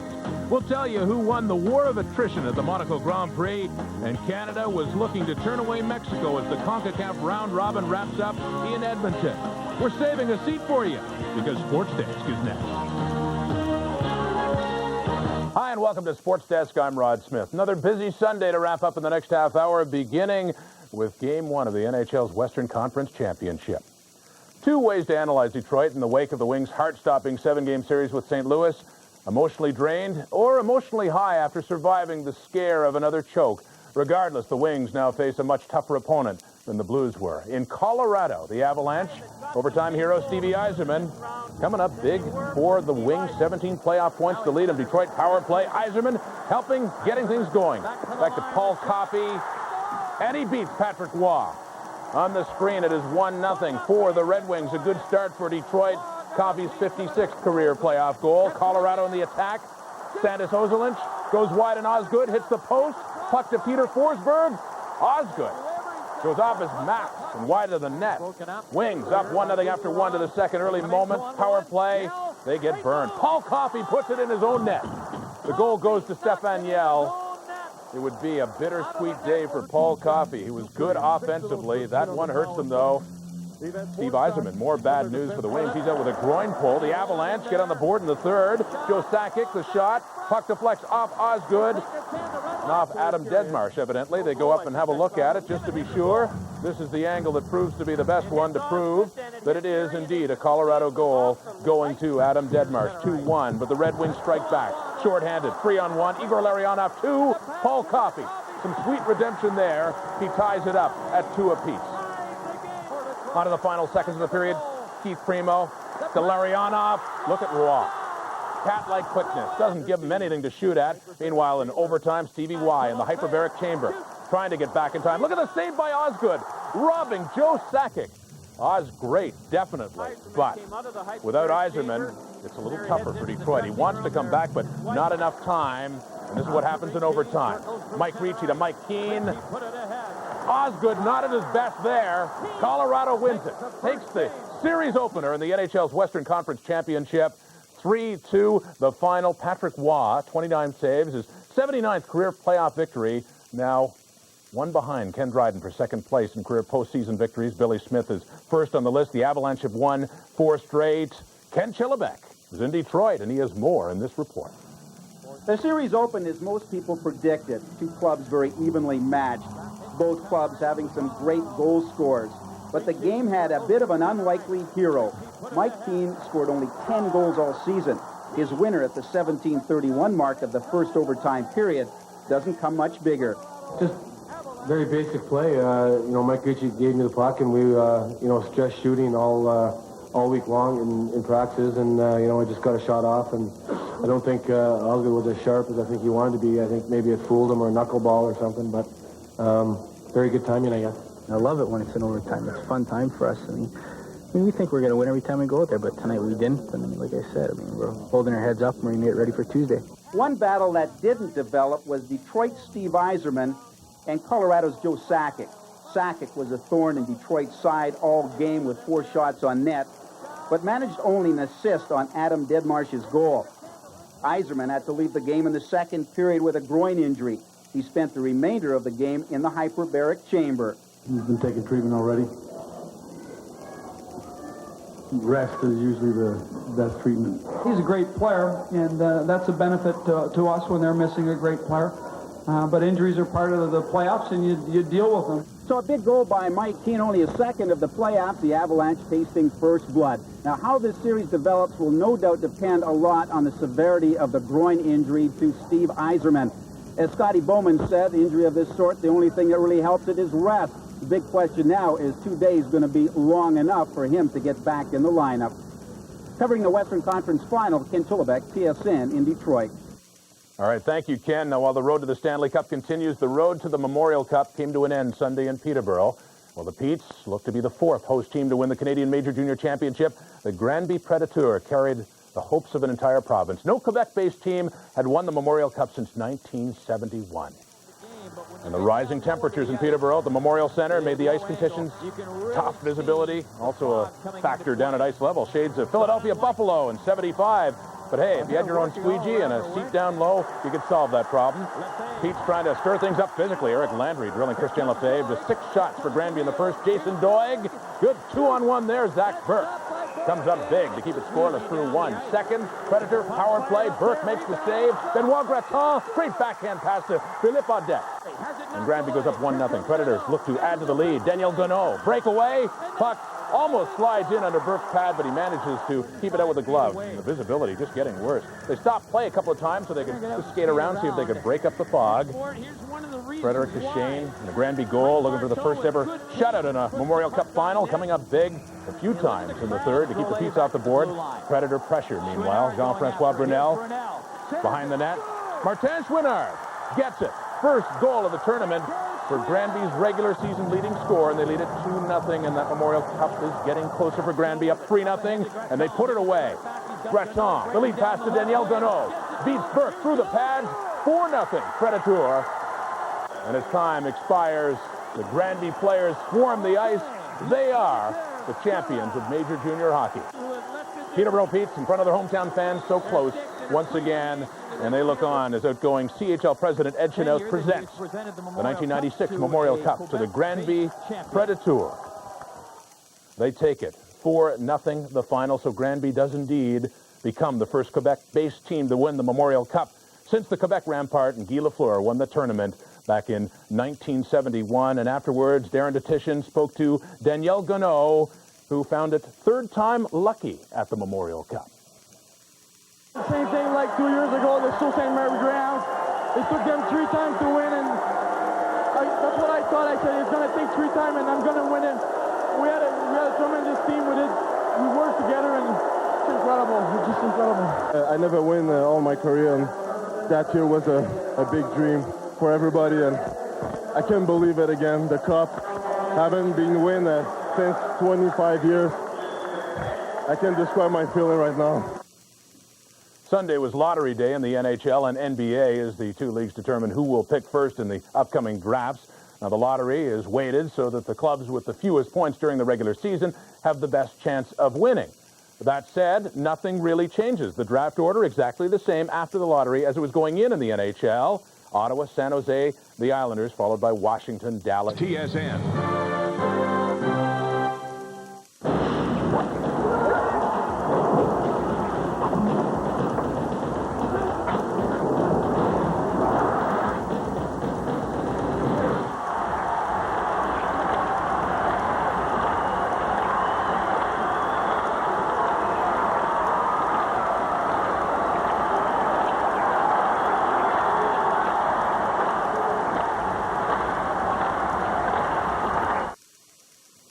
From St. John's, Newfoundland, and elsewhere across Atlantic Canada, join me, Alex J. Walling, for the bottom line on sports on TSN, coast to coast.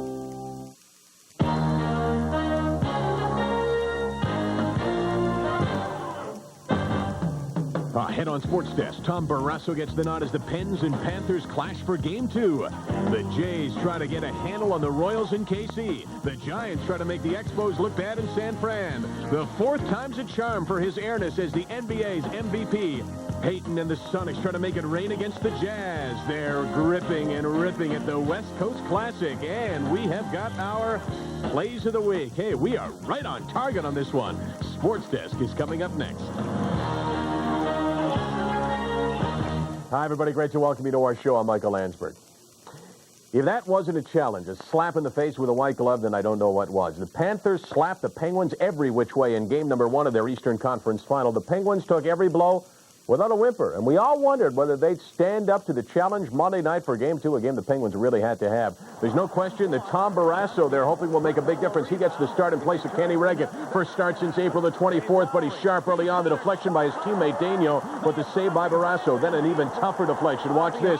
Terry Kartner's shot will be tipped by Mike Huff, but Barrasso is in perfect position. And for a guy who hasn't started in 8 games, he is razor sharp. Eddie Johnston said the key to this game was the power play for the Penguins, 0 for 5 in game number 1. Pittsburgh gets a chance with the man advantage. Jaromir Jagr across ice for Mario Lemieux, but Van Beesbrook is rock solid. Look at him slide across the crease. He is a treat to watch, and EJ knows that he could be in for a long night. He is feeling some serious heat. Penguins get another break, this time shorthanded. Van Beesbrook gets caught trying to play the puck. Brian Smolinski moves in. Brian Smolinski will move in. Beat John Van Beesbrook, but can't beat the kid, Ed Jovanovski. Penguins start the second period without Mario Lemieux, but the power play connects. Zubov with a beautiful wrist shot. How is that his first goal of the playoffs? He has got great skills. 1-0 for the Penguins. Midway through the period, Lemieux returns to a loud ovation. Penguin officials say that Flu was the problem in this one. Must have been a 20-minute Flu variety because he looked fine on this one. Watch him slap a backhander to Jaromir Jagr, who makes it 2-0 for the Penguins. Those two held pointless in game number 1. Panthers come out strongly. Jovanovski with a great pass to Ray Shepard. Right on his stick. Redirected to cut it to 2-1. But not for long. Chris Tamer steps in. His shot hits a body. Lemieux is there to bury the rebound. 11th of the playoffs for Mario. 3-1 for the Penguins. Panthers don't give up. Johan Garpenlov with a great feed of Bill Lindsay. Pretty pass and a pretty play by Lindsay. The lead is down to 1. Lemieux then on the breakaway. Watch this. Incredible strength by Lemieux. Hauled down. Grabbed. One hand on the stick and still flicks it. And Beesbrook makes the save. Watch the lips of Lemieux. He says penalty shot.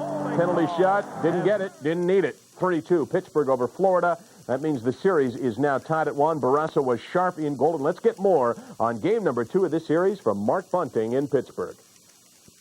Going into Game 2, the Penguins wanted to use their speed, improve their power play, and get Mario Lemieux and Jaromir Jagr going. All 3 of those things happened, despite the fact 5 or 6 of the Penguins had the flu, including Lemieux. He missed big chunks of the first and second period, although after the game he didn't want to talk about that.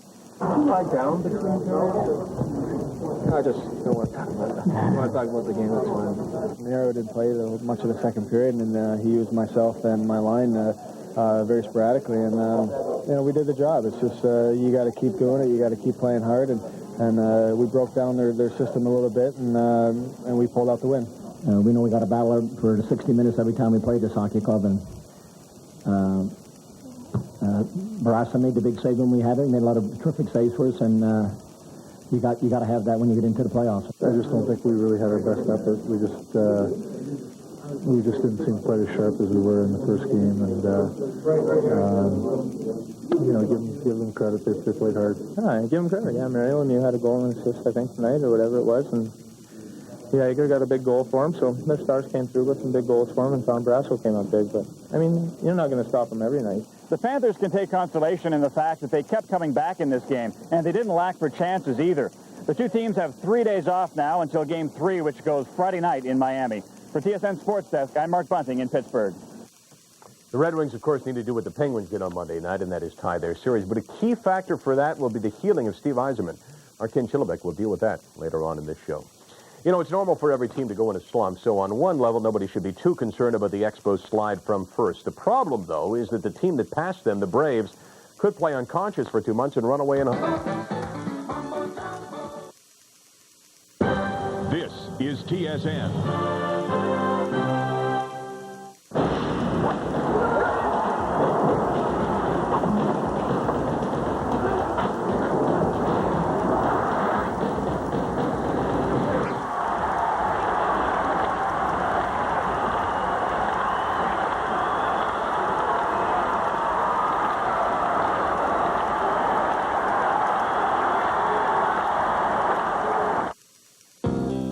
From Ottawa, Ontario, this is TSN, Coast to Coast.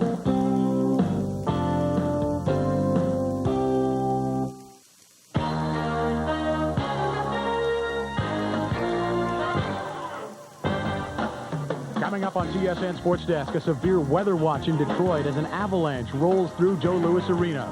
Well, no snow in San Francisco, but a minor earthquake and Matt's bat have the Expos shaken. It's off to the Windy City, where Chicago tries to blow the Jays' socks off. While in the NBA, the Worm gets frisky in Game 2 of the East Conference Final. Canada's best high schooler headed off to bluegrass country. The Doc in the house against the Oakland A's, while Calgary hopes the Hitmen are a huge hit. So for the show that will get Granny off her feet, join us, TSN Sports Desk, coming up next. Hi again, everyone, and welcome again to TSN Sports Desk. I'm Brendan Connor, and the Detroit Red Wings were in need of a win on Tuesday. Otherwise, they would be heading to Denver, down 2 in the West Conference Final. Let us begin right there. And, you know, all season long, we have heard about the Red Wings' great team. They got all those wins, and we also heard how many weapons they had. Fedorov, Kozlov, Yzerman, Primo, Coffey. 3 solid lines that could score. Well, Fedorov has been pretty much invisible in the playoffs. Kozlov also not scoring lately. Coffey being pounded at every turn. And Yzerman now on the injury list. Are the Wings in trouble here? Would Steve Yzerman play in game number 2? Well, injured in game number 1. He went out for the pregame skate. Couldn't go, though. Yzerman, a late scratch in game 2. He heads off the ice, takes his sticks, and heads to the hyperbaric chamber. So who's the pressure on now? Fedorov. 1 goal, 14 playoff games. They would love to have Yzerman out of that hyperbaric chamber and onto the ice, but no luck. Avalanche power play gets to work in the first period. Chris Osgood makes a good save on the first shot here, but Joe Sakic for the rebound, buries it. His 14th, leads all playoff goal scorers, 1-0 Colorado. Red Wings offense tries to get going later. 8 straight shots on the Colorado goal, but Patrick Waugh is solid, keeping Dino Ciccarelli at bay and keeping the Wings grounded in the first period. Scary moment later for the Avalanche. Patrick Waugh juggles the puck here, and Dino skates into him and hits him somewhere around the face. Waugh appears to be in a lot of pain, but he was able to stay in the game. A little bit later, the Wings get sloppy. Brutal giveaway by McCarty. Forsberg sends in Kamensky. Kamensky goes to the forehand, but Osgood goes with him, turns him away.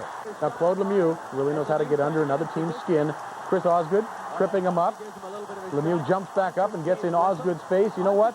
The goalie shouldn't be that distracted. Shouldn't be worrying about Lemieux as much as that. Colorado takes advantage of the distraction later on. Warren Reichel, of all people, gets a goal, his first of the playoffs. The tough guy makes a 2-0 Avalanche. Later, Mike Ricci centers for Sandis Ozolinsh, and with 2 defensemen there, he pops it in. Avalanche lead 3-0, and the Red Wings don't know what hit them. What's hitting them is the Avalanche at every turn, especially Paul Coffey. Deadmarsh drills him there, and you see Coffey wincing. He went to the bench, didn't come out for the third period. They could have used him to help solve Patrick Waugh. Solid in the third. Look at this save right there on Larionov. Waugh made 35 saves on his way to a 7th playoff shutout. With their injury trouble, the Wings could use the force as this series shifts back to Colorado, and they're down 2-0. Joe Sakic has now scored in 11 of the 14 playoff games the Avalanche have had this year. First time the Red Wings have been shut out at home in the playoffs since Vincent Riando and the St. Louis Blues did that back in April of 1991. Patrick Waugh, 35 saves, his 80th career playoff victory. And TSN's Ken Chillibeck has this report from Detroit. Colorado came into this series with really only one thought. En masse, the players said they weren't going to be satisfied with just a split after winning the series opener. They wanted to win them both. And with Detroit captain Steve Yzerman out of the lineup, they had no problem winning Game 2. We came here to win, too. Not too many people believed we could, but we did. We guys in the dressing room believed, and that's all that we need. The 4 guys have been in the lineup that play extremely well and given the team a lift in a lot of different ways, and it was just my time to contribute, and I'm happy I could do that. Throughout the season, we've had injuries, and other teams have had key players go down, and they've responded, and that's what this team has to do. We just have to respond.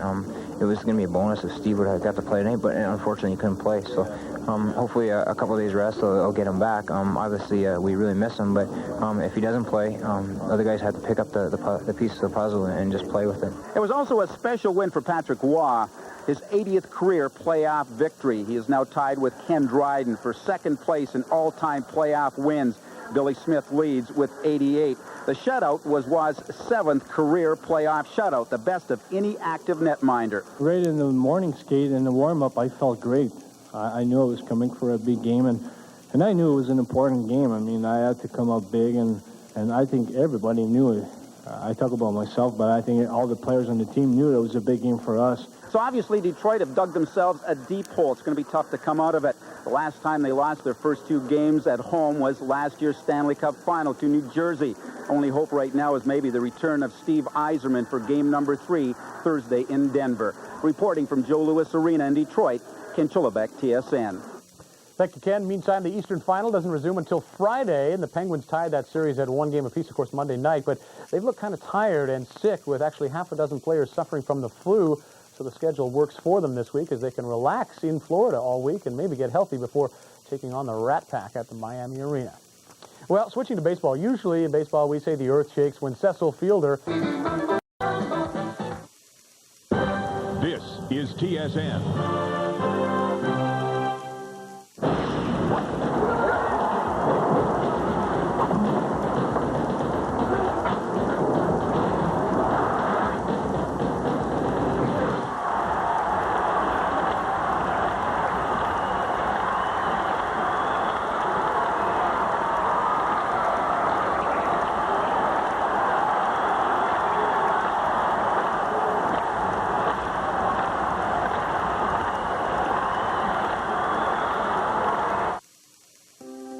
From the fairways of Strathmore, Alberta, you're watching the Sports Network, coast to coast.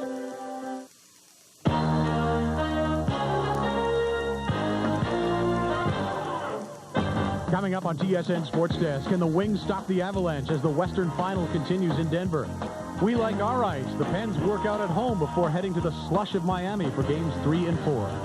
Paul Molitor returns to a hero's welcome at Skydome in Toronto, while the Rocket Man does the job on the mound and elsewhere against the Mariners. Things are crowded atop the Kemper leaderboard, and if you're looking to put a little bounce in your step, we're here to help you out. Join us. TSN Sports Desk coming up next. Hi, everyone. Welcome again to TSN Sports Desk. I'm Brendan Connor. Glad you're along, and what a great game we had in the NHL's West Conference Final Thursday night. Tons of scoring, and let's get right to the highlights.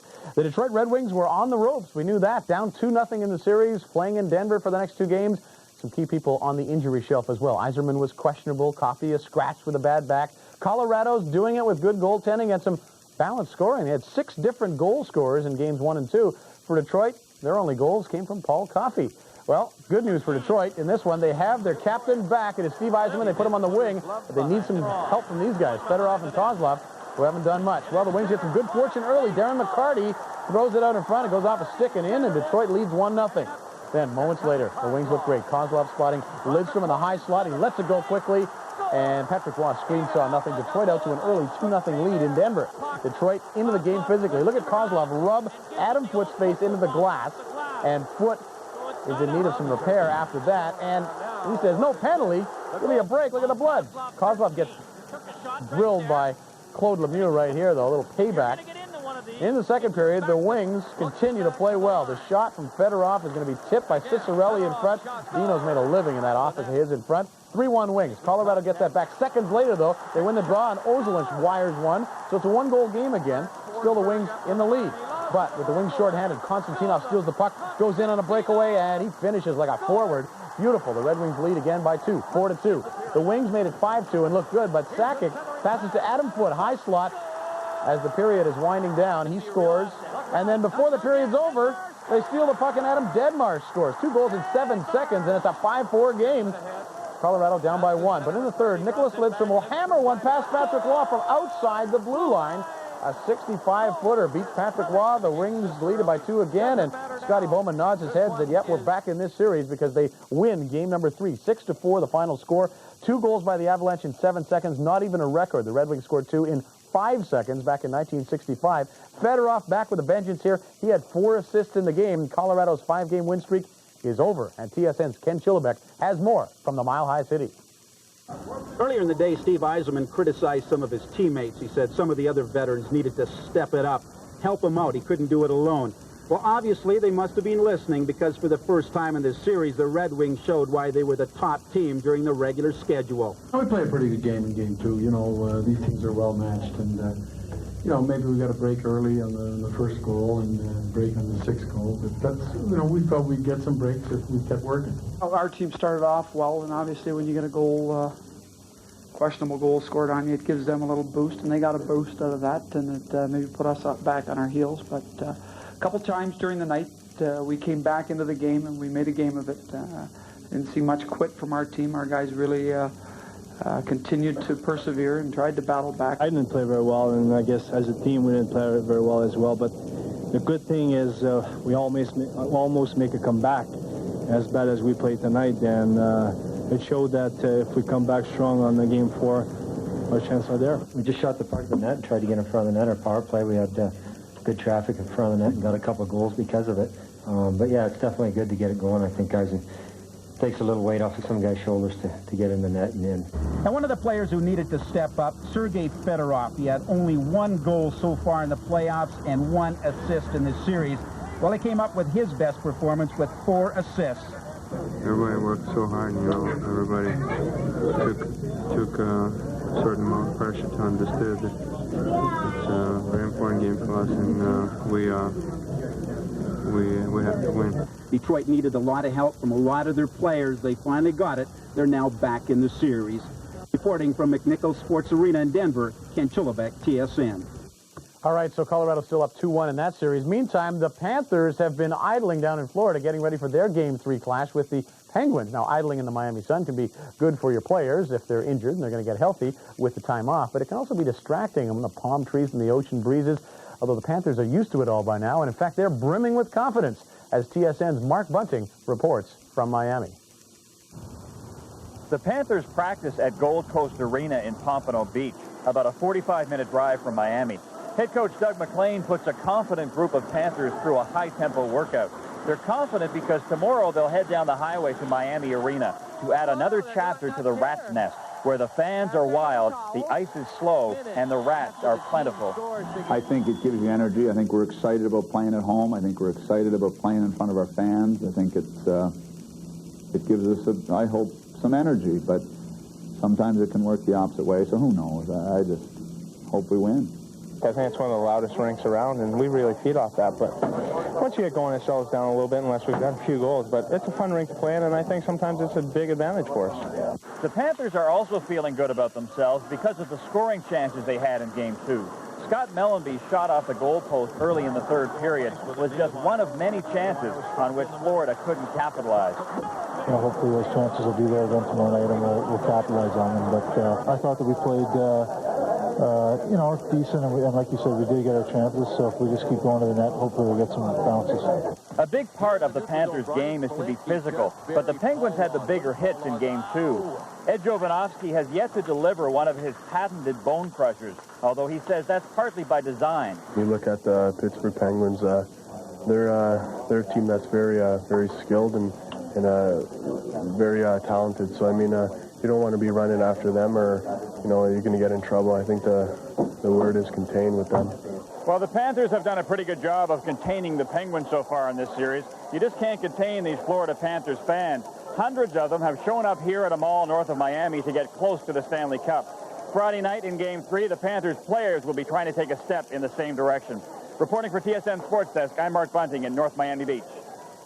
Thank you, Mark. So South Florida really taken to the game and their team, and that place will be rocking Friday night, the Miami Arena. The Penguins have done all they could do to stay away from all that. The Penguins remaining in Pittsburgh all week to practice as they try to stay focused during the long layoff between Games 2 and 3.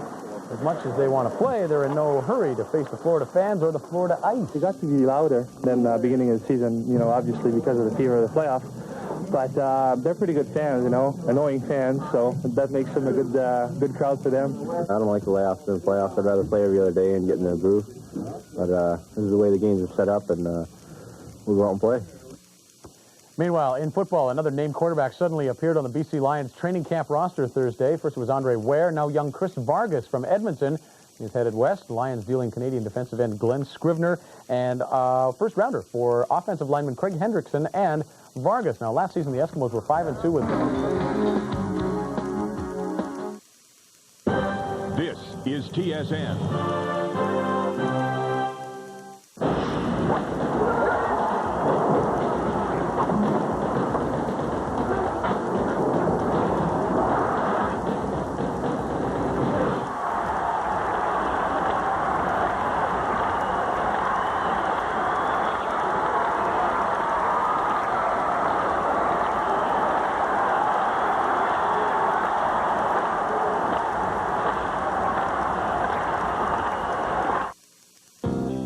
From Ottawa, Ontario, this is TSN, Coast to Coast.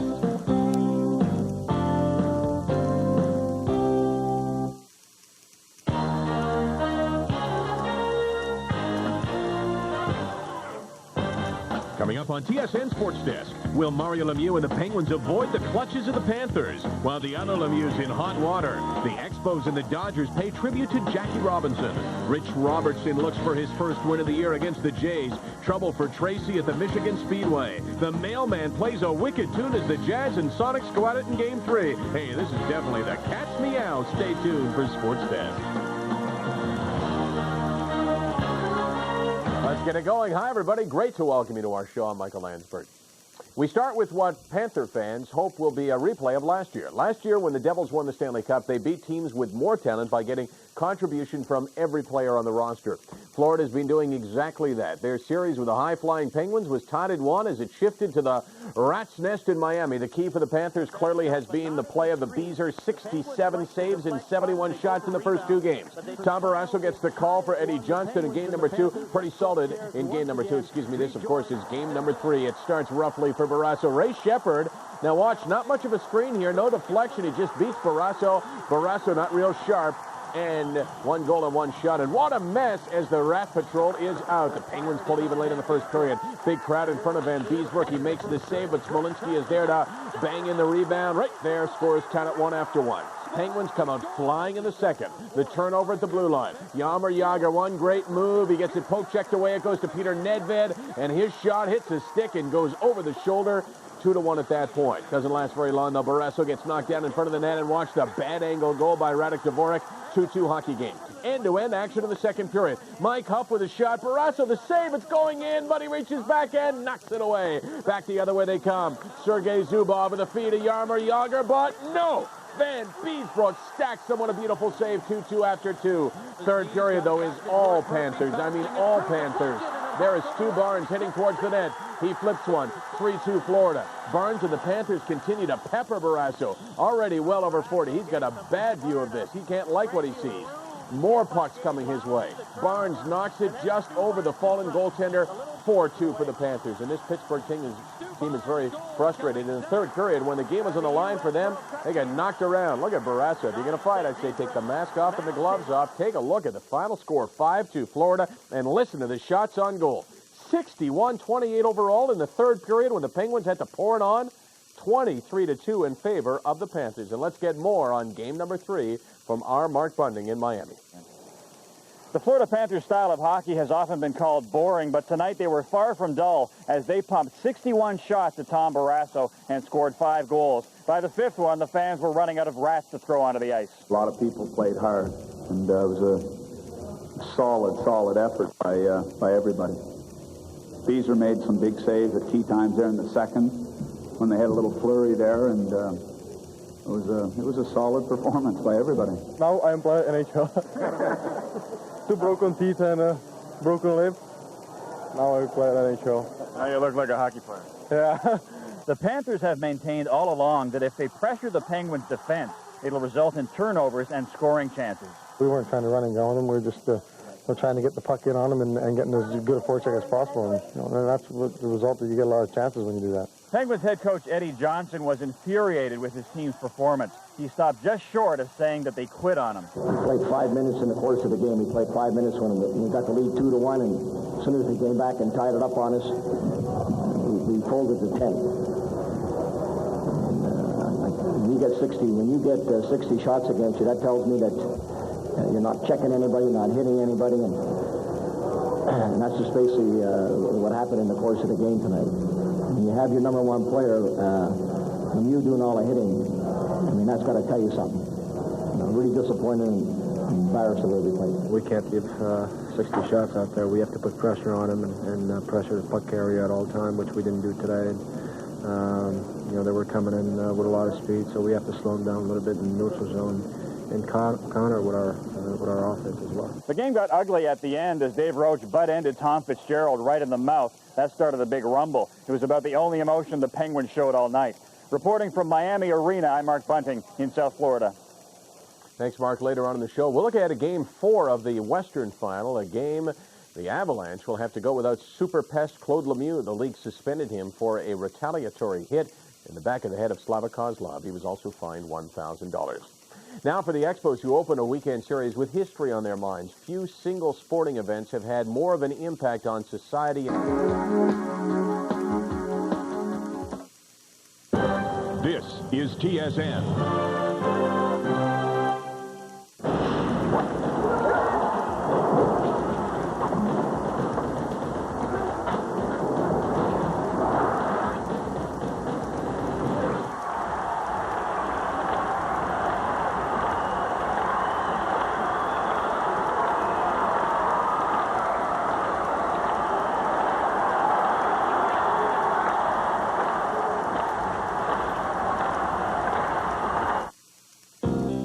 From Ottawa, Ontario, this is TSN, Coast to Coast.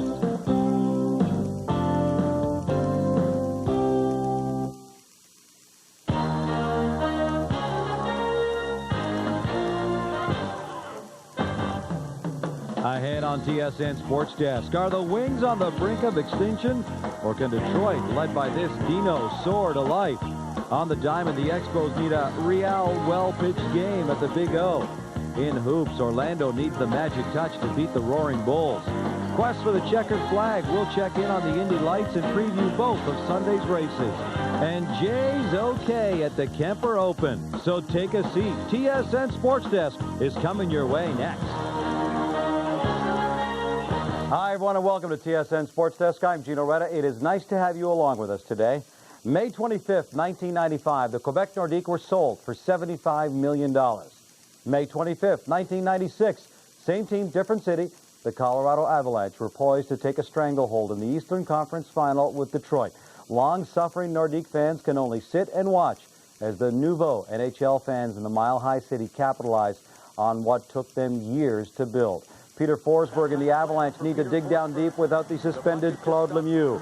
Valerie Kamensky, without a point in the series thus far, almost gets his first one. Some good moves, feeds Adam Deadmarsh, but Deadmarsh is stopped by Chris Osgood.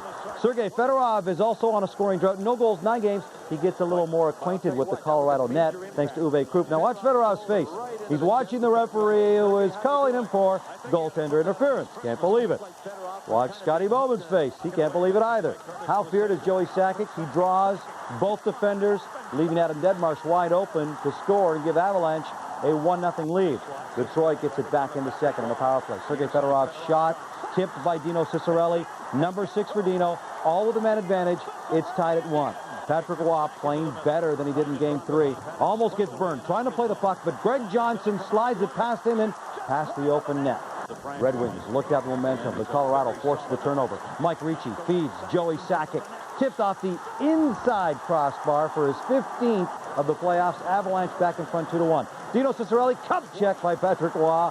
Adam Foote, cup check. Ciccarelli taking a beating. Finally, he's had enough. That frustration carried through the end of the period. He argues with Andy Van Hellemond after getting the penalty. Earns an extra 2 for unsportsmanlike conduct. Unbelievable. The double minor cost the Wings in the third on the power play. Uwe Krupp's shot somehow makes its way through that maze of bodies. Colorado's up 3-1. The Wings manage to get one back. Beautiful passing. As Fedorov goes to Johnson, to Doug Brown.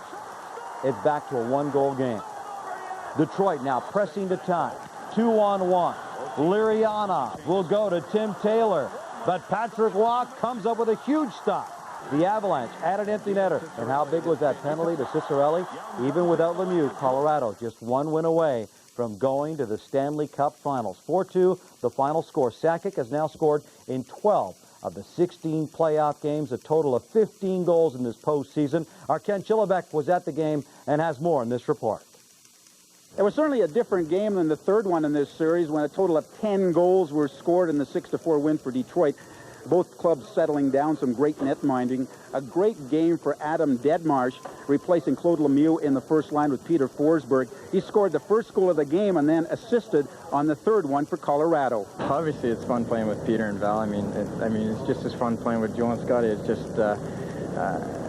just been a fun time for me this whole playoffs. He played great. Actually, it's his second year, and you know, he's really picked up his game this year, and he's a character guy, and he can skate, shoot, and he's a strong guy, and he's an important player on our team. I thought we played hard. We played a good, pretty solid game. We did really outchance them. They had a couple of great chances, which they capitalized. Now we had a lot of pretty good chances, not a lot of great chances, but you know, that's the way it goes, I guess. Colorado netminder Patrick Waugh had a lot of work making some big saves, especially late in the game.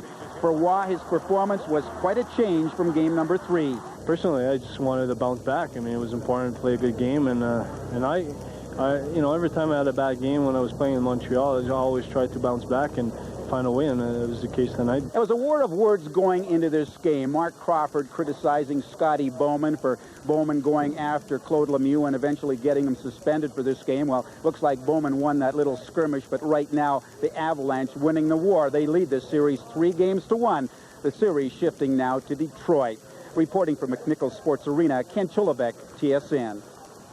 Thanks, Ken. To baseball now. And you know, a week ago, the Montreal Expos looked in their rearview mirror, and the Braves were right there, right on their rear bumper. Well, no need to look in the rearview mirror anymore. A mini slump, and all the Expos have to do to see the Braves now is look directly in front of them. 2.5 games.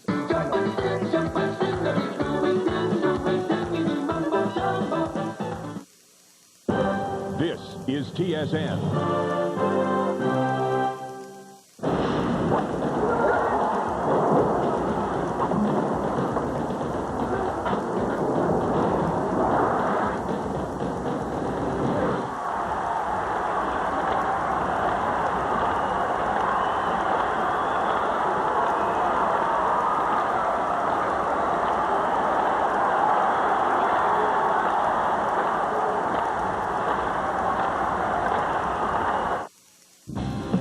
Gearing up for the Canadian Superbike Championships from St. Eustache, Quebec.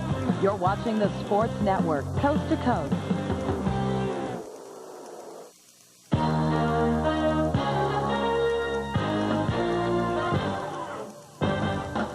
Ahead on TSN Sports Desk. Let's get started. Hopefully better than the Indy cars at Michigan. Hey, buddy, guess who won the Indianapolis 500?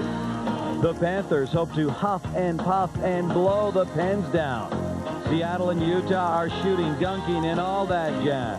The Expos try not to knuckle under to the Dodgers' wily veteran. Canada tries to qualify for Atlanta, but it's going to be tough, mate.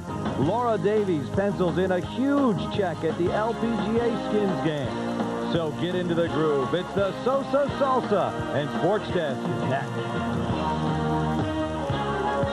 Hi, everyone, and welcome to this edition of TSN Sports Desk. I'm Gino Retta. The final weekend in May has long been reserved as the Super Bowl Sunday of IndyCar racing. Well, thanks to a major split in the sport, not one, but 2 Indy Super Bowls on Sunday.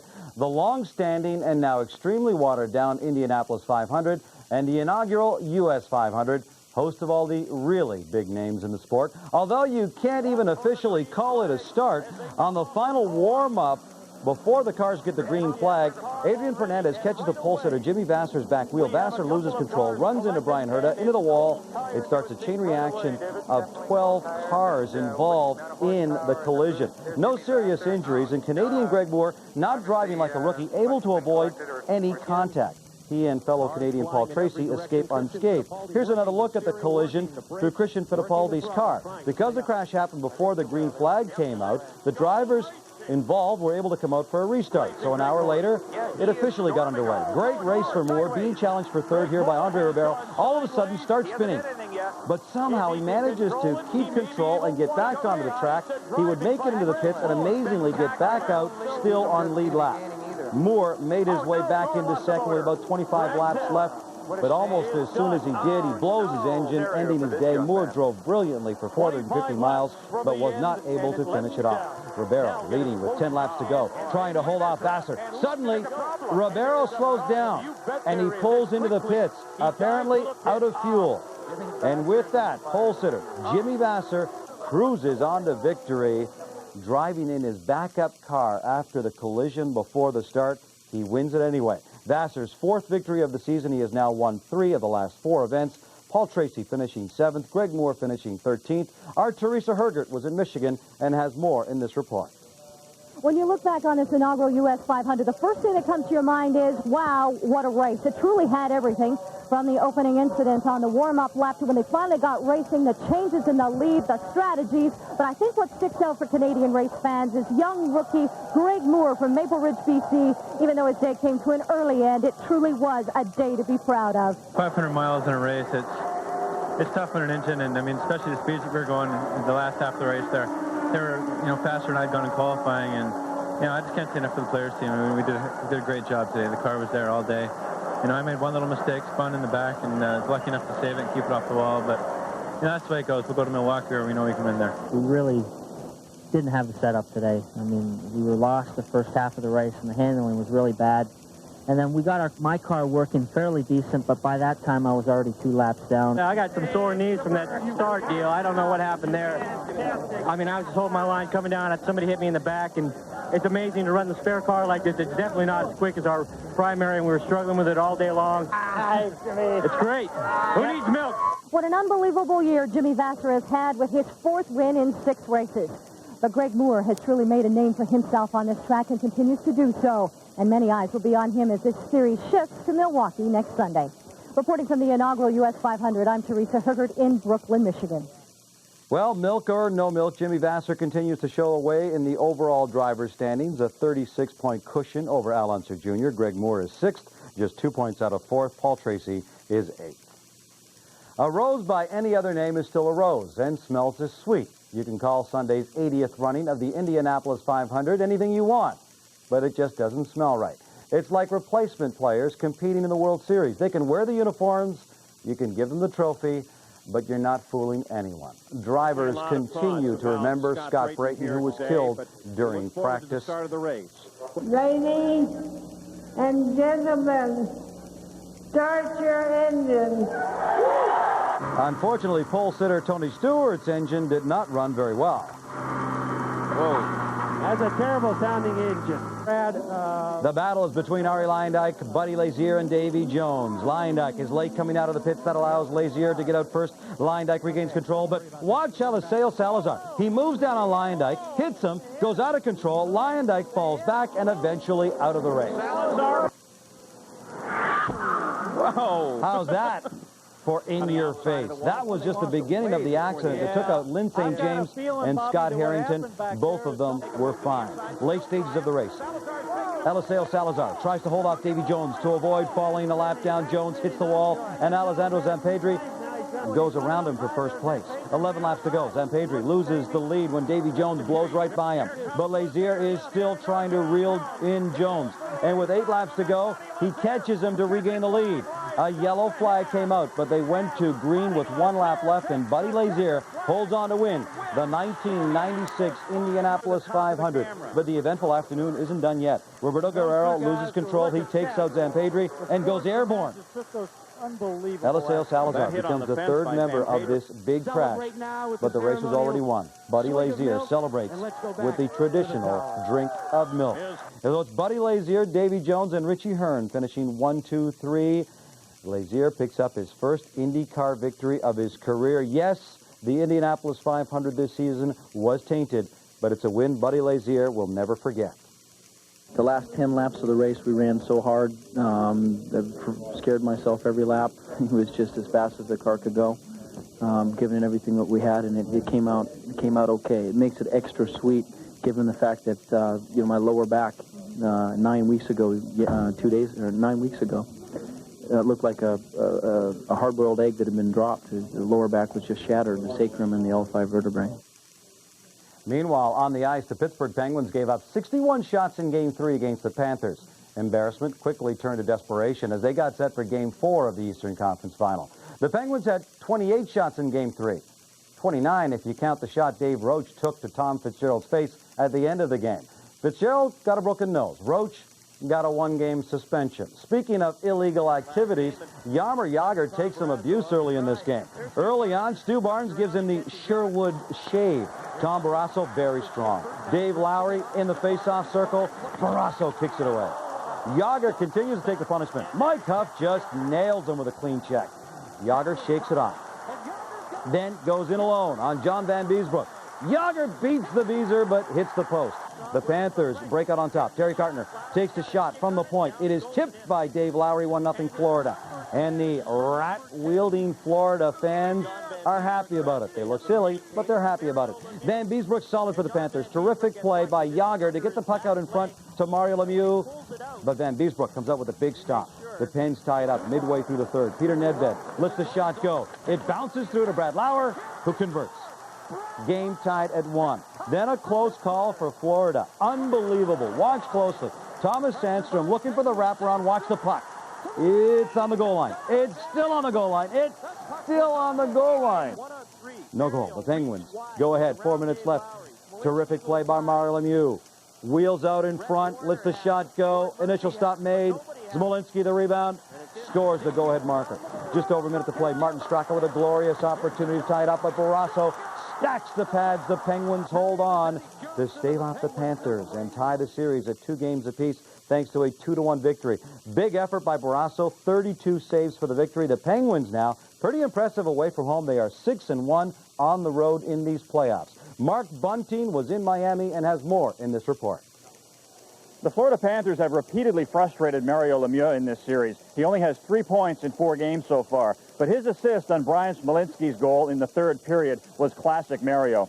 I had some speed coming out of my zone, and they had 3 guys back, but I was able to go wide with my speed, and once I got in there, I had a little bit of time to look up and decide what I wanted to do, and came across and got a weak shot on goal, but good rebound, I guess. He's one of the best players in the game, and obviously, he got a hold of it there and had a little ice and had a little room, and he did what he had to do, and he made a play, and ended up getting the goal. Jaromir Jagr was far and away the most prominent player in the game. He missed the second half of the first period after taking a stick in the face from Stu Barnes and then a shoulder from Mike Huff. Both times, Jagr lay on the ice for several minutes. In the second period, Jagr hit the post on a breakaway and seconds later was stoned by John Van Beesbroek on a partial break. He thought he was alone. He thought he had a breakaway going in on John, and he didn't see me come from behind, and I just took him out, and, his head hit my shoulder, and that was it. Giving up a third period lead is unusual for the Panthers, especially in the postseason. They are now 8-1 when leading after 2 periods. We finished very strong. I think once we got the lead in the last 8 or 10 minutes, when we started to do things that we were hoping to do in the early part of the game, we finally started to get some results. But we got a great game from Tommy Barrasso, and I thought our D played very well. Penguins head coach Eddie Johnson accused his team of giving up in Game 3. In Game 4, they responded with a much more spirited and workmanlike effort, but they still have to be concerned that they were badly outshot the last 2 games, and during this series, they've been outscored 13-8.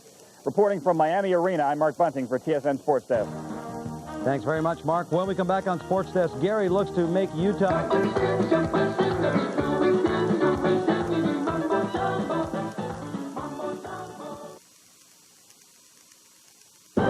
This is TSN.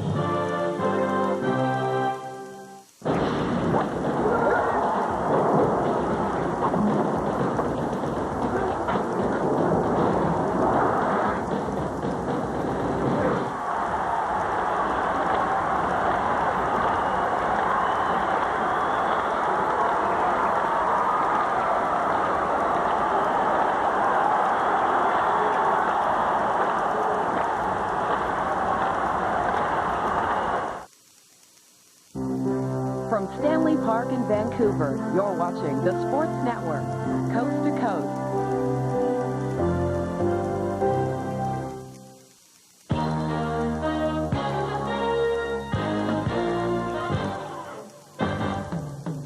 Coming up on TSN Sports Desk, Fedorov takes flight to keep the Avalanche from winging their way to the final. Orlando runs out of magic as Chicago refuses to take any bull. The fans come out for $5 seat night, but the Expos aren't giving up any cheap hits. The Jays have their backs against the wall facing the White Sox. Monica Seles makes her triumphant return to Roland Garros after a 3-year absence. Our plays of the week will have you mesmerized. And down the stretch they come. To Sports Desk next. Hi, everybody. Great to welcome you to our show. I'm Michael Landsberg. Down, but not out. Not until the other guys won 4 games. The Detroit Red Wings were fighting for their playoff lives and their reputations Monday night. Wings trailed the Colorado Avalanche 3-1, but as Detroit proved against St. Louis, almost being knocked out is very different from being knocked out. Game number 5 at the Joe, and they do not have Keith Primo available for Game 5. He has a groin injury. Good news, though, Paul Coffey back in the lineup, and he was a force in this game. And speaking about a force, how about Joe Sakic scoring all those goals and trying to hit everything in sight? He's really turned his game up a notch. Early on, though, watch this. Slava Kozlov knocks it out of the air. First goal in 7 games. That's got to make the Wings feel great. It's 1-0. Avalanche trying to start the momentum, but Chris Osgood, beautiful save. A huge one early on Forsberg. 2-1, the Wings in the second period. Detroit keeps on coming. Fedorov at the feet of Coffey. Coffey with a shot, redirected by Fedorov. First goal in 10 games. 2 droughts in. It's 3-1. The forwards breaking out. Here's beautiful play by the Avalanche. Ricci redirects the feed for Moselinch. Ricci's second of the game. It's a 3-2 game, but every time the Avalanche scored to cut it to 1, the Red Wings came right back. Coffey with an excellent feed to Doug Brown. And the Wings back out in front by 2 once again as this they hit in the playoffs. Konstantinov on Lemieux. What a shot. 5-2 Detroit with about 6 minutes to go in the third. And Mark Crawford pulls a gutsy play. Figures, why not? We're down 3, power play. He pulls his goaltender. Waugh goes to the bench. And Kamensky with a move lulls him to sleep. Kamensky through. He's going to get the shot away, but no. Draper slides across, and that may have summed up the effort from the Red Wings. 5-2 Detroit over Colorado. Osgood made 26 saves. Good, but he didn't necessarily have to be brilliant. The Wings played far and away their best game of this series. They are now 3-0 in this postseason when facing elimination. And let's get more from our Ken Chillibeck at the Joe.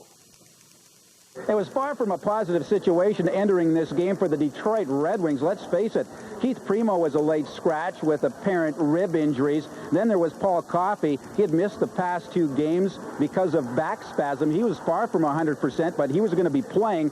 Despite all that, the Detroit Red Wings staved off elimination. I hate this. I mean, I don't like to be on the edge. I mean, I'd rather be up 3-2 in the series or up. But I mean, I don't know what it is, but we just seem like we thrive on being, when we're down on our backs against the wall and rising to the occasion.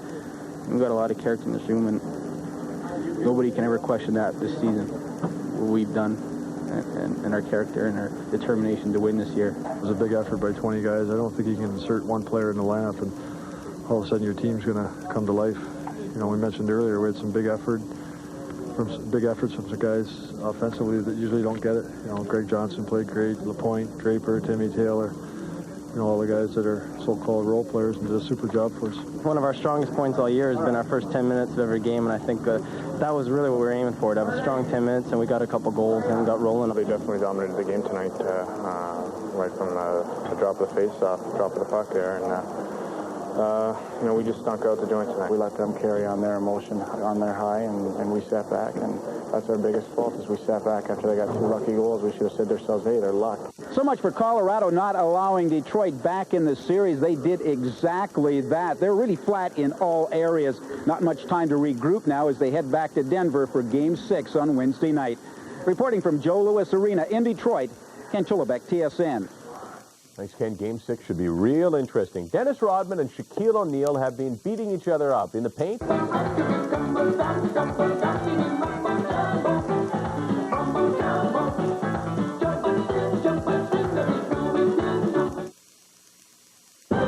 This is TSN.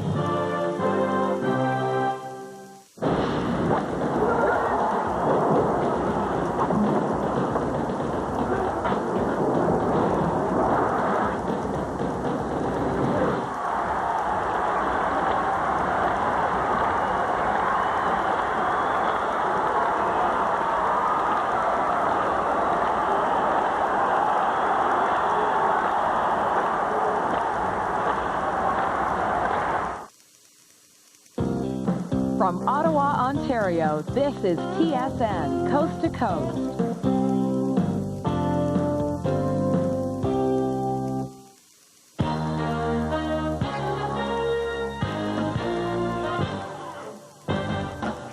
Coming up on TSN Sports Desk, the Beezer tries to hold the fort as the Penguins warm things up in the igloo. In baseball, it's O. Henry once again as Rodriguez tries to carry the Expos past the Padres. The Sonics look to finish off the Jazz in Seattle. Chang starts off the French Open with a bang. And is this a ray of hope in Vancouver? Hey, take it easy. No need to get too excited. Sports Desk coming up next. Hi again, everyone, and welcome again to TSN Sports Desk. I'm Brendan Connor. Glad you're along. Big game in the NHL playoffs Tuesday, as it was the critical Game 5 between the Pens and the Panthers. And let us start there. You know, people say the regular season counts for nothing. The playoffs are where everything matters. It's another season, they say. Well, that's true, and actually within a playoff series, the second half could also be deemed another season. And when it comes to that part of a series, Penguins are great. So far this postseason, from Game 4 on, the Pens are 6-0. John Van Beesbroek would like to change all that. He's given up just 8 goals in his last 5 road games. Dave Roche back after his 1-game suspension for breaking Fitzgerald's nose. Fitzgerald welcoming him back right there. Pens have been just a .500 team at home in the playoffs. They get caught on a line change, and Skrudland gets in on a breakaway, but unsuccessful. Pittsburgh so dangerous on the power play, but look at the Beezer continuing to show how good he is. Not intimidated there as the Penguins hammer away on the power play. Seconds later, though, Lemieux's shot comes out to J.J. Daigneault, who had snuck in from the point. He gets just enough to get it in. 1-0 Pittsburgh. No rats in Pittsburgh, but some rat traps, or some lame excuse for a rat trap. Pens continue to pour on the pressure. Dmitry Mironov centers for Lemieux, but robbed by Van Beesbroek. 17 shots in the first period he faced. The barrage continues in the second. Lemieux beats him, but hits the post. Doesn't deter the Penguins, though. Daigneault's point shot beats Van Beesbroek. Goes in, but Mark Fossett, the referee, calls no goal, and why not? Dave Roche barreling right into Van Beesbroek. Not only did they not get the goal, they get a penalty for that. Panthers power play, and Eddie Johnson not very happy. Still 1-0 Pittsburgh. You can't keep these guys off the board forever, though. Look at Nedved busting in on his wrong wing, the flick shot, and he's got a heck of a flick shot. 9 in the playoffs. Pens up 2-0 after 2. Instead of cranking it up late in the game, they mess up. Mellenby gives it to Miller, but look at Van Beesbroek. 1-2 saves on Miller in tight. Penguins with a better chances all night long. Jagger in alone. Beezer's got that one too. Pittsburgh put it away with an empty netter. Panthers with one last chance to break Barrasso's shutout. Mike Hoff forced wide and can't score. Barrasso's 5th playoff shutout. The Pens can win the series at the Rat's Nest in the next game. 3-0 your final score as Pittsburgh defeats Florida, and Pittsburgh takes the lead now. Jagger 2 assists. Mario Lemieux 2 assists. The big guns come through. Tom Barrasso 5th career playoff shutout, first since May of 1993. For more on the game and some reaction, let's go to our Mark Bunting reporting from Pittsburgh. The Pittsburgh Penguins have a habit of trying to be too flashy at home, but Game 5 was easily their most disciplined, complete game of the series. Scoring the first goal was important, too. The Penguins are now 8-2 when they score first. I think every game's important to go out and get the lead on this team, and we seem to play a lot better with the lead. So especially against a good defensive team like the Panthers, it's important to go ahead. The stats prove that the team that scored that first goal usually has a good chance to win the game. So it's important to go out and get that little bit of a cushion. First 4 games, we just we won 2 games, but we were lucky. You know, we didn't play our best hockey like we did against the Rangers.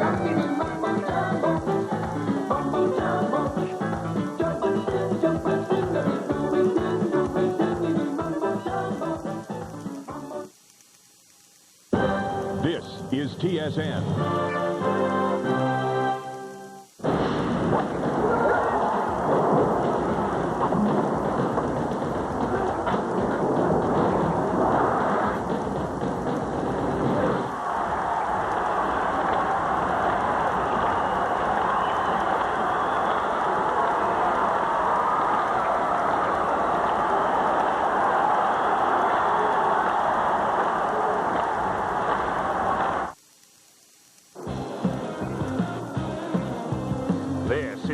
Car power from Delaware, Ontario.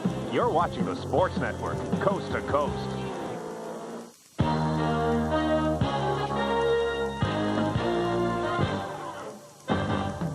Coming up on TSN Sports Desk, Captain Colorado leads by example as the Avalanche hope to walk past the Wings into the finals. The Expos explode by finding holes in the Padres' defense, while the Blue Jays look to squeeze out a victory against the White Sox.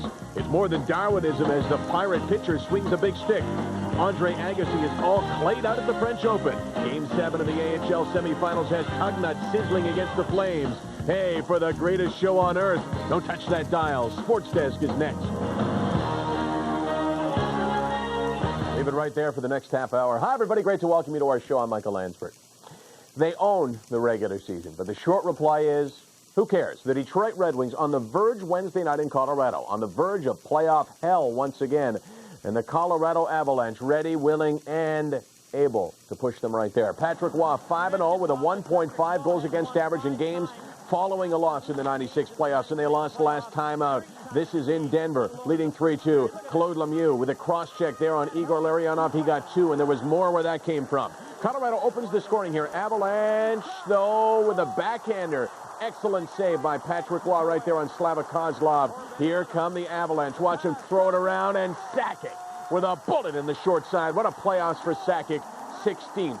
1-0 for the Avalanche. Later on, watch Claude Lemieux with the brutal hit on Chris Draper. They'll be talking about this one for a long time, and the puck is nowhere near him. The cross-check. I'll give you details on Draper's injury later on. 5 in a game. Bowman says you're out of there. Unfortunately, so too are the Wings.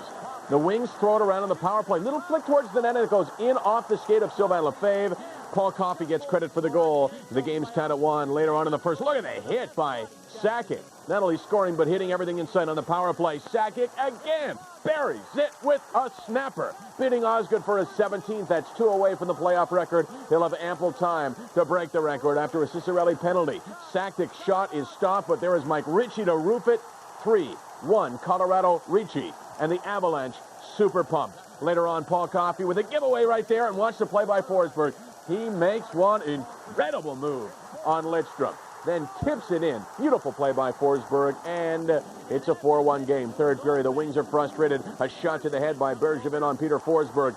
Colorado, though, on their way to the Stanley Cup. Patrick Roy and the Avalanche and Crawford celebrate as Brian Burke presents Avalanche captain Joe Sakic the Clarence Campbell Bowl. They will go on to the final. We don't know who yet they will meet, but the Colorado Avalanche make their first ever appearance in the final with a 4-1 victory, Colorado over Detroit. Now, Brian Burke may have some other presentations to make to the Colorado Rockies' Claude Lemieux. Let's get more on the hit and other stuff regarding this game. Here's Ken Chilovik. It was a series that had all the elements of greatness. You had the 2 top teams during the regular season, had some of the game's best offensive players, the likes of Yzerman, Fedorov, Sakic, Forsberg. But when the dust settled, it was a Rocky Mountain high. Well, I'm very proud of the guys. You know, our big guns played very well. Joey Sakic played outstanding. Patrick made some big saves, and you know, Mike Ritchie scored a big goal to make it 3-1. So, you know, we're having fun right now, but you know, the main thing is to you know, stay focused, and our job isn't over yet. That was awesome. You know, they were really into the game, you know, already from the beginning, and I think we played really well all the game. So we're just happy right now. What a series in playoffs for Joe Sakic. 17 playoff goals, just 2 shy of a National Hockey League record of 19, held by both Reggie Leach and Yari Curry. 2 of those goals coming in the deciding game. Well, I think it's just a solid game all around from everybody, from Patrick on. The D played great, the forwards. I think everybody played well in our own end. For the Detroit Red Wings, their history of futility continues. Their last Stanley Cup championship goes back to 1954-55. Bitterness is the emotion they're feeling, a result of the loss, but also the result of Claude Lemieux's hit on Chris Draper. He's got a broken jaw, a broken cheekbone. I can't believe I shook this guy's friggin' hand after the game. That pisses me right off. When he did this to me, there was no warning at all. So, I mean, I'll see him again. You know, I'll be back. I've hit guys many times in the same position, and nothing happens. He obviously buried his head looking down to the puck as I hit him, and that caused him to go down into the board and cause the injury. Get sick and tired of losing and going home at the end of the season and sitting here, you know, answering the same questions that I answered last year and the year before. I just get tired of it. What a storybook finish this is turning out to be for this club. The one-time Quebec Nordiques have only been in the Stanley Cup semifinal 3 different times. Of course, have never won it. But now they have reached that elusive goal, a shot at the Lord Stanley. Reporting from McNichols Sports Arena in Denver, Ken Chulabek, TSN. One of the interesting debates now is Claude Lemieux. Will he be available for Game 1 of the final, and how many games for the final? There's no question that Brian Burke will look at the tape of his hit on Draper, and the diagnosis on Draper is a broken nose, a possible fracture to the orbital bone around his eye, as well as several teeth knocked out and 30 stitches. Well, I guess a slump is inevitable for every team, but when a team has some big question marks to start the season, a slump can really play with a team's confidence. The Expos have been slumping. They had lost 11 of their last 13 and were in danger of being swept.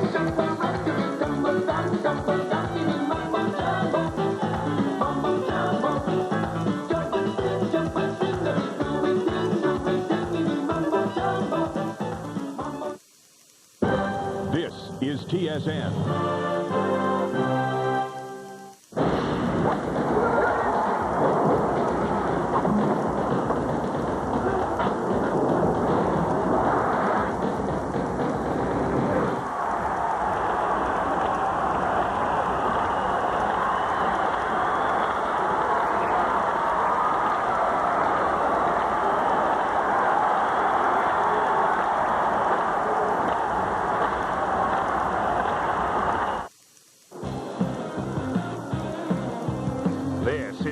Car Power from Delaware, Ontario.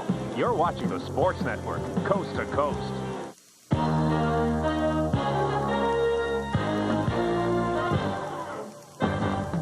Coming up on TSN Sports Desk, would Florida's Cinderella run in the NHL playoffs come to an end at the hands of the Panthers? It's the mailman putting his stamp on Game 6. Utah trying to take Seattle to the limit. The second round of the French Open has Michael Chang moving straight ahead. In baseball, Big Daddy would need a big night as the Tigers duel the White Sox. Plus, the U.S. Women's Open gets into full swing. Annika Sorenstam trying to defend.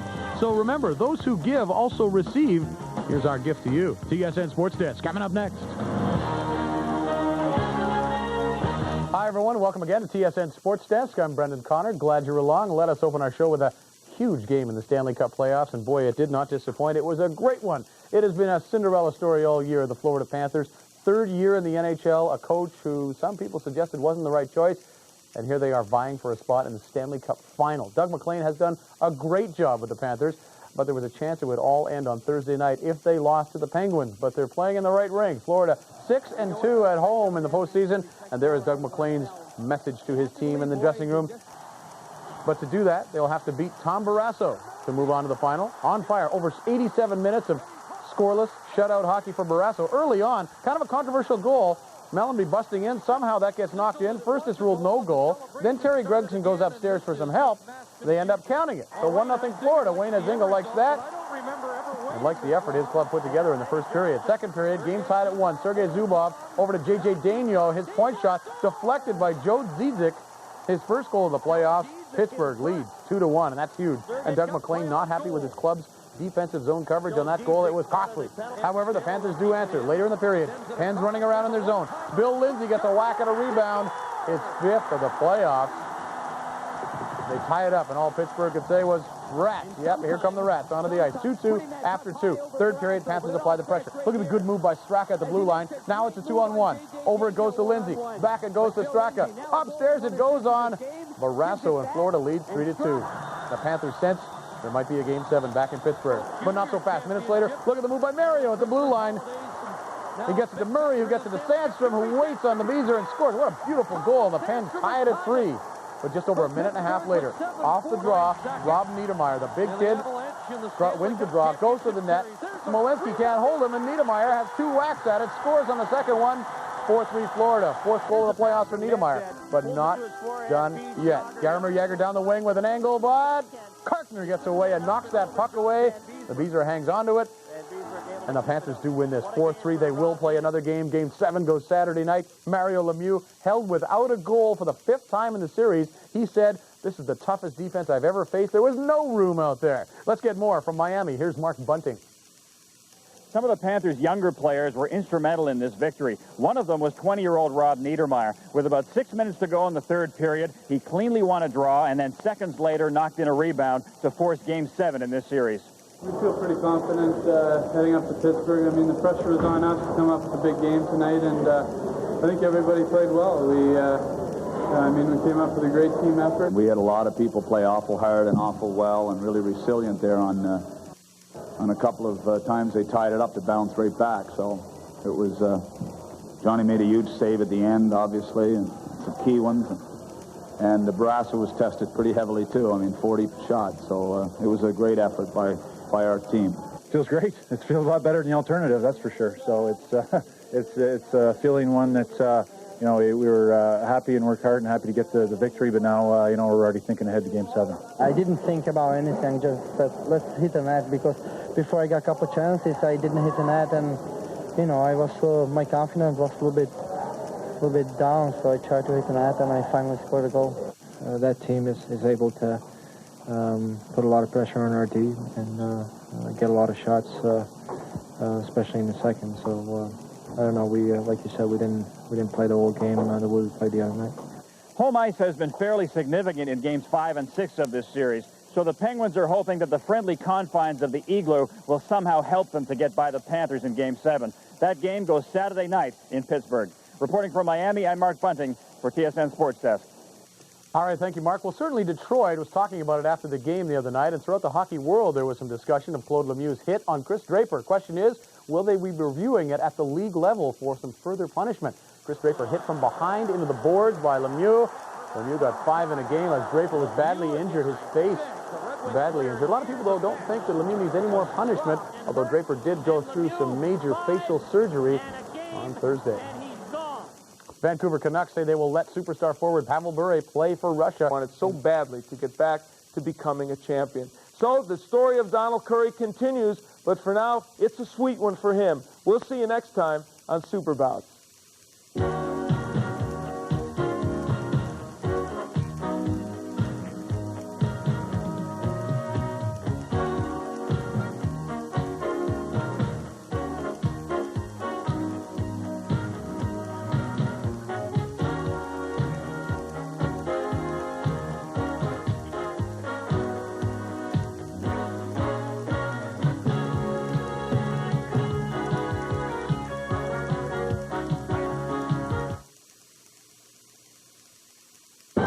This is TSN. From Stanley Park in Vancouver, you're watching the Sports Network, coast to coast.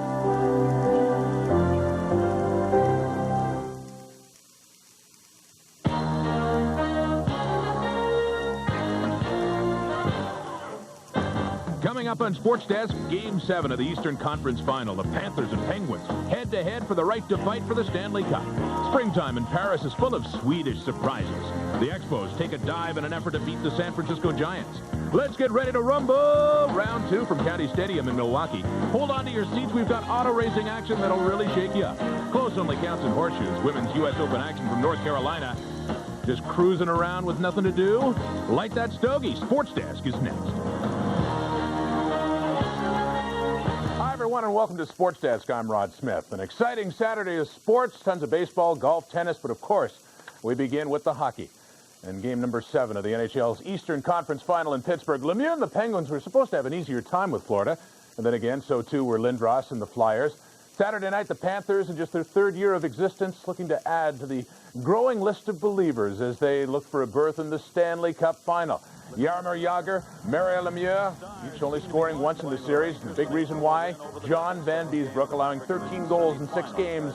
So the question is, can they beat the Beezer this time? Early first period. Lemieux outflying here, in on goal, shoots. No problem for JVB, still scoreless. Jaromir Jagr from behind the net. Tucks it around, but not in. JVB is there again. Late period, Panthers on the board first. Mike Hupp from the give and go, gets it back from Svela and pops it home, his 4th of the playoffs, more importantly, a 1-0 Panther lead. Costly period for the Pens in more ways. Huff drilling J.J. Dagno, an apparent shoulder injury. He wasn't back in the second. He did return in the game, however. The Panthers continue to do everything they can to upset the Penguins. Look at Brian Skrudland chatting things up with Mario. Not a pleasant conversation, to be sure. Gets a little physical later on as Skrudland dumps Mario. And then even rookie Rhett Warner getting into the act on 66, knocking him down. The Pens take a licking. They do come back, though. Joe Zizic The glorious chance in the slot, but Beezer makes another great save to the third. Still 1-0 Panthers. The Pens out flying. It's Yager to Lemieux to Peter Nedved, who shoots and finally solves. Van Beesbrook on the power play, his 10th of the playoffs. Pittsburgh looking a little relieved, tied at 1, but less than 5 minutes later, Tom Fitzgerald over the blue line, and that fools Tom Barrasso, somehow eluding him. High stick side, 2-1 Panthers. And yeah, it appears in the face of Eddie Johnston. Real concern, feeling the heat, and they can't respond. But the Panthers do again. Bill Lindsay to Johan Garpenloff, and there it is, some insurance for Florida.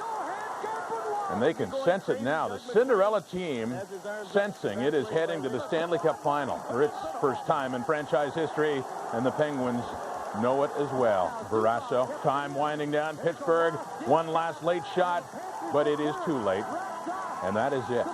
Do you believe it? The Panthers celebrating their first trip to the Cup final. What a moment for the captain, Brian Skrudland, for Doug McLean as well. Skrudland hoisting that trophy. NHL Eastern Conference champions, Florida 3, Pittsburgh 1. Florida winning the series 4-3. The Penguins have lost 3 of their last 5 Game 7s at home. They're 0-4 in Game 7s when they have lost Game 6. Van Beesbrook, 39 saves to improve to 2-0 in the 7th and deciding games. More from Pittsburgh and TSN's Mark Bunting. Going into this series, the biggest fear of Penguins head coach Eddie Johnston was that his team would be outworked. That fear was realized as the Panthers worked like dogs in every game. The Penguins only did that sporadically. That was the biggest difference in this series. They played great. They had a lot of chances. They made a lot of opportunities for the other guys. And this is a team sport. I don't think two guys not going to be, winning every game for you. To go to 20 guys that refuse not to put 100% effort every shift. I think you look and you break the game down. Our back checking was unbelievable. Desperation back checking, we call it. I mean, it was unbelievable. Going into the series, the Panthers knew they had to minimize the damage caused by Mario Lemieux and Jaromir Jagr. They did that brilliantly, shutting them out in the last 5 games. The whole series was tough, and we didn't have any room out there, and they played very well defensively. And as I said last game, that's the best team that I played against. They play so well defensively, game in and game out, and you have to give them credit. They have a great system, and they work very hard, and they got a great goaltender, so they deserve to be in the final. You got to be aware where those two guys are on the ice all the time, and I mean, Mario said, we beat one guy, and there's always 2 guys on him. I think that sums up our team defense and how we've been playing. The Panthers' defensive armor begins with John Van Beesbrook. He was efficient throughout the series, winding up with a goals against average just above 2. I'd have to say that, getting to this goal, it's my first time. So I'd have to say that before knowing how hard it was to get to this point, I never expected to get here in our first playoff goal. We rode Johnny Van Beesbrook for the last 2 games, and here we are. What else can you say? But he just stood there as big as a wall. The numbers tell the story in this series. Over the 7 games, the Panthers limited the Penguins to just 15 goals, 2 of those by Lemieux and Jagr, and the Penguins' power play was only 4 for 32. The end result is that the Florida Panthers have a very surprising date with Colorado in the Stanley Cup final. Reporting from Pittsburgh, I'm Mark Bunting for TSN Sports Desk. All right, thank you, Mark. Surprising indeed. If you had told me 1 year ago that the team that was then the Quebec Nordique would be taking on the Florida Panthers in Denver for Game 1, the Stanley Cup final, well, you can fill in the rest. First Stanley Cup final appearance for both franchises, of course. And by the way, in the regular season series, the Avalanche won it with a win and a tie. In tennis now, Stefan Edberg's making the best of it.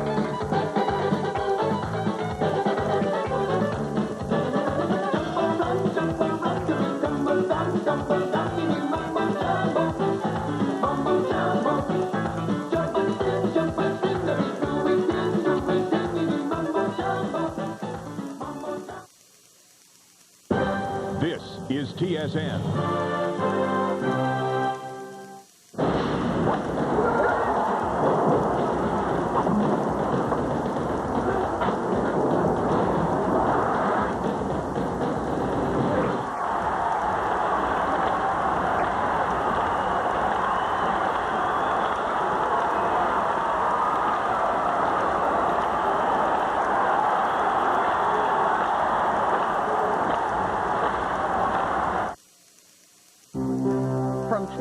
Park in Vancouver. You're watching the Sports Network, coast to coast.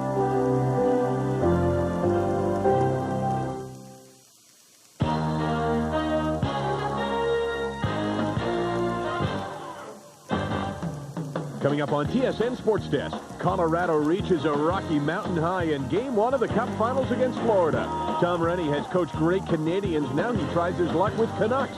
Monica Seles is the first of the top-seeded women to fall at the French. The Jays take a trip to New York to face the AL East leaders, while Marlin is the catch of the day, leaving the Expos with a bad taste. 2 years removed from the Grey Cup, the Lions are rebuilding from the top down. So for all the news, including what the Village people are up to, stay tuned for Sports Desk. Maybe if we have time, we'll squeeze out a little YMCA. Hi, everybody. Great to welcome you to our show. I'm Michael Landsberg. Let's start with Game 1 of the Cup Final. Almost everybody has picked Colorado to win it, and the Avalanche might very well do it. But how many would have picked Florida to beat Boston, Philly, and Pittsburgh? And if you want a historical basis for an upset, remember who New Jersey beat last year on the way to the final. Boston, Pittsburgh, and Philly. But, of course, this time the Panthers are facing maybe the premier all-time playoff goaltender in Patrick Waugh, two-time Conn Smythe winner, and he's on his game early on with a save right there from Johan Garpenlov, right there from Bill Lindsay, right there from Skrudlin, and right there from Gord Murphy. 4 big saves for Waugh. Panthers show a rare lack of discipline here. Scott Mellenby hauls down Mike Ricci, and then Skrudlin gives Ricci a shot as well. 2 penalties. 151, 2-man advantage. Florida needs the Bees here to be big time at this point. Joe Sakic, the hottest scorer in the playoffs, gets the puck in the slot, fires for the top shelf, but the Beezer says no and knocks it away with a blocker. He was on his game as well. Florida kills off both penalties.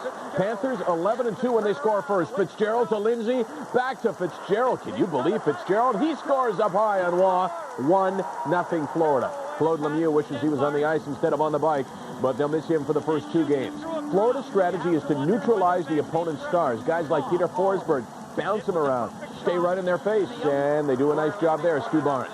That means that others have to step up. Like Scott Young, he takes the feed from Deadmarsh, gets the rolling puck to stop, and then zips one top shelf. Beezer can't see it, can't stop it. It's all tied at 1. Ricci on a 6-game point scoring streak. Watch him get the puck in the crease. He won't be denied. He's playing way better in the playoffs than he did in the regular season. 2-1. And then just a couple of minutes later, Kamensky with a great fake shot over Uwe Krupp. Redirection and an easy one. Colorado in 3:49 of the second period scores 3 goals to have a 3-1 lead, and this baby is all but over. Now, you know what that means? Je me souviens. That's the motto of Quebec. It says, I remember. And, of course, they remember Patrick Waugh killed them in Montreal. He's now killing the Panthers. Scott Mellenby all alone in front. Can't beat Waugh. Everyone in Denver loves the Avalanche. Colorado scores a Game 1 touchdown. 3-1. Colorado over Florida. Again, the Avalanche scored all 3 of their goals at 3:49. That spread in the second period to give them the win. And let's get more on this game from our Teresa Hergert in Denver. Going into Game 1, the Colorado Avalanche knew exactly what to expect out of the Florida Panthers. They knew that this defensive-minded team would play them hard, and they did, keeping Joe Sakic and Peter Forsberg off the score sheet.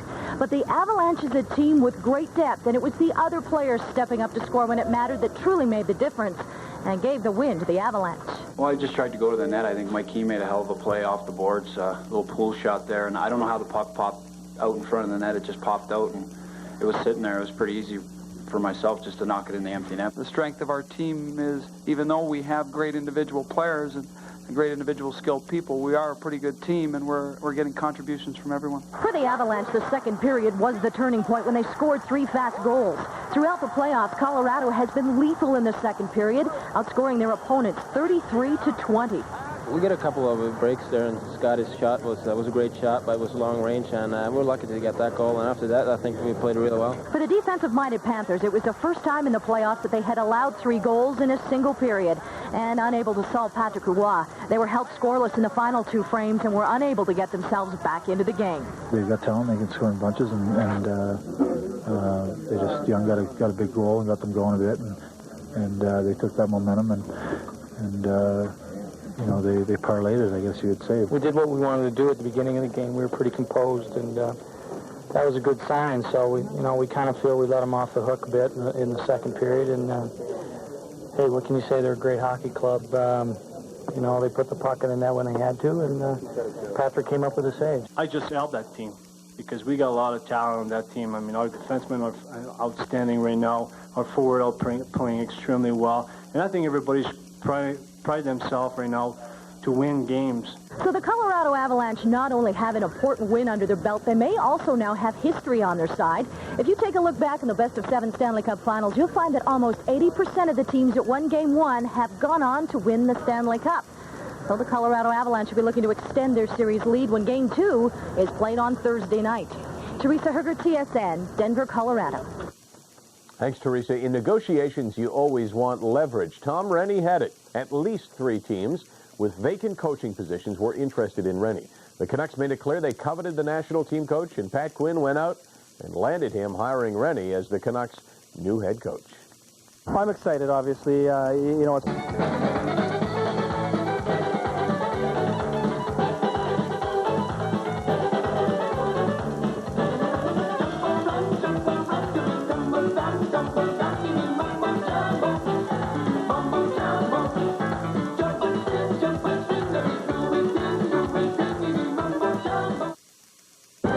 This is TSN.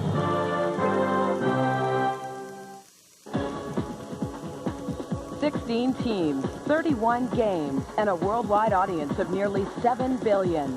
TSN is proud to present a soccer showcase, Euro 96. The show opens Saturday on TSN. Hard-hitting radio that's going to rock you till they're done. Stanley Cup action. Brought to you in part by JVC. Coming to a TSN sports radio station near you. Hi, I'm Ken Chulabeck. Join me for the bottom line in sports in and around Edmonton, coast to coast.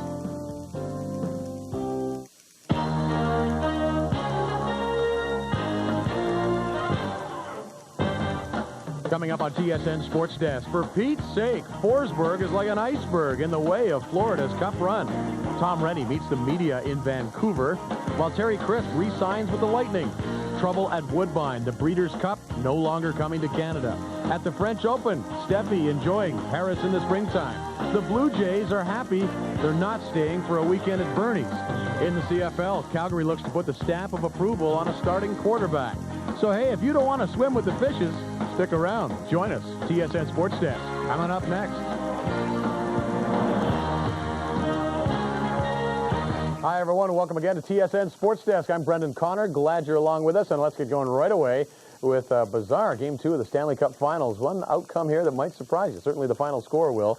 We are talking about, of course, the contrasting styles of the two teams in the final. They suggested we'd be in for a great series, or at least an interesting one. A test of Florida's tight, checking, hard-working style, the great goaltending, against Colorado's firepower, defensemen jumping up into the attack all the time. Well, I'll tell you, where the latter was in fine form in Game 2 Thursday in Denver. It caught everybody by surprise the other day with a controversy over Beezer's stick tape. So he put a little white on the end of the red, okay? Okay. Not the tape the Panthers have to worry about, though. It's Peter Forsberg. 4 minutes into the first, Forsberg gets the Avalanche on the board, trying to center and then reaching around and tapping his own rebound in. Nice goal, 1-0 Avalanche. Panthers are quick to respond, though. Power play, loose puck to Stu Barnes, and he roofs it top corner on Patrick Waugh. Just like that, we're tied at 1. But the Avalanche get their power play working.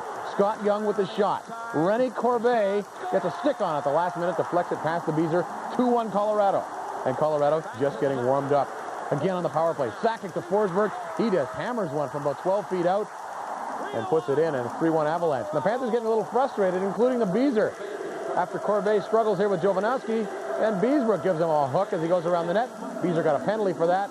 So the Avalanche back on the power play, and Sakic again at the point, cranking it up. Deflection off the glass, and a kind bounce, and Forsberg bats it in out of the air. 4-1 Avalanche, and that's the hat trick for Forsberg. And there's the hat on the ice. They know what to do in Denver, sure. The Beezer doesn't come out for the second period. He's replaced by Mark Fitzpatrick. The Avalanche go right at him. 4 minutes in, Corbeil will let one go. Hits the stick of the defenseman, I think. Goes to the top corner, fools Fitzpatrick. 5-1 Colorado. Then 31 seconds later, after a scramble, Gusarov will get it out to Kamenski in the slot, and he will rip one into the top corner right there past Fitzpatrick. It's 6-1 Colorado, second period. No way is Florida going to survive this Avalanche. Later, score 7-1. Panthers still dishing it out. Mike Huff with the elbow to Forsberg's face there. No call. After the second period ends, Crawford letting the refs know they missed a call out there. Third period, things getting even more ugly. Kamensky and Jovanovski go at it behind the net, exchange glove punches, and then a bit of a melee breaks loose. Lasician comes in there. That draws a crowd. Jovanovski gets a penalty, comes out of the penalty box, and Warren Reichel wants to take him on. This one's a little more fair, and score this one a draw. Late third period, Joe Sakic still looking at his first goal of the series. Got 4 assists in this game already. Breaks in alone, goes to the backhand score. No! Fitzpatrick with a huge glove save, a beauty. But this game was over long ago. 8-1 Colorado. Merci Quebec for the Colorado Avalanche. That's right, and 8-1 the final. Kind of how weird to see that in a playoff hockey game. Peter Forsberg, 3 goals, all in the first period. Joe Sakic, 3 assists in the first period. The Beezer, not a great night. Gave up 4 goals on 11 shots in the first period. Did not come out for the second and third. And TSN's Teresa Hergert is in Denver and sent us this report after the game. Going into Game 2, the Colorado Avalanche said the key for them would be to get off to a fast start. But what a flurry it was, led by a one-man Avalanche named Peter Forsberg. In a way, it's just a new game down there, and you can't really go out and think you're good, though. You got to work hard every period and every shift against those guys to get a goal. He's such an unselfish player, and I think that oftentimes with a player like that, they think that shooting's cheating. And I think he's probably one of those players that would rather make a pretty play and feed somebody else for the goal than score himself. We've got a number of guys that can step up every night, and you need that in the playoffs if you're going to win. Obviously, you know what Peter can do, and he did it tonight. And Rene and John Clem had big games for us, and it's just been a solid team effort throughout the playoffs. For the Florida Panthers, it was not a night to remember. Captain Brian Skrudland said they were embarrassed and disappointed. We just keep saying it's going to happen, it's going to happen. Well, Chiefers, Creepers, 8-1. I mean, good Lord, we need a converted touchdown, for God's sake, to be in this one. I think that, we were fully embarrassed, and, we're just going to have to look at ourselves, and you can only look as far as yourself. You said after Game 1 that the one thing that you had to eliminate was the quick burst of goals. Guess we didn't eliminate that, did we? Got to work a little more on that, I guess. I think I'll spend the flight home on that tonight, those quick bursts. Because they were quick, real quick bursts. So the Panthers returned home to Florida, trailing Colorado 2-0 in this series. But you have to remember that this is a team that has come back before. They trailed Philadelphia 2-1 and Pittsburgh 3-2 before coming back to take those series. But the way that the Avalanche are playing right now, the Panthers know it's going to be a very long and tough road. And you just have to wonder whether or not this might turn out to be a very short series. Reporting from the 1996 Stanley Cup Final, I'm Teresa Hergert for TSN in Denver, Colorado. All right, Teresa, still with hockey news. A lot of people in Vancouver surprised this week. Harold Letterman and Larry Merchant. I'm Jim Lampley saying so long from Madison Square Garden in New York.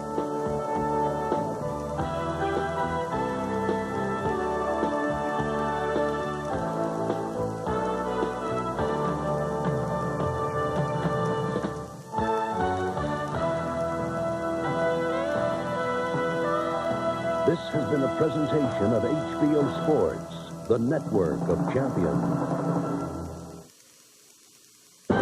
This is TSN.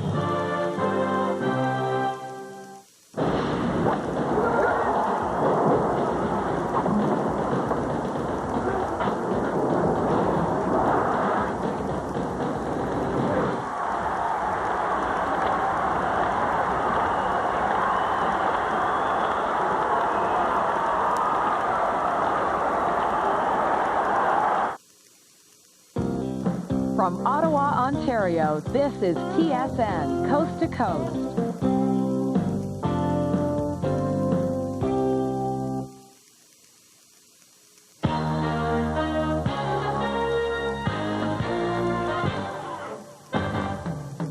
Ahead on TSN Sports Desk, Captain Colorado and the Avalanche inch closer to drinking out of Lord Stanley's mug. Believe it or not, the Breeders' Cup looks like it's coming back to Canada, while the third jewel of horse racing's Triple Crown is run at Belmont.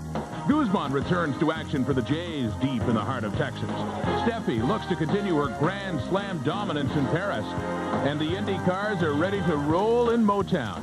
So let the celebrations begin, because TSN Sports Desk is coming up next. Hi, and welcome to Sports Desk. I'm Rod Smith. The Stanley Cup Final made its first visit to Florida Saturday night, with the Panthers hoping their rat-infested home could turn around what really has been a one-sided series so far. In the first 2 games of this best-of-7, Colorado scored in avalanches to win both games with ease, but Florida was counting on the change of venue to make a difference. But the most notable difference heading in, Colorado's answer to the Rat Patrol, Claude Lemieux, back after a 2-game suspension. Yes, call pest control. He is back, and what better way to prove that you're a pest by scoring the first goal of the game. Fed in front nicely by Kamensky. Claude Lemieux bangs it in and gives Colorado a 1-0 lead. Good atonement for the suspension, although some believe, of course, it should have been a little longer than 2 games. Rats in hand. They want to start throwing them soon. Ray Shepard gives them a chance here to Martin Straka, who gives it back to Shepard. Goes 5-hole on Patrick Waugh, and here come the Rats by the bushel. Down on the ice, Wayne Huizenga, Jack Nicklaus. Yeah, Jack Nicklaus. Nobody yelled 4 when they threw that rat. 4-minute cleanup time, though. 2 minutes later, more Rats. Long lead pass to Scott Mellenby. Waugh gives up a huge rebound. Rob Niedermeyer tucks in his first goal in 10 games. It is 2-1 Florida. Colorado comes out flying in the second. Delayed penalty. Mike Keane decides to shoot it. Deflects off Ed Jovanovski and in. And it's 2-2, and just 1:22 later. Talked about Colorado scoring in bunches. Joe Sakic gets it, and he will go high glove side. Just a beautiful shot here to beat John Van Beesbrook and make it 3-2 Colorado, his 18th of the playoffs. And Colorado 53-3 when leading after 2 periods, largely because of this guy. Waugh, unbelievable here on Scott Mellenby. Look at him get across, just get the pad on it.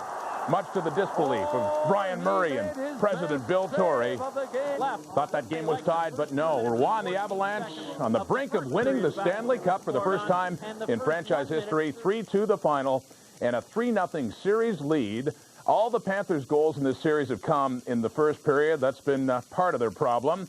Only one team, by the way, the 1942 Toronto Maple Leafs, have rallied from a 3-0 deficit to win the Stanley Cup. We have more from Florida now. Let's join TSN's Teresa Hergert.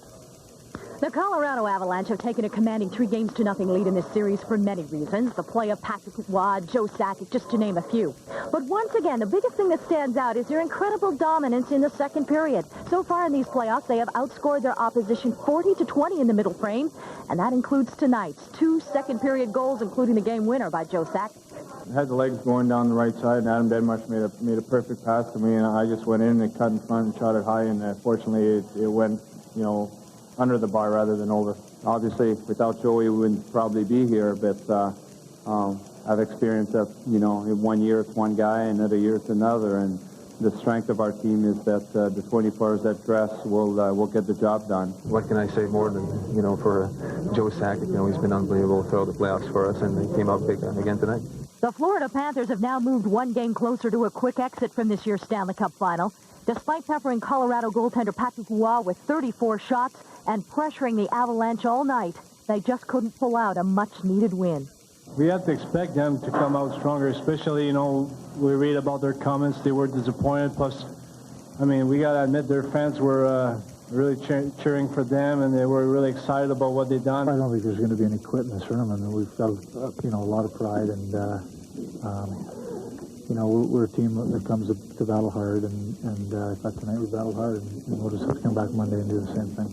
We certainly left everything out on the ice tonight. We came out and we gave it our all, and we just didn't get the bounces on Patrick, and he played a great game. He made some key stops, and we're just going to come out with hopefully a better effort next game. Only one team in the history of the NHL has ever recovered from a 3-0 deficit to win the Stanley Cup, and that was the 1942 Toronto Maple Leafs. The Florida Panthers are clearly on the ropes, as the Colorado Avalanche are now just 1 win away from bringing the city of Denver its first ever professional sports championship. Reporting from the 1996 Stanley Cup Final, I'm Teresa Hergert in Miami, Florida. All right, thank you, Teresa. Now, for a while, it looked like a classic case of closing the bar.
is TSN.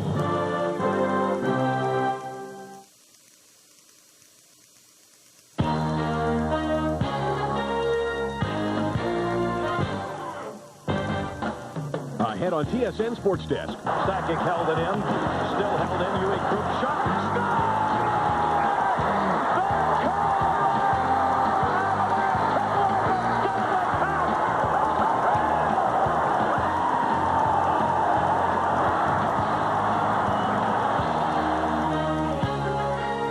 Hi, everybody. Welcome to our show. I'm Michael Landsberg. Many of us in Canada believe that hockey is the greatest team game around. Many Americans who watched Monday's Game 4 may begin to understand our love for the game. What a game in Miami. What a game. Avalanche trying to win the Cup. Panthers simply trying to stay alive for another day. This was really something special. Let's take you back to way back before the game, and there's a look at Van Beesbroek. A key reason why they're there, but his goals against in the final series, 2 goals higher than in the first 3 rounds. Even with half a stick, though, he shows that he's right on his game. Van Beesbroek with the save, no score after 1. Panther fans would love to be able to use these, but Florida has yet to beat Patrick Waugh in the second or third period in this series. Mike Huff with a chance. He's got him down, but Waugh reaches up and maybe forces Huff to put it over the net. We're used to seeing this playoffs, leading scorer Joe Sakic on his off wing. Watch the shot, the save. Reichel lands on the lap of Van Beesbroek. Violent collision. Van Beesbroek lay down for a time. He did get back up, and boy, was he ever awesome from there on out. Stu Barnes then with a shot on Mike Ricci. Ricci not going to retaliate. He says, I'd love to get him, but next year he draws the 2-minute penalty. And Forsberg with a nifty move on Karkner, but once again, Van Beesbroek right there to make the save. After 40 minutes, Gary Bettman still not sure if he'll be presenting the cup. Still rehearsing the speech, going over it. Let's see if he has to present it. Well, you know he likely did. It does not slow down the Avalanche. 3-on-1. Stefan Yell, interesting choice, elects to shoot. Doug McClain can't believe his team gave up the odd man rush with a power play. Under a minute left in the third. Waugh makes the first save. Ray Shepard at the side of the net can't get it to go, but it hits the net, and American fans figure it's in the net. They throw the Rats down. That forced them to delay the game. It may have taken some of the momentum away from the Panthers. They were really rolling, going to overtime. The puck springs loose to Ozolinsh. It opens up wide for him. Ozolinsh in, but there is an incredible save by Van Beesbroek. You're watching, you're saying, these guys are saying, can't get any better than that. Well, watch it here. Forsberg with a feed to Ozolinsh across Van Beesbroek. You got to be kidding. Another incredible save and more confrontations. This guy, dead asleep. He's not awake for this. He's never going to be awake. Watch the move here. A beauty by Kamensky. There's the shot, and off the goalpost, it stays out. More good fortune here. Deadmarsh with a shot. It stays out. Then Paul Laus keeps it out.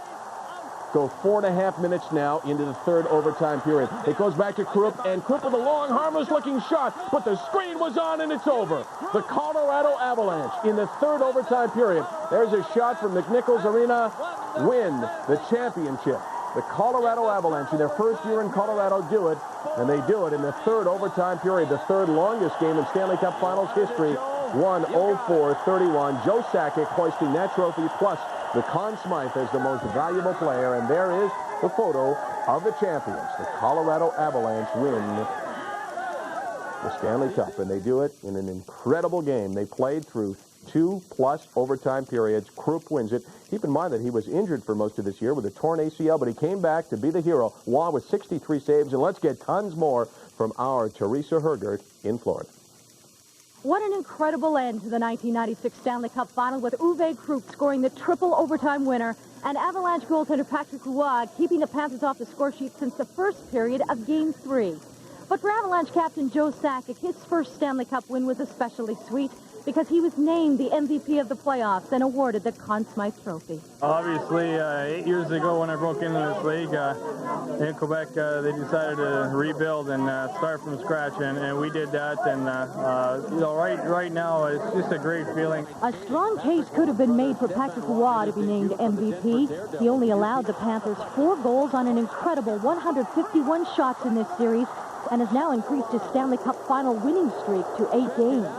They were all tough games. I mean, we had to work hard and we had to play well to get by that team. It's a team that really worked hard. I mean, there's only one game that was not really close, but the rest they were really close games. You dream about it all the time, and it's it's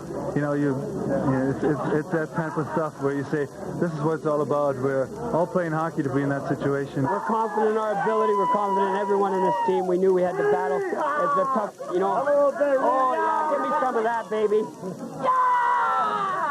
There's no fitting way to lose a championship, but for the Panthers, I mean, how can you help but be impressed with the way that they battle and compete? And there's so many character guys in that room. I played with Huff and Lowry for a lot of years. They're good friends of mine, and I'm just so proud of them and their accomplishment this year. And they should be very proud, the whole entire team, of what they've accomplished. They were champions themselves. I feel really proud of what I feel, and feel that they've played as hard as they're capable of playing, and you appreciate an effort like that to end the series. Obviously, we would like to have won the game, but I really appreciate the effort that they gave, and that's the same as it's been all year. This is the type of team that works hard for everything it gets, and we just couldn't get anything but into the Stanley Cup Finals. And we fought hard.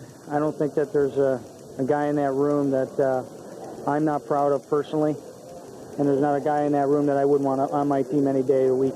As Denver gets ready to celebrate its first professional sports championship, you just know that there's another group of people out there relishing the win, and that's the people of Quebec City.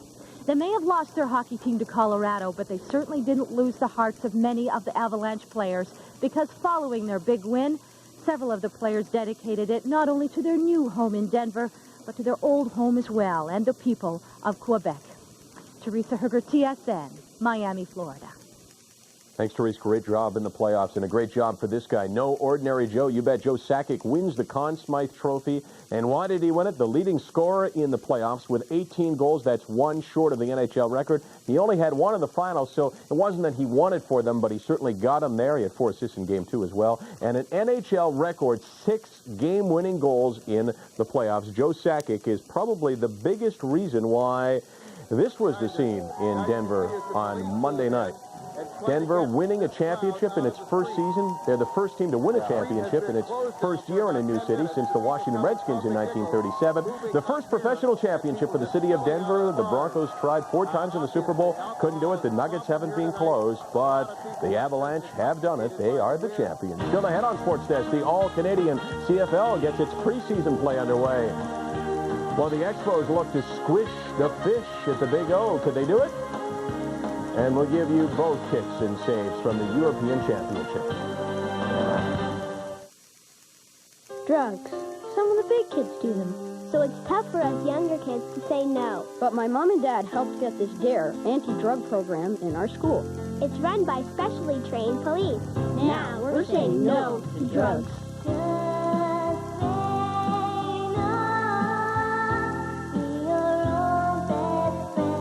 Get DARE in your kid's school, too, by visiting Country Style Donuts. Purchase the DARE Bear and show you care. Proceeds go to DARE in your community. If you want full office suite power at a word processor price, look no further than Corel Word Perfect Suite. Corel Word Perfect Suite includes an exceptionally intelligent word processor, an award-winning spreadsheet, amazing presentation graphics, plus business graphics and utilities, hundreds of fonts and thousands of clip art images. Corel Word Perfect Suite delivers office suite power at a word processor price. Sports Desk brought to you by Subway, the place where fresh is the taste.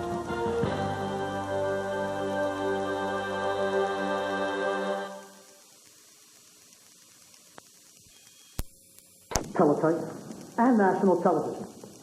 From one end of the country to the other like that. 4,000 miles of microwave link instead of thousands of tons of copper wire. Yes, but $50 million, Mr. Easy. Oh, my. They also laughed at my experimental TV 20 years ago. Maybe they were right. But a single system for television and for telephone, that's the future. We're with you, Tom. I don't have the people. You hire students. Train them. $20 million more, Tom. Maybe 10? Here. You need a cable car to get all that up there. Cable car. That's great. We'll build a cable car.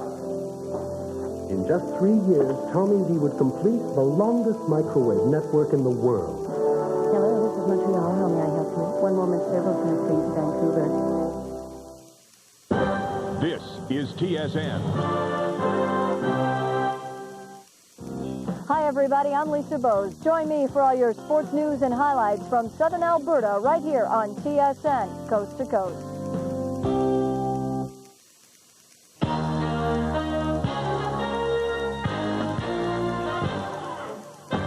Ahead on Sports Desk, trouble for Marge Schott. Major League Baseball is set to come down hard on the controversial Red Zoner. The Colorado Avalanche return home with the hardware. We'll recap last night's thriller and examine Florida's amazing ride. The Bulls head coach Phil Jackson may take a one-year hiatus, while prospect Marcus Camby is confident he'll go first or second in the NBA draft.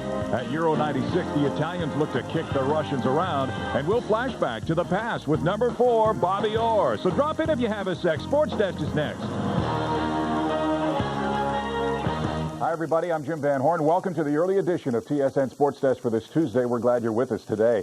TSN has learned the Executive Council of Major League Baseball, led by Acting Commissioner Bud Selig, is expected to release a statement on Wednesday announcing the suspension of Marge Schott from day-to-day operations as president of the Cincinnati Reds. Schott is expected to be suspended through at least the 1997 season, and some in baseball are pushing to have her suspended through the 1999 season when her partnership agreement to run the Reds expires. To assure that Schott does not run the club through her own hand-picked replacement, the Executive Council is expected to name an interim president of the team.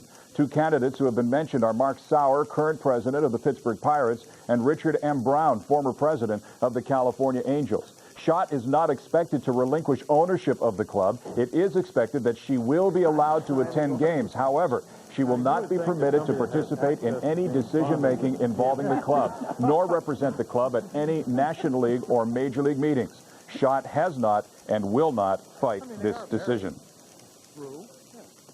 To hockey now, the Colorado Avalanche won their first ever Stanley Cup last night. The franchise that had been building for 17 years in Quebec City won the hardware 1 year too late for Quebec fans, but in Denver, it was party time for the city's first professional sports championship. This was the scene at Denver's airport early this morning. Joe Sakic and the rest of the Avalanche arrived in Denver with the cup in tow at about 6:20 Mountain Time, just as the sun came up in Colorado. Fans waited patiently for up to 7 hours to catch a glimpse of the team, and about 100 fans got the opportunity to touch Lord Stanley's mug themselves.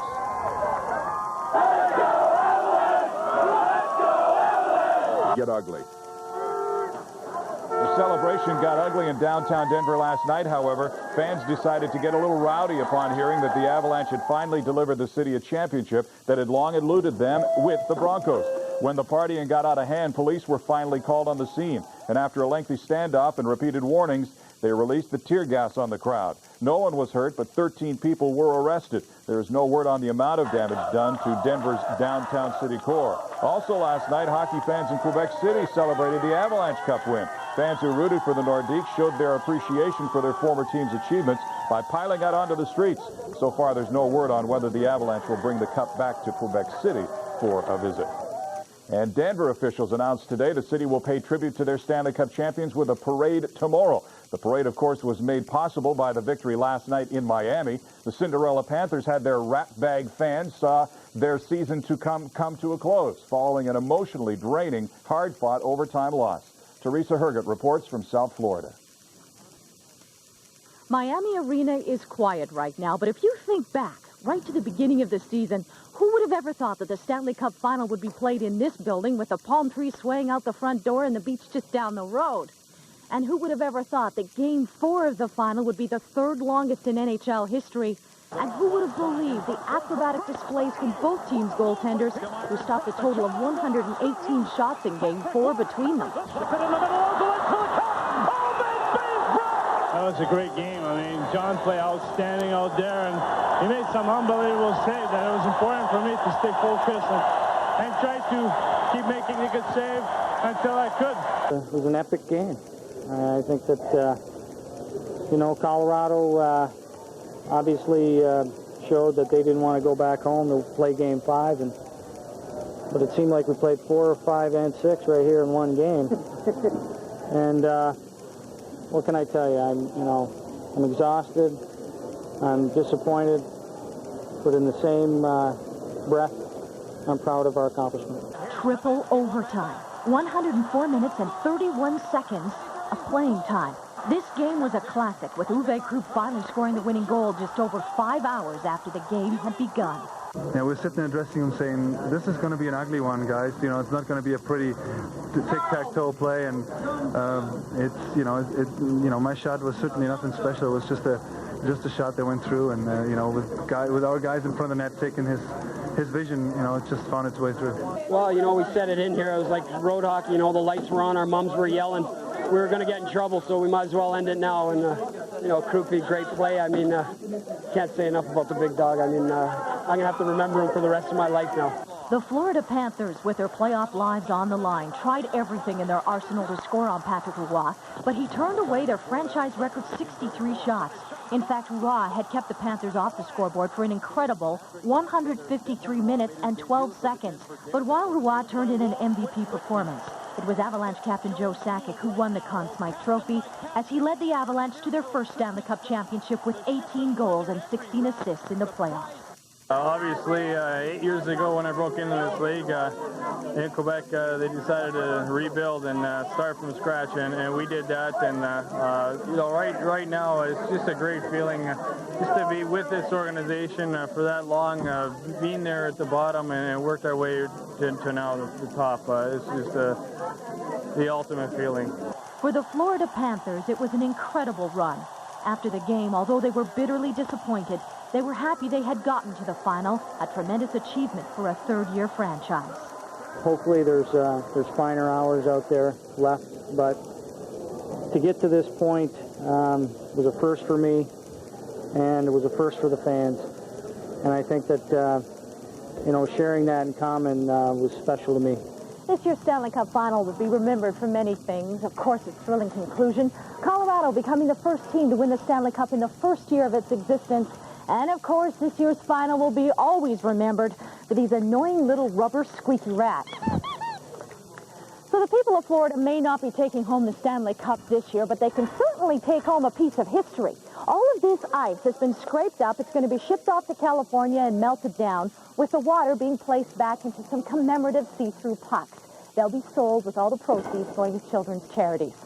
So hey, it's not the Stanley Cup, but for the people of Florida, it's definitely a part of Panthers history. Teresa Herger, TSN, Miami, Florida. The Panthers will have their postseason rally tomorrow at the Miami Arena. Players, coaches, and dignitaries will all take part. No word if any rats will be invited at all.